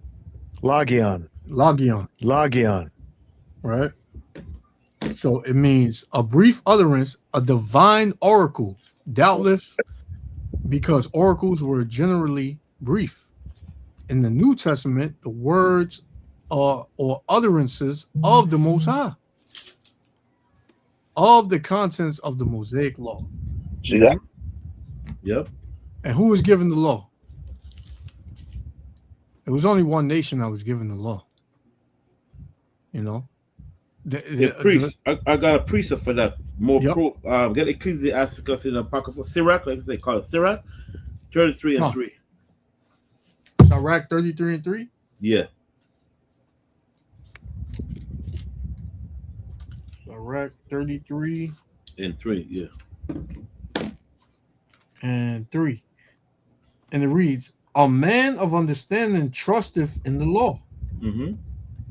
And the law is faithful unto him as an oracle. Right? See? As an oracle. That's right. Yep. So that's a link up right there for Romans 3 and 2. And what you guys just brought out about when you look it up oracle. So yeah, they can't go around that. You know what I'm saying? Yeah, go on. But Christianity will have you to thank anybody. All you gotta do is confess the name Jesus Christ and you'll be saved. You know, there's another scripture he brought out, right? He says, see, because he brought it the other day. Women are not supposed to be no teachers. Women are supposed to be doing this. Because the Bible said women that the women remember the same another brother well known in Israel, he was talking about women oppressed, ruled by women, ruled by you know that scripture in Isaiah chapter 3. Women rule over men. Women rule over men. Isaiah 3, 3:15, one of them verses. God. Children are the oppressor and women rule over them. So he's saying, see, women rule over men and children are oppressing you. That's what the Bible said. Women are so teach. Look, because women rule over men, but we know that's not talking about that. That's not about the rulers. They are weak and they have a weak and effeminate spirit as a woman. What it is. I was surprised when he brought that out, because you know, I got another brother in Israel, IUIC, the leader. He's saying that's talking about women. That's not. We know that's not literally talking about women. That's talking about the rulers. They are that weak, effeminate spirit as a woman. They're not fit to become rulers. You know, like we know what the scripture tells us. Said children are the oppressor. I mean, these leaders are there like children. They're not fit to become rulers. So Gina Jennings brought the same thing out. You know what I'm saying? Saying that, see, women are not supposed to rule over men because they're oppressing men. They are thing that we just brought out. You know, women with that verse out before. I don't want to call it wrong. You talking about Isaiah 3 and 4? Isaiah 3 and 4, yeah. Isaiah 3. Yeah, 3 and 4. Isaiah 3 and 4. I got Yeah. it. The book Isaiah chapter 3 verse 4. And I will give children to be their prince, and babes shall rule over them. Right. See, and I will give children to be their prince. Right. Children mean what? Weak, effeminate rulers. Right. And babes shall rule over. I mean they're not fit to become rulers. And then there's another one said, "Women are for my people. Women are the where's that part? Are for my people." Oh, you talking about as for my when the Lord said He created a new thing in the earth? No, not that one. For my people, women are the oppressor. Some. Oh yeah, women are the oppressor. Women rule over them. Yeah. Is it at the same chapter, verse 12? It's the same chapter. Yeah, I got it, verse 12. Yeah, 12. Oh yeah, come. Yeah. As for my people, children are their oppressors. See, he said children. He's talking about the other nation or the oppressor.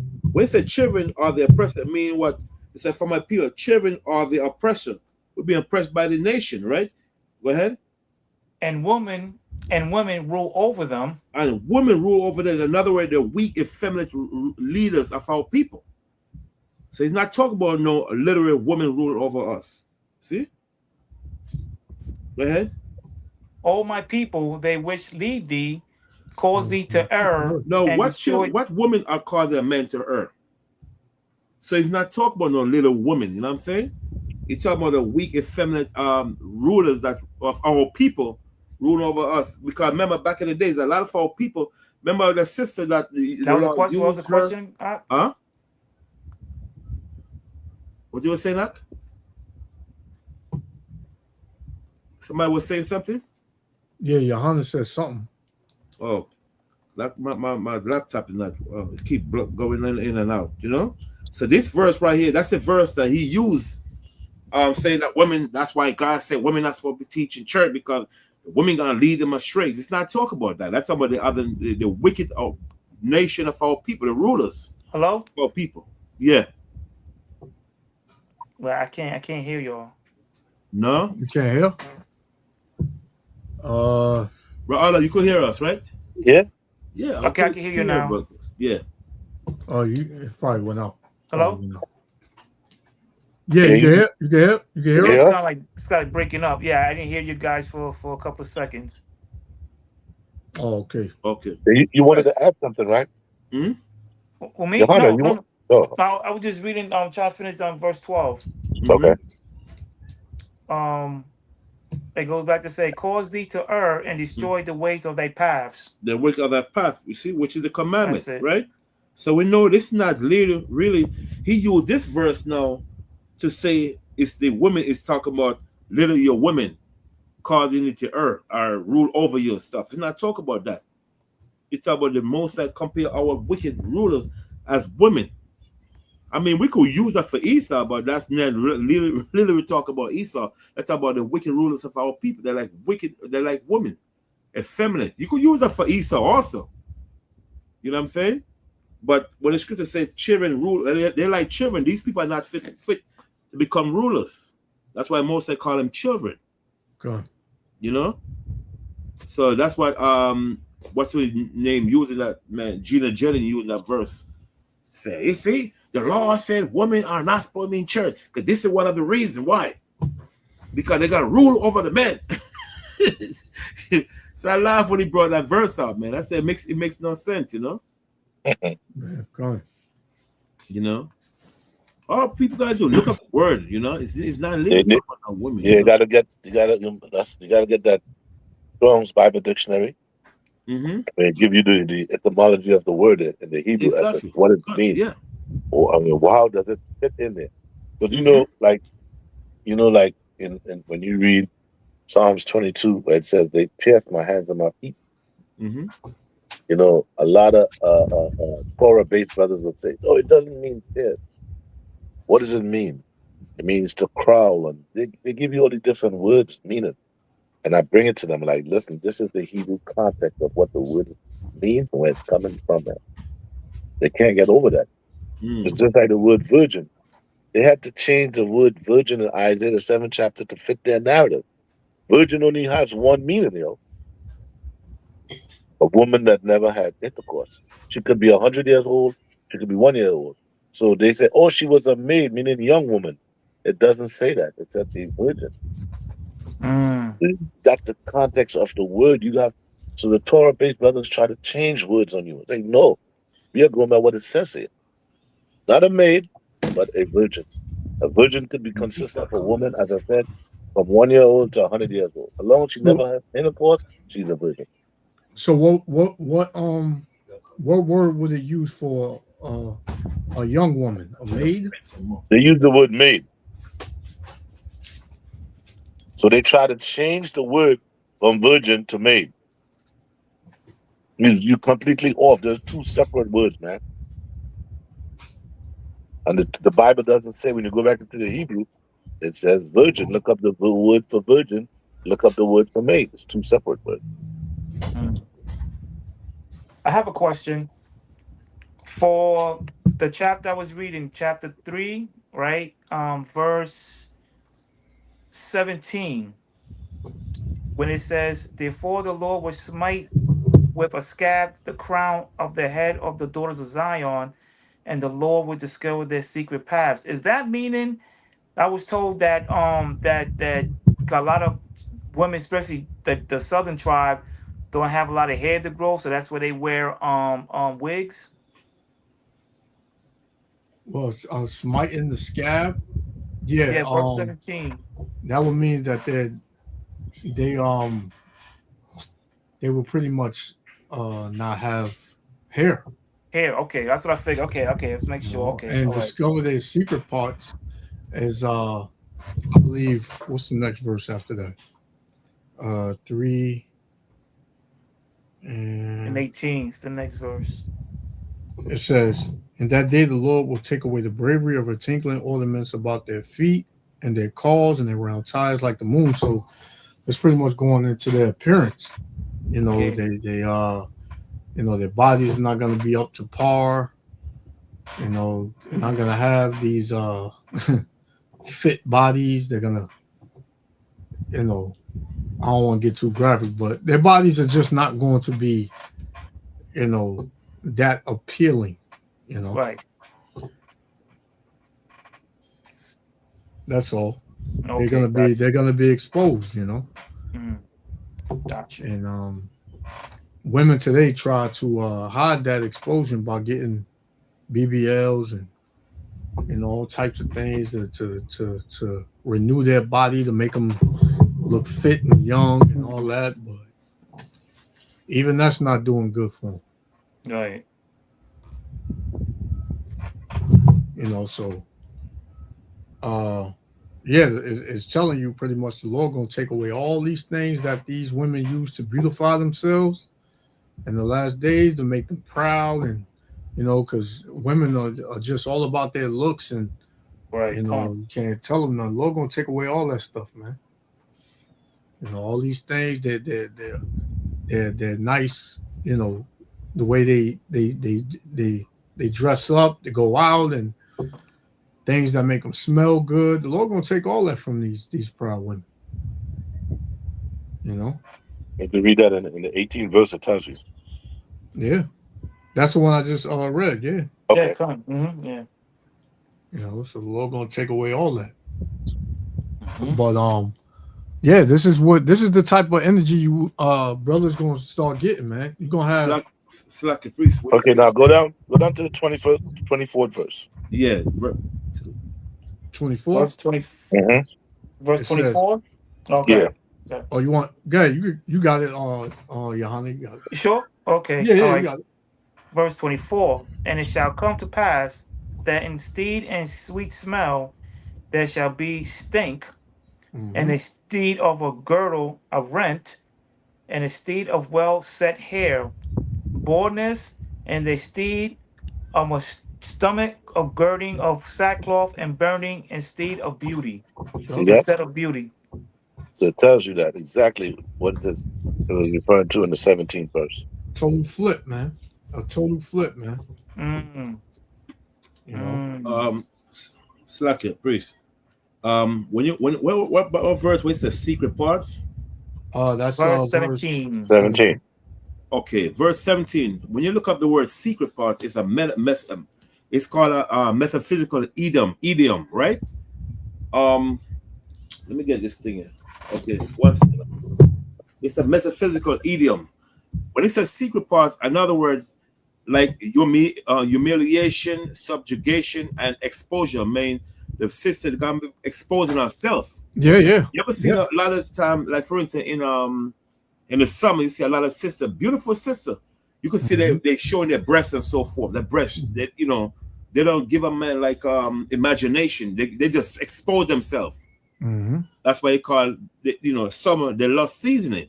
So when the Bible says discover our secret part, in other words, our people exposing the black women, exposing ourselves. People could see our naked and so forth. You ever seen sometime how these Benjamin women dress, especially Jamaican women are? Man, you go to Jamaica right now, bro. Man, these women dressing like I mean, I don't want to say. You know what I'm talking about. That's why I say he's got to discover her secret parts. Right, because that part's supposed to be secret, yo. It's supposed to be covered up. Exactly. They're not covering. Exactly. They're not covering themselves. That's what those parts are secret parts supposed to be covered, right? Yeah. It's called a metaphysical idiom. It should be people humiliated in crowd and all call out whores, all that stuff. Yeah, man, because you ever see the women, they wear the tightest pants that you can see. Yeah. They wear the shortest bra that's all pushed almost out. Yeah. They call them pump shorts. The shortest skirt that every time they walk, they gotta pull it down. Yeah. You know, these and they have no shame. You can't tell them nothing. What do you think you're gonna tell a woman nowadays, especially here in Babylon, man? Yo, you gotta cover up, man. Hey, you lucky if you don't get in a fight, man. Yeah. That's why whenever you teach on the street, let me see. When you see those kind of women, they come around the camp. You never mention nothing like that to them. Right. You let them be. Let the word take effect on them. You know what I'm saying? Don't call them hoes. And say, oh man, you're not supposed to dress like that. Don't do none of that. Continue to teach what you teach and let that word sink in. Let them go home now and figure out, well, what was he teaching about? He's teaching about this, he's teaching about that. And let them come to it though. Yep. Because usually like the elder said, like they expose themselves. Yeah. You know, when they talk, the way they dress, because you'll have a woman dressed in a skimpy outfit and they'll say she's different. Oh, you can trust me. I'm a real woman, but you got fake hair, fake eyelashes, fake eyebrows,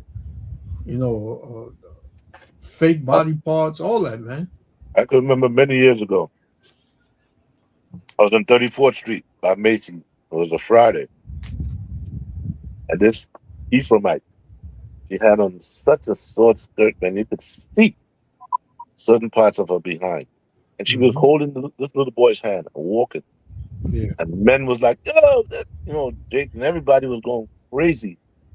But what I looked at was the little boy. He had like fear in his eyes, man. Like, what the hell is going on here, man? Yeah. She's holding his little boy hand and walking. And all this attention is being paid to her, but in such devious manner that the little boy, you could tell he was scared, man. Yep. Good. Yeah, but Eve has no shame. Yep. She has no shame, man. The scripture says, shameless woman shall be counted as a dog, man. You know, these women, they have no shame. And that's another result of Esau Edom, the wicked ruling. Yeah. Because you think these women are gonna dress like this in the kingdom? Not even. They wouldn't even think about doing that, yo. It's like a priest. I make up something. I hope it works. Okay, look up what's it mean? Secret parts in Isaiah 7:20 chapter. Secret parts. Secret parts. Yeah. Secret parts. What does it mean? Secret parts. In Isaiah 7:20 chapter. Parts. Yeah. Isaiah 7:20. What does it mean? Secret parts in Isaiah 7:20. Not the one that Johanna just read, and 3 and what was that? 3 Isaiah 3 and 17. 3 and 17. 3 and 17. Oh, Isaiah. Is it Isaiah 3:17? Yes, come 3 and 17. Oh, I think Isaiah 3 and 20. Most I said, the Lord shall discover a secret part, right? At 3:17. Come. Okay. All right. Yeah. Okay. Sorry about that. This is let me see. All right, come on. Let me share it. In Isaiah 3:17, the phrase secret parts or private parts in some translations is a idiom for nakedness and utter humiliation. Okay. It symbolizes God stripping away the arrogance, wealth, and status of the daughters of Zion. Right. That's the same. Yep. The same way it's in the Hebrew. Yep. Leaving them publicly disgraced. That's it. Yep. And Eve would think that's cute. She would say, flaunt it, girl. You got it. You know? That's right. Yep. Criticizing their pride, vanity, and flirtatious arrogance. Yeah, look at that, man. Eve think that she's worshipped when she dresses like that, but when men see that, they look at her as easy, a throwaway, right? You know, just leftovers and stuff. Somebody for the night, a lady of the night, which is bad, sad, you know. You know what I'm saying? Definitely. Women were beautiful at one time, man. They're still beautiful, but it's because their mind is so messed up in the system. You know what I'm saying? Like the men, you know, and their attitudes, man. Like arrogance. The arrogance is so like one time I just got out the bar and waiting for my pizza, and I'm just daydreaming, and a sister, she was pretty too. She was pretty. She looked at me. She was like, "You order already?" And I was like, "Yeah." And she's like, "Well, what are you looking at?" And I have to like catch myself. I was like, I got a character like, who the F you talking to like that? You know what I mean? I was just daydreaming her way, but I wasn't like staring at her. I was just, just waiting for my pizza, And she came and said, "You order your pizza?" I said, "Oh, yes," and I was being polite. I was like, "Yes," I was waiting for my name to be called. And she was like, "So why the F you looking at me towards?" I'm like, so I just caught myself. I was waiting for pork maybe like a minute. And I was like, who the F you think you're talking to like that? But what does Eve expect though, right? Come on, if you dress it nice, men's gonna look. It's not like if you dress like a whore, I'm gonna look at you like what? Exactly. Come on, man.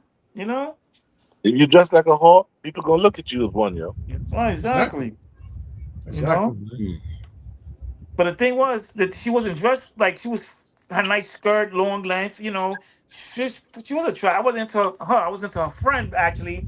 Which her friend was an Issachar, right? But but I was just like, not even staring at her. I was just looking at her way, daydreaming, because had a couple of beers and was waiting for my food. And so she said, and I wasn't being nasty to her. I was like, "Yeah, I'm waiting for my food. Wait for my name to be called." And she's like, "What the F you keep looking at my way?" And I was just like, stunned for a little. And I was like, "Whoa, who the F you think you talking to?" Like, come on. Oh man, I tell you, man, it's even harder to talk to women these days, man. It really is. It's hard, man. That's what I'm just, I'm single, man. I like my peace, man. I love my peace, and I really do. I got someone coming and say, "Oh, you by yourself, single?" It's like, hey, I'm good right now, And plus, women these days, like my position. A woman don't want to deal with a man like me. You know what I'm saying? You gotta have 6 figures. How many women today talking about the me to date? You gotta have at least 6 figures on deck. Like what? Like I gotta make 6 figures to talk to you? Who the hell is you? Yeah, exactly. I don't have to stoop down to your level. I go to where in that society where people making money. I deal with them. Right. You don't want a construction man. Yeah. If you're not a warship type of person, nah, brother. You got just like Esau, man. With his suitcase. What Edomite I know walk around with suitcase, right? The suit and they broke as hell. They ain't got no money. Yeah. They just pretend now. Eve will chase after a man like that until she realized the man ain't got no money. He broke. Man, you want to shut him? When you want to shut them down, you ask them straight up, what you bringing to the table? Yeah. Yep. What you gonna bring to this table? Yep. What am I getting out of this? Right. I can get the Well, same thing out of another a normal female. You know what I mean? Shoot. I'm telling you, man. Babylon has these women minds so messed up, man. Like, it's not even funny, man. Sad, You know, I mean, but there's still a lot of good sisters out there that really yep. There's a lot of them. Sometimes I run into some on the bus, and they might see my menorah, and they ask me, "What are you into?" And I'll have a little conversation with them and tell them what I'm into and so forth. Sometimes they'll tell me, "Well, I see the brothers teaching." I always tell them, you see the teaching. If you like the teaching, you go back, and then you go into the teaching. And when you go home, get your Bible, buy one, and you get into the teachings and stuff, and read along and keep studying. I tell them, Lord, open your eyes up, and you'll see. Yeah. Yep. That's it, man. There's someone one time I was preaching, and there was a couple of females, and I remember this day vividly. It was on 59th Street in Columbus Circle. And man, me and his brothers preaching, Shaq Dunn. There was so many people surrounding us. Man, like 2 girls came up and said, "Yeah, we're lesbians, and we use all type of toys and things like that, And one guy came up and he had a Bible in his hand, and things was going good for a minute, but he was like, "Oh, you guys, preaching hate, this and that." I said, "Hate's in the Bible." I said, "Brother, don't you know that the Bible's for us, man? You know that we're the best nation on the planet, this and that." And I got to that brother Deuteronomy 7:6 and other scriptures. That brother got so mad, ripped the Bible. He ripped the Bible right in front of her. He said, "This ain't." And I was like, me and the brother looked at each other like, "Yo, like, are Demons, you serious?" man. Demons. I said, "Brother, this is for you, man. This for you, brother." Oh man, I couldn't believe the things I would see when I was preaching, man.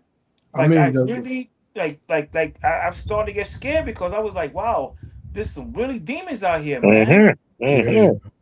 Really demons out there, man. I had one brother downtown Brooklyn was working in a sneaker store. That brother hated this word, man. That brother every Saturday morning, man, he'll come out on Friday. But especially on a Saturday, man, the demons would take hold of him on that Shabbat. Come up in the store, he wants to fight. He used to be like, when he's got to the point where I had to get the police, like, listen, we're out here teaching, we're not bothering no one. I'll say the guy comes from the store every time, threatening it and so forth. I had to go speak to him, like, listen, do not come outside because they don't come inside it. So you stop doing it, but he come out that store, man, you can see the hate in that man's heart, Yeah, man. Yeah. I remember when we used to, when we went out, man, they used to call the cops on us all the time. Cops used to just pop up. Like what, but so we know that these people really hate us, man. You just they hate the word, yo. It's not really us. It's not us. That word, man. They hate the words of the Lord, man. They hate that word, yo. We're cutting them up, man. We're cutting them up. Yeah, and that's what it is. I'm just cutting them up.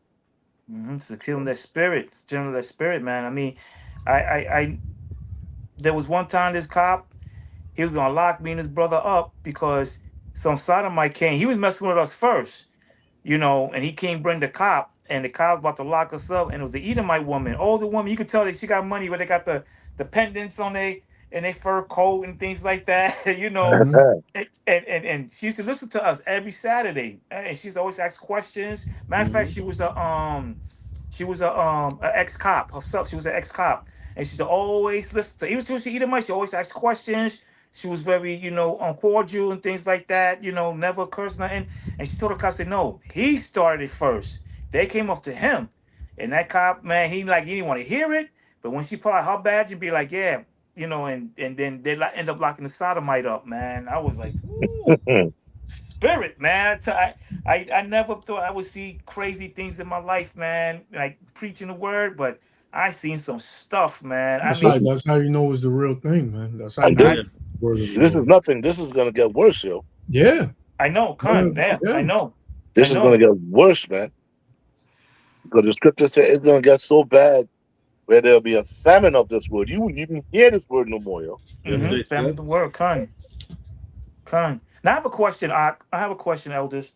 Now, when that time comes, when not just famine of the word, but famine of the food, those who believe in, who's keeping up with the word and who's, in the truth, how are we gonna survive with food, or how that's gonna happen? The Lord gonna make a way. You just gotta have faith. The Lord said He said, my servant's gonna eat and my servant's gonna drink. We don't know how the Lord gonna play it out. we know it's gonna be miracles and things gonna happen, man. But the Lord ain't lying about nothing He's saying. Right. Not one bit, Con. Yeah. I know that we're gonna, I was telling my brother, I said, man, you better eat good, because the time that you're gonna be having no steak and potatoes and all this stuff at one time, you're gonna just be eating little canned stuff that may be left over just for you. You know what I mean? When sometimes you go food shopping and you have something that you desire, just want to have it, and you can't find it, and you find one, and this meant for me, man. This meant for me. Yeah. That's how I see it, man. I say, no, this is meant for me. Yep, thank you. And stuff like that, man. So yeah, man, I'm eating good. I'm gonna eat good. Not gluttony, of course. But just eat good, because in a time where ain't gonna be no, you're not gonna be eating good like that, like every day. 2-3 times a day and things like that. Lamont went over the we went over it a couple of weeks, about the scarcity of food. How it's gonna get so bad, man, with the famines, because it is gonna be a famine. We in the beginning of the famine. Like we mentioned earlier, a lot of this food is not even real food. Right. So we in the beginning of the famine. They just not saying. You can't expect this devil to tell you nothing true, man. But when that day comes, man, the Lord gonna look out for His men. He's gonna look out for all those who are faithful and continuing to do what He commanded them to do. Everybody else, and they're gonna be in a pitiful case. Because we mentioned earlier how Jake liked to boast on what he got. All these videos of these preppers, that's going to be the last video before we shut it down. Matter of fact, I'll get that now. Because you got a lot of these videos with these preppers. And a lot of that stuff going to be stored up for the elect. A lot of that stuff, man. Them people not going to enjoy that stuff. Yeah. That's one of the brothers I said before. That these food that's stored up is going to be for the those who's chosen. Yeah, man. The Lord going to have them stumble right on all that food, man. Whatever they need in that day, the Lord got them. You just got to have faith in that. I think it's Ecclesiasticus that speaks about that. But it says that thou shalt eat, but the heathens be able to do one thing against thee, but envy thee. Thy children shall see no hell. I think it's in Ecclesiastes 25. I'm not too sure. It might be 20. Let me see if it's 23. 23.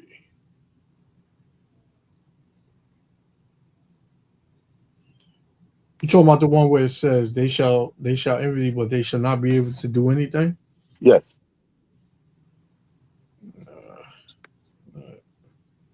Be able.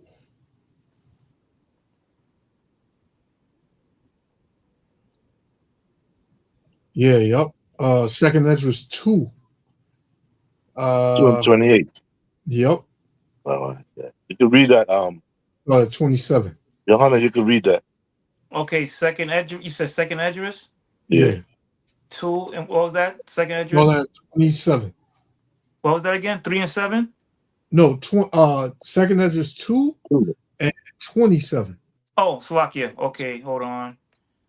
2 and 27. Slovakia. Give me 1 second. The book of Second Esdras, chapter 2, verse 27.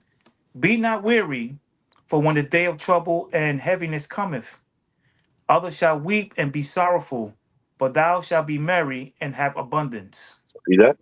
Yes. So that's pretty much going into Isaiah 65, where the Lord was breaking down the difference between those that serve him and those that don't. That they're going to have, and the ones that don't serve him, they're not going to have. Okay. Yeah, 28. Verse 28. The heathen shall envy thee, but they shall be able to do nothing against thee, saith the Lord. Mm-hmm. Verse 29. My hand shall cover thee, so that thy children should not see hell. See that, man? Most I got us, bro. Got us. You.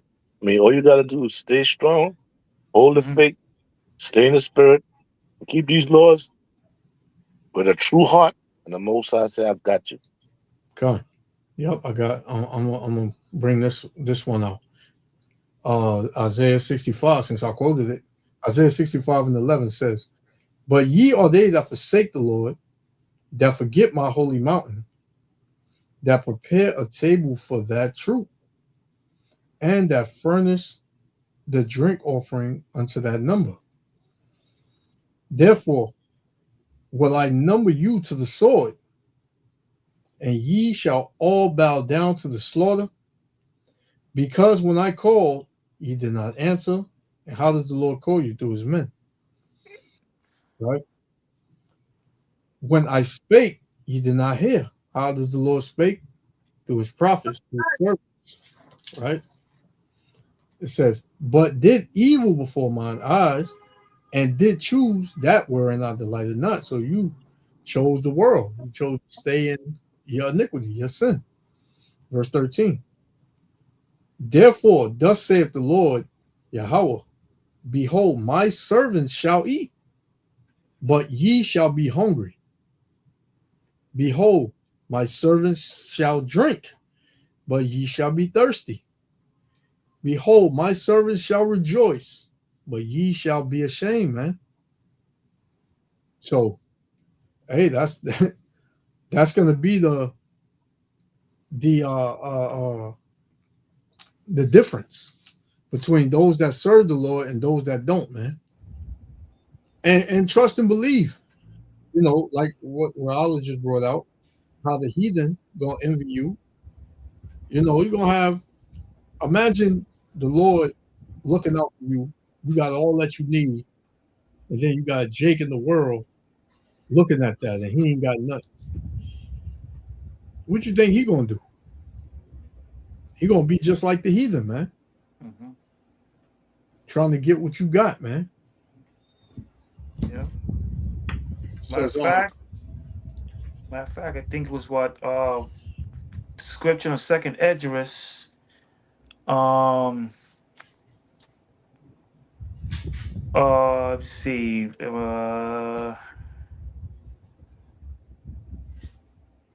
Let's see.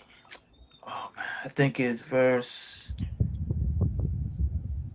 Okay, the book of Second Esdras, right? Chapter 15, verse 19. A man shall have no pity upon his neighbor, but shall destroy their houses with the sword and spoil their goods, because of the lack of bread and for the great tribulation. Mm-hmm. They kick down your door. You know, these neighbors, they be watching. Mm-hmm. Like I mentioned earlier, these nice little neighborhoods with these big houses, and you know, people got this thing where they gotta let you know what they have. They got posts like I was mentioning the purple videos where, you know, these Edomites, they walk you down in their basement and you can see all the stuff that they got in their basement. They got it all mapped out, and got their water over here. They got the grains and the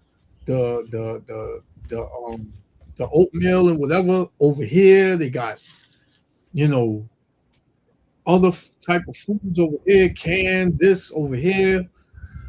They ain't gonna enjoy none of that, man. You know what I'm saying? That stuff is not for them. So that brings me to this video. This would be the last video. It says, you preppers are only making yourselves a target. So check this one out. All right. Play it. So, how exactly are we supposed to do this? Y'all peep DG. So, there has been videos popping up left and right, telling us that we need to prepare our houses. We need to prepare our houses. We need to stack up our food. We need to stock up our medicine. We need to stock up our supplies and things of that nature, correct? Okay. The only problem with that is a lot of Americans are literally struggling trying to keep up with the regular groceries that we have, especially as far as affordability is concerned. So how in the blue fuck do we have the luxury to even try to prep, even if we try? Like, how? How are we able to prep if we cannot even contain and maintain and be able to afford the groceries that we have? How do you expect for us to prepare for this shit? Even if this shit was to happen or something was to happen right now, guess what? We still would not be able to afford to be ready. And if you really want to keep it a buck, honestly, people should have been stocking up years ago, but how can we? How can we? So when y'all start posting up these videos talking about like, oh, we want y'all to prepare and everything like that, keep in fucking mind, Americans are struggling to keep their house fed. What the hell makes you think they are able to afford to prepare for a disaster that nobody is ready for? So the ones that do have things prepped and this and that, imagine what is going to be when all hell break loose, man. When all the lights in every house in the block is off, but one house got lights. Yep. What you think that's gonna do? They're gonna skip the damn generator. You ever saw that Twilight Zone? Well, what you were saying, Yashawan?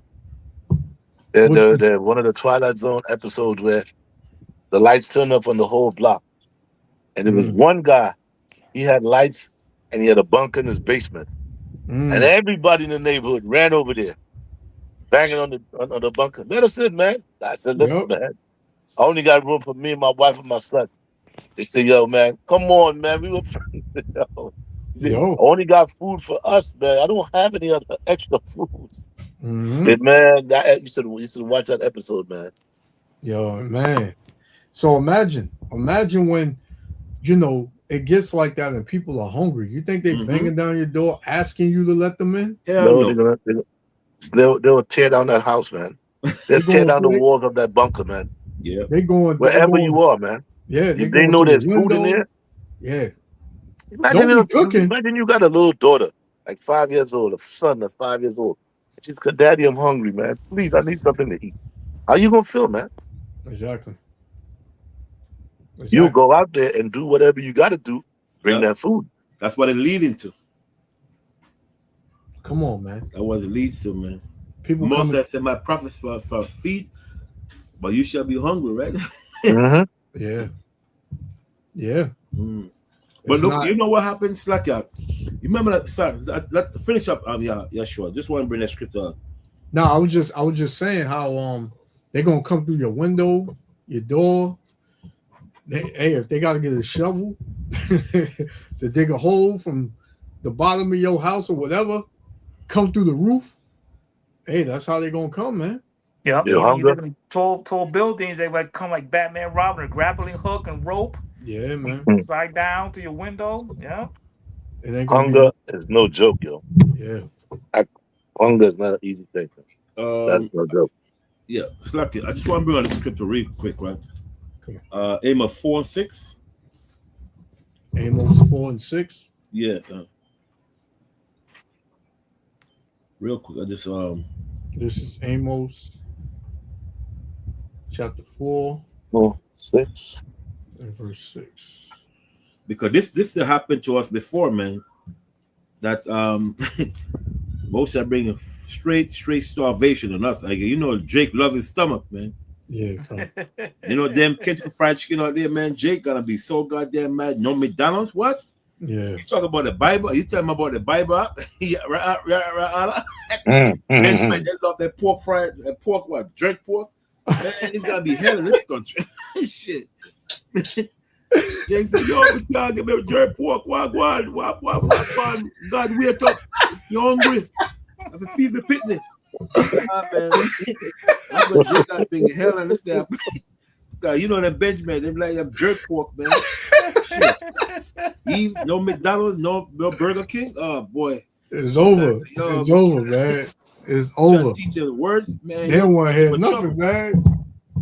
They don't want to hear nothing, man. Yep. Yep. Amos 4 and 6. It says, "And I also have given you cleanness of teeth." Right. Well, so when the Bible says cleanness of teeth, another word, the Most High bring famine on the damn land during the time of Amos, man. It was a 6-year famine the Lord bring on Israel. See? For their sin. Okay, go ahead. Oh, it says, "And I also have given you cleanness of teeth in all your cities, see, and want of bread in all your places." So what happened during the time of Amos? Our people, what? They end up eating each other. Man, they lead into what they call it? Cannibalism. Cannibalism. They start eating their babies, Zach. That's the Most High said, "I've given you cleanness of teeth," mean the Most High bring a total famine on the children of Israel during the time of Amos. Go ahead. Ooh. It says, "Yet have ye not returned unto me, saith the Lord." Right. So I mean, even though Most High been famine in the land, you still will refuse to repent. That's evil as hell, man. I mean, the Most High brings so much famine on Israel. Israel refused to repent, man. The last one, get 2 King chapter 6, verse 24 to 30. That's King? A harsh punishment now, because when you're hungry, man, your stomach will all day, brother. You try to tell Israel about the Bible. Man, have you ever been hungry, man? You stomach you're embarrassed, like people like, damn, somebody's all hungry up in there. Yeah. That's crazy, man. Yeah. So 2 Kings 6, 24 to 30. So Mosiah said, man, I'm gonna bring famine on your behind, man. Come on. You know what I'm saying? And you talk about repent. Man, Jake don't want to hear that about that repent. He want to hear about food. Yeah. Shit. That's right. Yep. God, this is 2 Kings 6, verse 24 says, "And it came to pass after this that Ben-Hadad, king of Syria, gathered all his hosts and went up and besieged Samaria." Right. So we know this was the northern kingdom. Go ahead.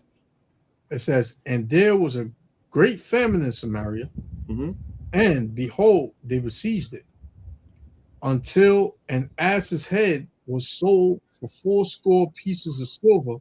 They see a donkey head. This is what leads to donkey head. Go ahead. "And the forepart of the cab of dove's dung for 5 pieces of silver." See? So we was eating, the famine was so harsh that we started eating the damn cow dung. You know what I'm saying? Like, damn. I was like, that boy say it's terrible, man. No food. You start eating in Jamaica, they say cold doodle. No, it's not cold doodle. No, it's not. Man. Listen, I got one. Yes, sir. Go to Deuteronomy 28 and 52. 28, 52. Man, the Most High's judgment is terrible, man. It's very, very, man, ain't nothing to play with. Yeah. Deuteronomy 28 and verse 52. It says, and he shall besiege thee in all thy gates until thy high and fenced walls come down. Okay. Wherein thou trustest throughout all thy land, and he shall besiege thee in all thy gates throughout all thy land, which the Lord thy power hath given thee. Read on. And thou shalt eat the fruit of thine own body. Read on. The flesh of thy sons and of thy daughters, which the Lord thy power hath given thee. Do you remember what happened in 70 AD when the Romans besieged Jerusalem and surrounded the city? They had nothing to eat. They ate their own daughters and sons, man. It's crazy. They baked them in ovens and ate them. They had nothing to eat. That's sad. And the kids died from starvation, and they baked them and ate them, man. This is what the Lord could do to you, man. Imagine you got to eat your own daughter, man. I don't know if I could do that, man. You'll never be the same, man. Brother, I don't know if I could bake my own daughters and eat them in the oven, man. Yep. Man. These are the terrible things the Lord could do to a person, man. Yep. That's why he's supposed to fear the Most High, bro. That's it. Keep his laws and commandments and fear that power, man, because he's a terrible power, man. Yep. Man. Yeah, they said the first thing of knowledge is fear the Most High. Yep. Yeah. See that man? That man made you eat your own sons and daughters, man. Yep. That's crazy. I was anytime you guys get like some extra time, you must you can look up the siege of Jerusalem. You'll get the book for it, or you can look it up on videos. Yeah. So those in 70, 80, that was a terrible time for Israel, you know. Yep. And the Most High warned them before that happened. It tells But you. they're thinking that the Most High was joking. Listen, when this happened during the time of Moses, when Moses prophesied about that, yo, they thought it was a joke. Man. He said, listen, in the siege, and when your enemies besiege you, man, you will eat your own sons and daughters. Yep. It's like your elder. And then this is come to pass right here. The only time they Syria in 70 AD. Because that was a future prophecy Mosai was showing Israel what's going to happen to them if they don't repent. Because before the Mosai bring judgment on our people, he gave you a chance to repent, man. Yes. Every You send nation, the I don't care prophets. what color. Huh?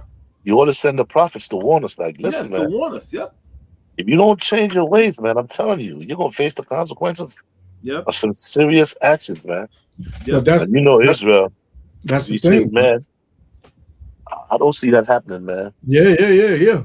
That's the thing with Jake. Jake thinks that in his mind, because Babylon has puffed him up so high and made him think so highly of himself that he thinks that he can survive whatever the Lord can throw at him. Yeah. You know, no matter what, I'm in America, so I can survive anything. Yep. You sound mistaken, man. Too puffed up, man. You can't get too puffed up, man. Well, you think America's not going to be touched? You got all these wars going on, and America has never been hit with anything. So Jake he thinks he's in the safe zone. See, that's what it tells you. Remember we was reading Isaiah 19. When you read, I think it's the 19th verse, but it goes into something similar to that, but it says, "Thou shalt trust in the shadows of Egypt, man." Yeah. Meaning that you think that nothing can happen to you here because that's what they teach you. Yeah. But the Lord is saving this place for last, man. Yes. Yep. You're saving the best for last. Yep. When it hit this place, man, because America's not like any other country, man. America has a lot of guns in it. You know, and look, you still got somewhat of a setup still in America, and look how the people are acting. Right? You can still go food shopping and go enjoy yourself and take a night out or whatever. You can still do that, man. But every time you step out that door, look at the bug outs that's out here. Yep. Look at how people look at the crime that's going on, the violence that's going on. Yeah. So imagine when there's no cops. Imagine when there's no 911 to call. Mm-mm. Imagine everything is out of service, right? Everything is out of service. Imagine you gotta defend yourself and your family. You think you're gonna be able to do that yourself? So the Lord is telling you, man, to return to Him, right? Repent. Right? The Lord said, let us reason together. Mm-hmm. Jake don't want to reason with the Lord, man. I'm worried. I'm about this money. I just got a new promotion at work, man. I ain't worried about all that. You know? I'm about to go to the I'm about to go to Red Lobster. You know, I got a reservation. Man, Jake know how hard it's about to get out here. And you can mock us all you want. You can curse us out. You can lie on us, try to accuse us, but in the eyes of, you know, Yahweh Shem Yahushua, we doing the right thing, man. Lord willing. Because He commanded us to go out and teach. We do that. Come on, you know. I got a quick scripture. Revelation chapter 11, verse 8. And the dead body shall lie in the street of the great city, which spiritually is called Sodom and Egypt, where also our Lord was crucified. Yep. Yeah, man. Cool. Our dead bodies have been in the great city for a long time now. So we come into life. That's why the whole this whole country is in an uproar right now. Because throughout history, these nations know when we started calling on our power, you know, their time was up. They knew that. When we call on the Most High, right, on His name, He delivers us from our enemies. It's not going to be nothing different this time. Slack your priest. Isaiah 30 is what I was. Isaiah 30 and 1. Mm-hmm. To read that real quick. Well, come on. Isaiah 30 and verse 1. Mm-hmm. It says, "Woe to the rebellious children, saith the Lord, that take counsel but not of me." See that? Mm-hmm. The counsel of the world, and that cover with a covering but not of my spirit. See that? That they may add sin to sin. Read on. Do here. That walk to go down into Egypt and have not asked at my mouth. Mm-hmm. To strengthen themselves in the strength of Pharaoh, mm-hmm. and to trust in the shadow of Egypt. That you let Esau tell you, Lord, you're safe here. Nothing can happen to you. Mm-hmm. But you trust in that, man. Yep. So as you just said, a lot of Jakes, I don't see that happening here, bro. Mm-hmm. Okay. Verse 3. Therefore shall the strength of Pharaoh mm-hmm. be your shame, and the trust in the shadow of Egypt your confusion. And our people ain't been more confused than being here in Babylon, man. Right?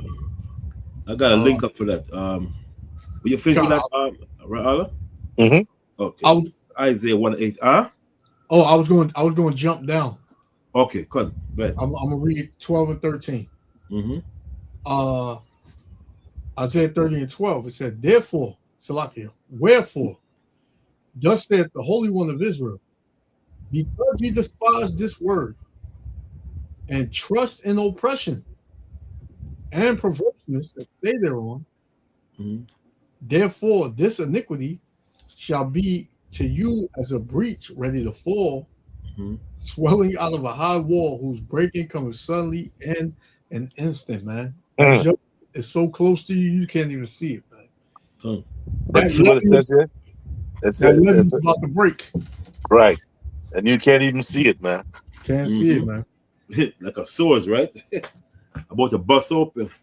Can't see it, man. And it's a Same way that earthquake came in Venezuela is the same way that the Lord's judgment is gonna come when it destroys America, man.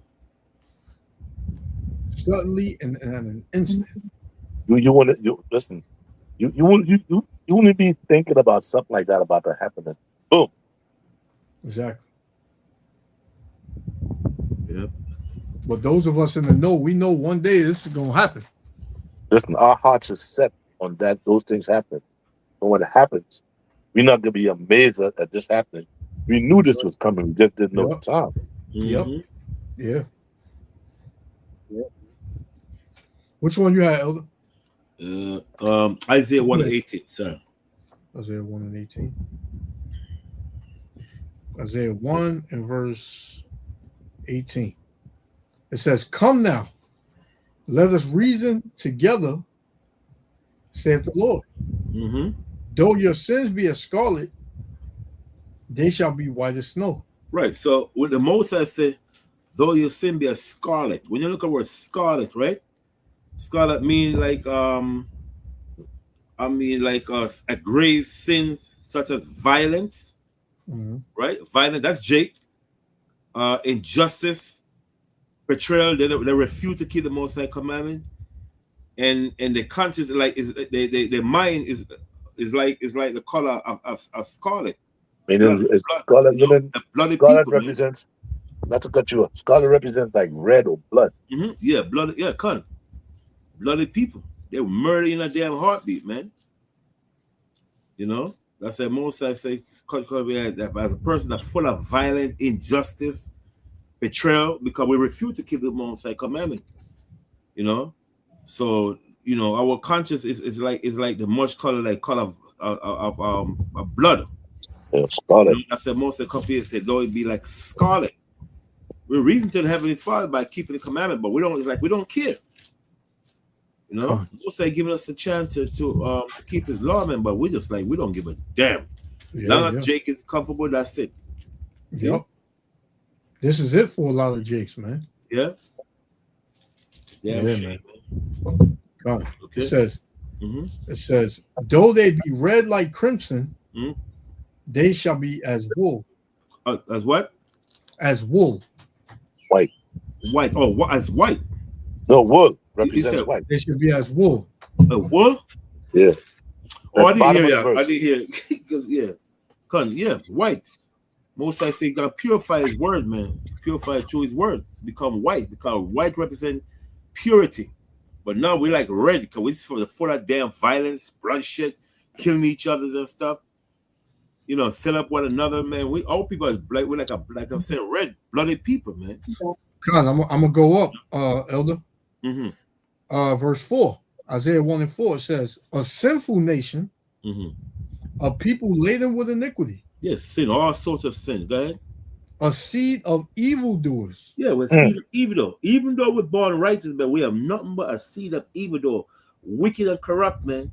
You go on the training step of Jake feet. The first thing he want to do is kill you.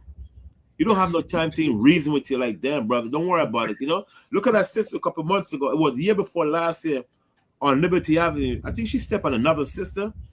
Man, she pulled out a gun and shot the sister dead. And the sister fell. And she went on top of her and shot her again for no reason, just because she stepped on her sneakers. Look at the one in the subway. Where she took that knife, that scissors, stabbed her to death. For what? Oh my God, that's terrible, man. How much hate could you have for a person, man?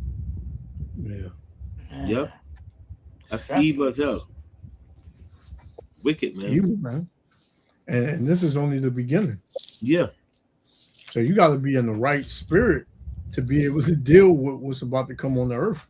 Yeah, there's only one spirit you got to be in, man, and that's the spirit of Yahweh B'Shem Yahushua. Yeah. You know, it's another fearful thing when Yahweh Shai come and tell you, you try to get on your knees, you're gonna be like passing by, you say, I know you not. Yeah. That's when he tells you that, man, you know game's over, man. Too late. He said, I know you not. What? In all these times that you seen the prophets, you know, and not even just that, you know, you should know that okay, things ain't right. You know what I'm saying? You see how the world is turning. You know, you see the news, you see it's going on in your backyard, you see there's a lot of things going on. You know, the mind should tell you, okay, something ain't right, man. Maybe I need to change my ways of living, you know, and things like that, you know, and I mean, just like the days of Noah, like we're not right now, we live in the days of Noah, right? We tell the people what's going on. You got some people that's waking up, and you got some people that just laughing at us, mocking us, you know, and things like that. And you know what? You ain't mocking me. You're mocking the Most High. You know, so we're just vessels bringing out the word.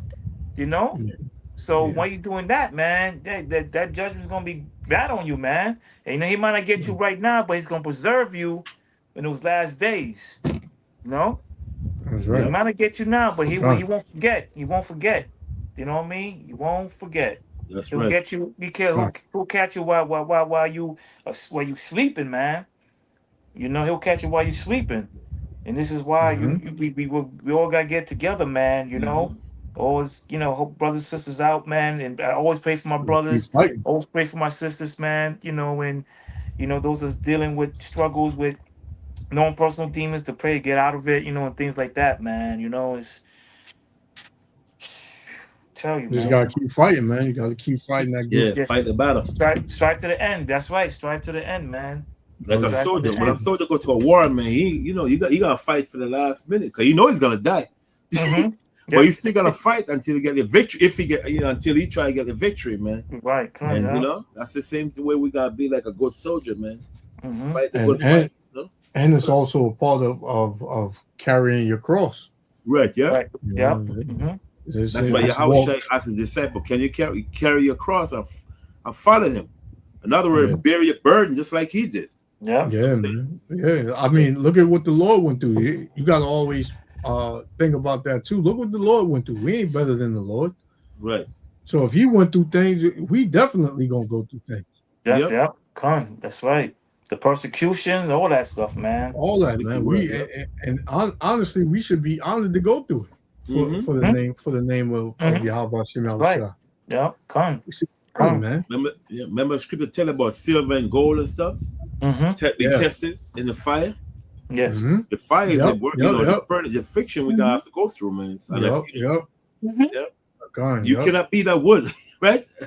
You can't be that wood, brother. Easy to be. I mean, you fall off faith. You fall off faith. You know, you got a lot of people out there. They're like the wood, man. Yeah, everything they just put away from the Most High, serving the Most High. That's why I tell people a lot of these Christians they're gonna be at fault. They're gonna be denying Yahushua Christ because a lot of them caught up so they're into this world, man, that you know they just using the pastor as a way to feel, well, I'm gonna be protected because I'm going to church every Sunday and every Saturday, but I'm already safe. So I don't have to worry. I can eat my right. I'm already safe. Safe from what, man? Yeah, I have an aunt like that. She said, listen, boy, me already saved. Me couldn't have me poor. Because me already saved. I go to church every Sunday. Don't worry about me. That's what she talk. Really ignorant, man. Because she believed. She said the pastor said she already saved. Wow. She's saved because I'm in church. Pastor also said you got to pay $200 in tithes every Saturday too. Yeah. Every Sunday too, man. So I asked her if I'm safe, if these people, if I want to be saved, then shit, I should go to church every Sunday with you, right? She said yes. Damn. Totally brainwashed out. You know? Come. Yeah. Come. This laugh, man, but yeah, they totally brainwashed, man. I mean, it's just crazy because I remember one time when it was I first got to the truth first, and I went to this church, and when I was bringing up some scriptures out, when I was leaving, an older lady, they said, "Excuse me, sir, what Bible you reading?" Say the same Bible you're reading, and I showed it to her, and I says, "Look, it's in your Bible. Look." I forgot what scripture it was. I think it was somewhere in Jeremiah, and she said, And she looked at it and she read it. She was like, well, why didn't they teaching us this in the church? I said, I don't know. You need to ask your pastor that. You need to I ask still don't him want to that. mess up his money, brother. I said, you got to ask him that. And you know I what? really don't know. That's the next day, the girl I was dating, she came up to me and she said, they want you to be like a junior deacon. And I was like, what? I was like, nah, I'm not joining no church. I just went there just to like debate a little bit, and things like that. I ain't gonna join no church. You know what I mean? So yeah, man. So they're not teaching these people nothing, man. Well, brother, the Bible says, forsake not the assemblies of God, brother. See, that means you must come to church. The favorite scriptures are, forsake not the assembly of God. Yeah. And they don't look up the word assembly, It says Yeah, assembly is the gathering of people. That's it. That's the assembly is the people. But they don't look up those words up. They just see it and then say, see, that means you must go to church. Yeah. They're quick to put the scriptures in you up. Yeah. God. Yep. God. So This we my gotta do, wrap it up, man. We gotta do. yeah. This is my last one right here. Okay, good. This second Ezra 16 and verse 18. It says, the beginning of sorrows and great mournings, the beginning of famine and great death, the beginning of wars, and the power shall stand in fear. Yep. The beginning of evils. What shall I do when these evils shall come? So Ezra is asking, man, what should he do? These evils is coming. That's how you know Ezra is going to be on the earth. If he's, That's right. He's on the earth in these last days. He's asking this question. It says, behold, famine and plague, tribulation and anguish, are sent as scourges for amendment, man. So the Lord is having all this going on the earth to get your attention, right? The attention of you Israelites, man, you so-called Negro, Latino, Native Americans, right? But for all these things, they shall not turn from their wickedness. So 2/3 still not going to turn. They still going to continue about the famine, right? Yeah, they still going to continue to do what they've been doing, man. They ain't going to say this is not going to affect them. This is what they say. This is not going to affect me, right? That's in the shadows of Egypt, man. That's why. Believe that nothing can happen to you. Yep. God. It says, but for all these things they will not turn from their wickedness, nor be always mindful of the scourges, man. Yep. Of all these things that's happening. They yeah, that happened. I heard of that, but you know what I'm saying? I ain't, listen, man, I'm about to go to this party tonight. You know what I'm saying? Let's just hang out and do this and do that. Jake don't care about the signs that the Lord is showing him, man, for him to turn to him. Jake gonna want to do it at the last minute. Right? Just like Johanna just said. You will say unto you, I never knew you. Yeah. Because you waited for the last minute. Yeah.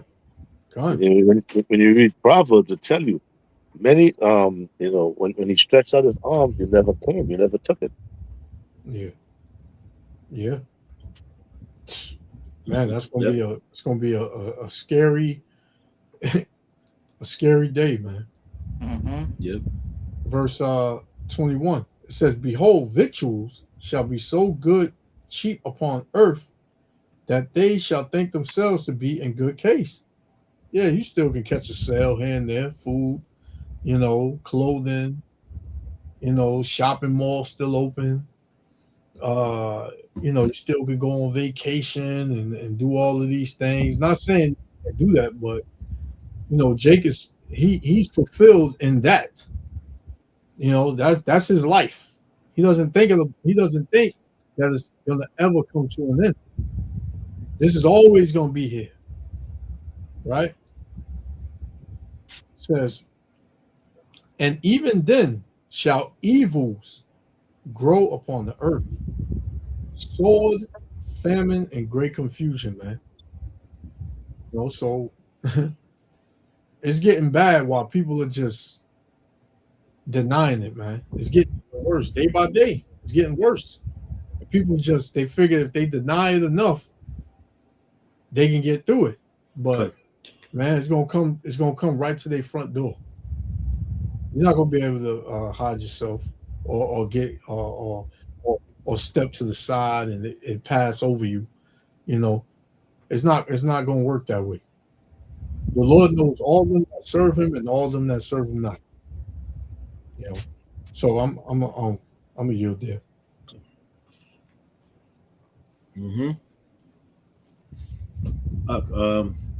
What closing script you want to bring out? Ra'ala, you got something? Johanna? No, I don't have any. I don't have anything else. No, I just Ra'ala, come. Ra'ala, what do you want to bring out? Yashua? No. We could get what is it first? Let me see. Yeah, we can close out with this. First, second, no, it's first. First Peter 4 and verse 7.